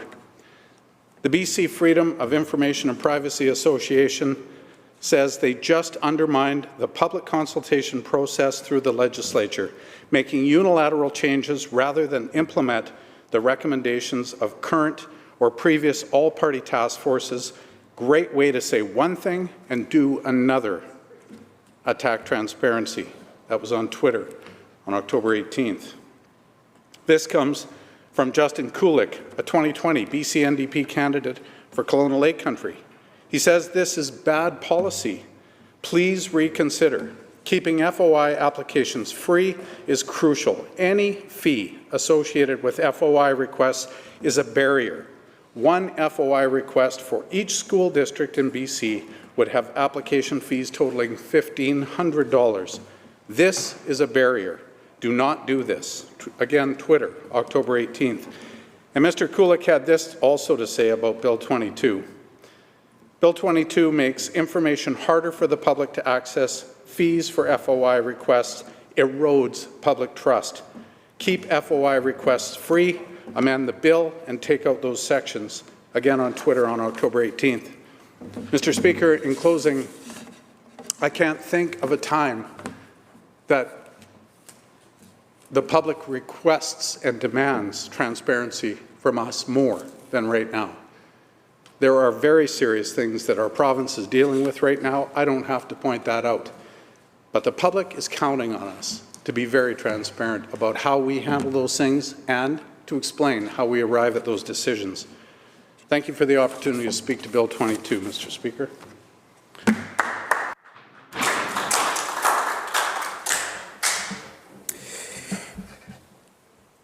Well, there's a competition, but Saanich North in the Islands, I think, was up first. I guess you just got to stay standing. Thank you, Mr. Speaker. I appreciate the opportunity to speak to Bill 22, the Freedom of Information and Protection of Privacy Amendment Act. You know, I just want to start, it seems like there's some challenges that this government has with bills numbering 22. I seem to remember going back just over a year ago that there were challenges with another Bill 22, in which actually the process, and I know that you want me to speak, Mr. Speaker, to this Bill 22. However, I think that drawing the comparison to the previous bill is an important one, simply because what we see with this bill is the Information and Privacy Commissioner coming out and speaking very, very strongly, very quickly, and very strongly, raising concerns about the process, raising concerns about the content, and raising concerns about what this means for the future of freedom of information, the freedom of information in this province. Similarly, we saw the same kind of response from independent people of this House, as well as external groups with the previous Bill 22. And that process for that bill didn't proceed, just as I hope that at this point the process for this Bill 22 also does not proceed. It's not just Michael McAvoy, our Independent Information and Privacy Commissioner, that's come out and spoken strongly with concerns, calling this bill exceedingly troubling, saying that government is effectively asking the Legislative Assembly for a blank check to eliminate the current restrictions on public bodies accessing and storing people's information outside of Canada. But it's also the Executive Director of the BC Freedom of Information and Privacy Association, Jason Woiwada, who says that the legislation falls short, calling it a missed opportunity in key areas or the wrong direction. This government keeps saying one thing and doing another. They say they support greater government transparency, but then introduce proposed legislation that leaves major gaps in our existing law unaddressed, end quote. Our colleagues have done a very good job today, and my colleague from Cowichan Valley did a very good job today outlining the extensive work that committees have done, the committees to review this legislation, as it's a part of the requirement of the legislation is to review it on a regular basis. And other members of this House have done a very good job of outlining the recommendations that this government, and indeed former members of those committees who still have seats in this chamber, have ignored the recommendations, the long list of recommendations. And in fact, actually, I wouldn't want to leave anybody to believe that there's too many recommendations that were left by those committees to implement. Maybe that's the reason why this amending legislation ignores the fact that the committee work of the past has left some very specific and detailed recommendations for government to implement, whether it be the previous government that we've heard so much about, or this government, which we've also heard so much about. It doesn't really matter. I agree with my colleague from Cowichan Valley who says that we are just indeed the caretakers, and so we have a current role in this Parliament as members of the opposition to ask these questions and to demand better from government than was before. And if we take the approach where we can learn from the mistakes of previous governments and build towards creating a legislative assembly that's more responsive, that's more accountable, that's more transparent with information, if we can achieve that, then we are in fact moving forward through time rather than just staying in one place, which it appears that this debate does. It's just kind of like playing tennis with a ball back and hitting it back and forth. They're bad, no, they're worse, no, they're bad, and the debate in this House then just deteriorates into meaninglessness, frankly. You know, I think that it's really important to acknowledge the work as others have mentioned, but I want to talk about the work of committees as well, because it has been some of the most rewarding work that I have participated in since getting elected here into this place in 2017. It is the most collaborative work. It's where I think the sides of this legislature break down, and where we can have debate, where we can have discussions, where we can find common ground. It's been a very, very rewarding experience to sit in committee and recognize that actually there's, on many, many issues, maybe not most issues, but many, many issues, there's little difference in the positions of the members of this place. It's not until we sit in these seats in this configuration that we then start to play the political games and the partisan games of pretending like there's great amounts of differences in how we want to approach these things. There isn't really, and that is what is found. Anybody who wants to listen in on a public committee meeting, they will hear how chairs and deputy chairs and members call each other friends and refer to each other as colleagues and look to build each other up rather than what so often happens in this chamber process of tearing each other down unnecessarily. We still represent this wonderful place that we live and the wonderful places that the 87 seats in this chamber represent. And so when we ignore, when the government that's represented in here ignores committee recommendations, what it does is it works to undermine and erode the good work that committees do. If the committee members go in and believe that their reports that they write after expending a considerable amount of time and energy out of their schedule, a time that could be taken up doing constituency work or could be doing other work that we have here as MLAs, then they're not going to expend the amount of energy and resources that's necessary to do good committee work. If the public doesn't believe that the recommendations of a committee are going to be taken forward by government and implemented, then why would they participate in the committee process? And all we get out of that entire situation is an erosion of our democracy. It's an undermining of the very place that we work every day. And none of us can afford, especially now, where we've seen so many challenges to our democracy through COVID and an erosion of our democracy, the impact of snap elections in making people feel like here we go again, another election for seemingly no reason, eroding the public trust. And this bill takes a further swipe at that and further erodes the public trust. And so if what we see and what we hear in the debate here is a 2020 recommendations ignored, 2016 recommendations ignored, people will start to not want to participate in a process in which at the outcome is just government moving on with whatever their agenda is at that particular time. And I think that is what, the most unfortunate comments that I've heard and seen in the media is the minister that's responsible for this bill suggesting that one of the reasons why it's on the table is because members of one side or another use it too often, too frequently, overwhelm. Those are comments that I think are really unfortunate, because it is the role of the opposition, of course, to get information and to ask government questions.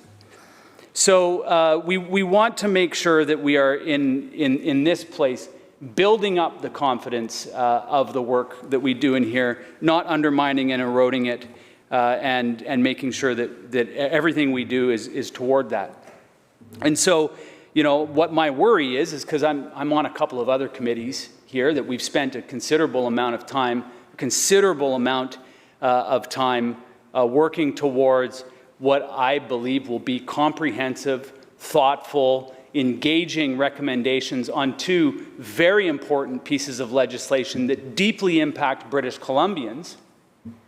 And it would be an absolute tragedy if at the end of that process, the ministers responsible for that legislation say, thank you very much, have a nice day, not really interested in your work, going to do whatever we want anyway. And unfortunately, that's what the debate around this bill is starting to paint the picture of government uninterested in the work that their peers do in this place, their colleagues do in this place, and just going to push forward with whatever they've come up with on their own. And part of what is, I think, really establishing that as the reality here in this, as we're debating Bill 22, the Freedom of Information and Protection of Privacy Amendment Act, is that one of the committees that I'm currently on right now is the Special Committee to review the Freedom of Information and Protection of Privacy Act. This was a committee that was struck last December. It was a committee that was struck again this past summer on June 16th. The government House Leader moved the creation of the special committee. The government appointed members to the committee. They gave the committee powers to create subcommittees. They gave the committee powers to conduct public consultations. And they asked the committee to report back by June 2022, 1 year, basically 1 year from when that committee was struck. One of the most important aspects of that committee work, of course, is opening the discussion up for British Columbians in a very public way to contribute to the improvement of the legislation. Whether it be stakeholders who have a special interest or a special understanding of the legislation and how it applies to them, whether it be the public who are just engaging the legislation for the first time and have some interest in it and want to provide some comments. What I've learned in the committee process is that there is a wide range of people that engage that process, and they engage it for a variety of different reasons. And what this government is doing by moving this legislation forward now, the way it's been moved forward, is they're undermining the process that they created. And I have to believe, I have to ask the question.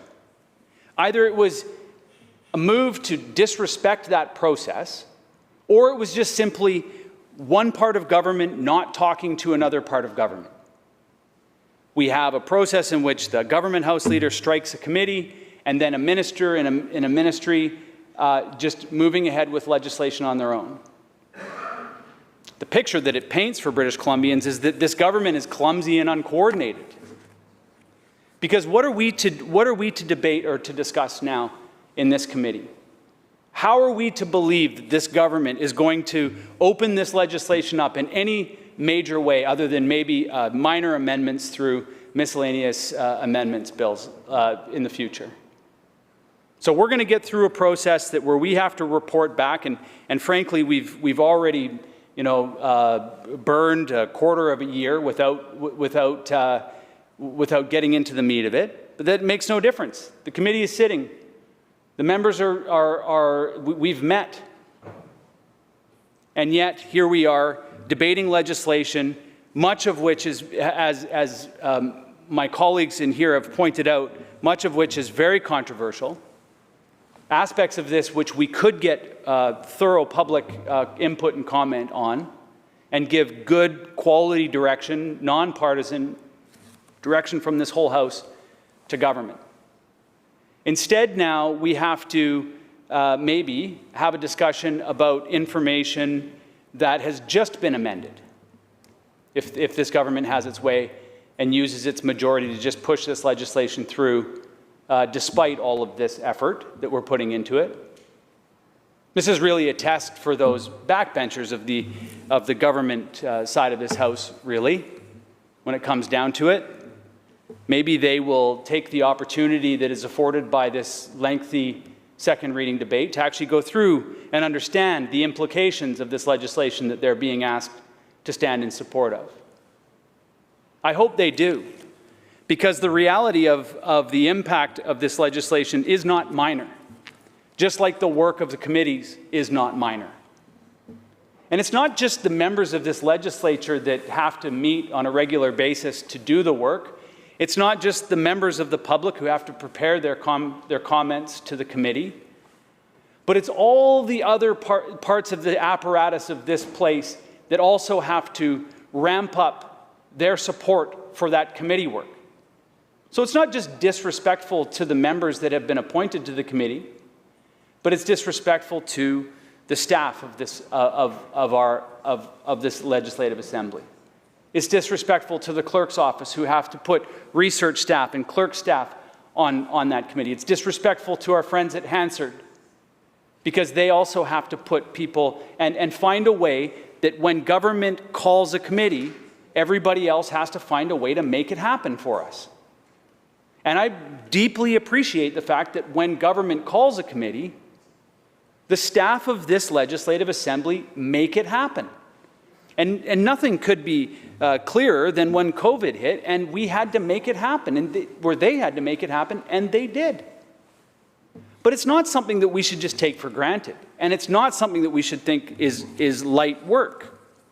It's an effort, and it's an effort that must be respected. In this process, moving a piece of amending legislation in the middle of a review by a special committee is disrespectful to the entire process.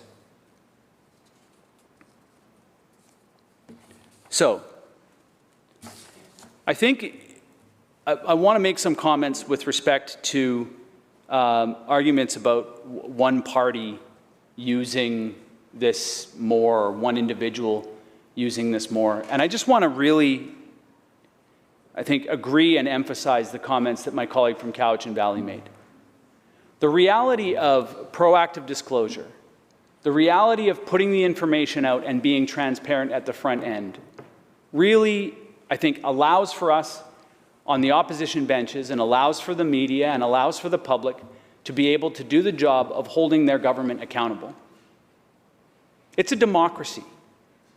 We don't elect members of the government side of the House, government, to then just rule us without any accountability for the next 4 years until we have the benefit of yet another election. That's not how this should work. But that's how this looks. This looks like they don't like it. The government doesn't like having to answer questions. The government doesn't like having to be able to be held accountable for the decisions they make. The government doesn't want to talk about the process with how they arrived at the decision that they made. And so they tighten up the information that is not their information. They are stewards of that information, and they must be able to make it available to the public freely. And that's not what's happening in this legislation. Freedom of information is not free. There is a charge for it. There is a charge for people to get information about the operations of 2,900 government bodies. And the government says that they did a consultation of those 2,900 public bodies covered by this legislation, and that they've called it, a good deep consultation, good consultation, or whatever the language was. And then on the Engage BC website, over 75 organizations participated. 75 organizations, 2,900 public bodies are covered by this legislation. 29 organizations participated. 1,700 individual responses to Gov Together BC, 800 individual responses to the Ipsos survey. And I think what's important to acknowledge is that there were two key themes that were canvassed in that, and one was service modernization, and the other was privacy enhancement. Nowhere was there a conversation about transparency, and in fact, the people and the organizations that have reached out to us were shocked that this legislation came forward based on the fact that there wasn't a detailed conversation or request for information on transparency. I think it's important to also acknowledge the impact that the removal of data residency, data sovereignty could have for British Columbians. And I think that it's safe to say that the data that we create in here, we take every effort to store it here in this country. Why? Why do we do that? We do it because then our laws apply to it. And so, I think that before government and before the backbenchers and the members of the NDP caucus stand up to unanimously support this, they need to carefully consider and think about whether or not they've asked enough British Columbians if this matters to them. Whether or not the 29 or 75 organizations, the 1,700 individuals, whether or not that is a fair representation of British Columbians. Because I can tell you the committee work would have been a much better way of being able to gauge over a much longer period of time, in a much more detailed and thorough way, whether or not British Columbians are okay with this change. So here we are in August. Government's proposed it. I would imagine British Columbians, I could imagine that some British Columbians are going to be confused because some of them might be getting ready to make comments about this to a committee. Now they've found out that, well, that process isn't going to be available to them, or it could be available to them, but what's the point? And then now the government's just changed it. And so now the comments will have to be, well, we need to change it back. And it's just sloppy and uncoordinated. And if the government wanted to or needed to make changes because of timing, which was one of the arguments, that there's aspects of this under a ministerial order that need to be changed because the ministerial order is going to be expiring soon. Fine, fair enough, extend the ministerial order. Expedite the process of the committee. Ask the committee to focus on that part of it because there's a time sensitivity to it. Don't make the change and then use some excuse that, well, we needed to rush this through in the fall session, prior to asking these questions and getting detailed responses from the public through the regular committee process, which has been a regular process, 2010, 2016, 2021. But now it's going to be a conversation as to whether or not those need to be removed. So the final thing that I want to talk about today is just going to be around Section 27 of the legislation. And this is one that I think also, I asked my colleagues in the government side of the House to really take a look at exactly what the minister and the ministry is asking them to approve here with the power to authorize a public body to disregard a request.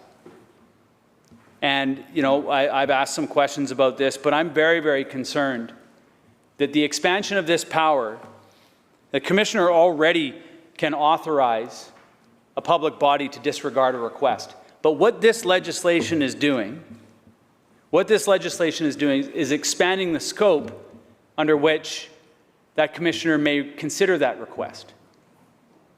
And I'm not going to get into a bunch of examples of what those requests might be, but what I will do is invite my colleagues to think about that themselves, to consider all of the different requests that might come to just disregard a request in this freedom of information. And I think that what we need to be leaning much more towards is that recommendation that my colleague from the Cowichan Valley was talking about, and that was making public information proactively publicly available, rather than expanding the scope by which a commissioner may allow a public body to just disregard a request. And, to say, well, and then leaving it up to the commissioner to determine whether it's frivolous or vexatious. There is already some of this authority, but what this government has done in this legislation, without consultation, without the discussion that would normally happen in a committee, to say, okay, we're just going to expand those powers. So to me, like my colleague has mentioned previously earlier today, I have very serious concerns about what is being proposed here. I have very serious concerns about the timing of when it's being proposed, especially in the context of the fact that I and other members of this legislature are part of a committee that should be doing work exactly on these topics, asking these questions, finding out the advice of the people of this province, so that then we can create recommendations that informs the minister, so that then the minister can draft legislation that reflects the wishes of the public. That's a quality functioning democracy. Not the backwards approach that's happening here. Appoint a committee, appoint it again, meet to appoint a chair and a deputy chair,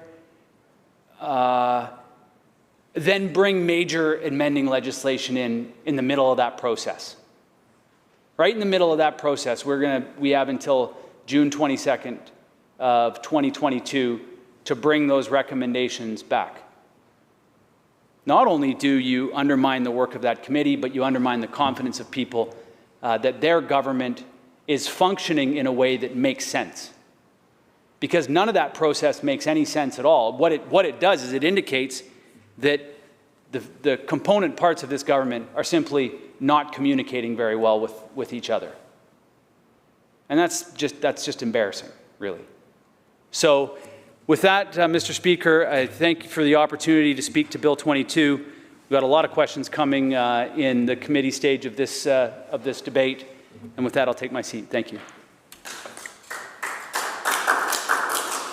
Member for Richmond North Centre. Thank you, Mr. Speaker. I'm honored to stand up today and speak on Bill 22.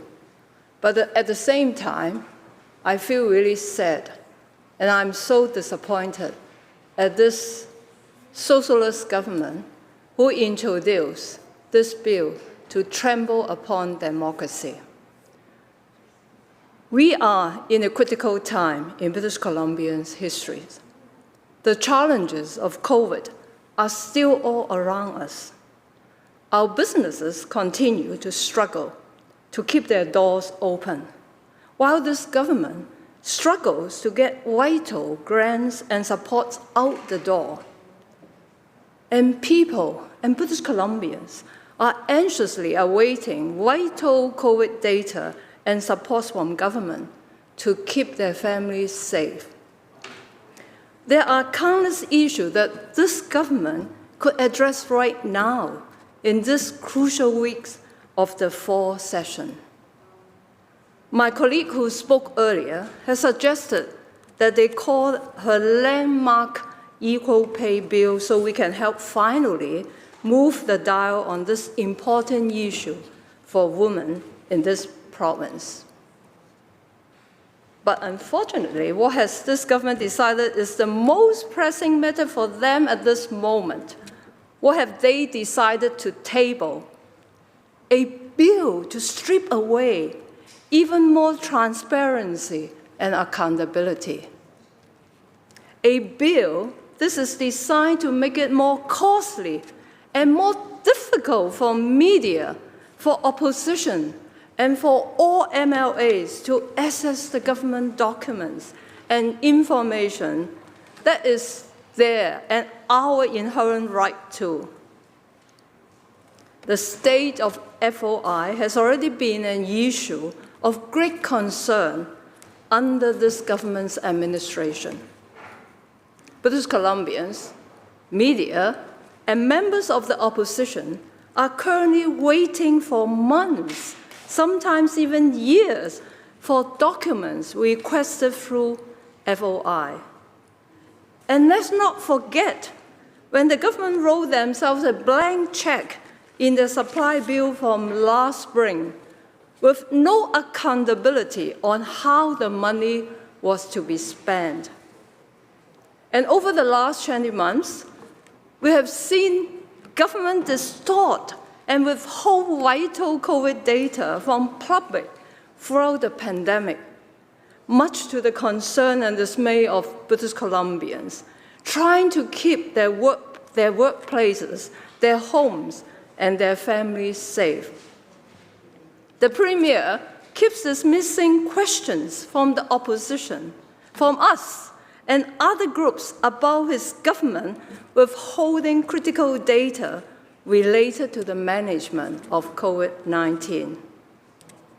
Just last month, the government finally admitted it's been keeping two sets of numbers on how many COVID patients are in hospital, one for the public and the real number. That real number is 46% higher. That's quite a difference. This legislation was government's opportunity to address their many past failures in transparency and accountability. Instead, we are seeing a bill that not only fails to address many of the inherent faults with this government and their release of public information, it seems to be a step in the wrong direction. Mr. Speaker, noting the hour, I would like to reserve my right to continue my comments tomorrow and move adjournment of the debate. Members, you heard the motion to adjourn the debate. All those in favor indicate aye. Aye. Opposed? Motion carried. Government House Leader. I move adjournment of the House. Members, you heard the motion again. All in favor indicate aye. Aye. Opposed? Motion carried. This House stands adjourned until 1:30 p.m. tomorrow.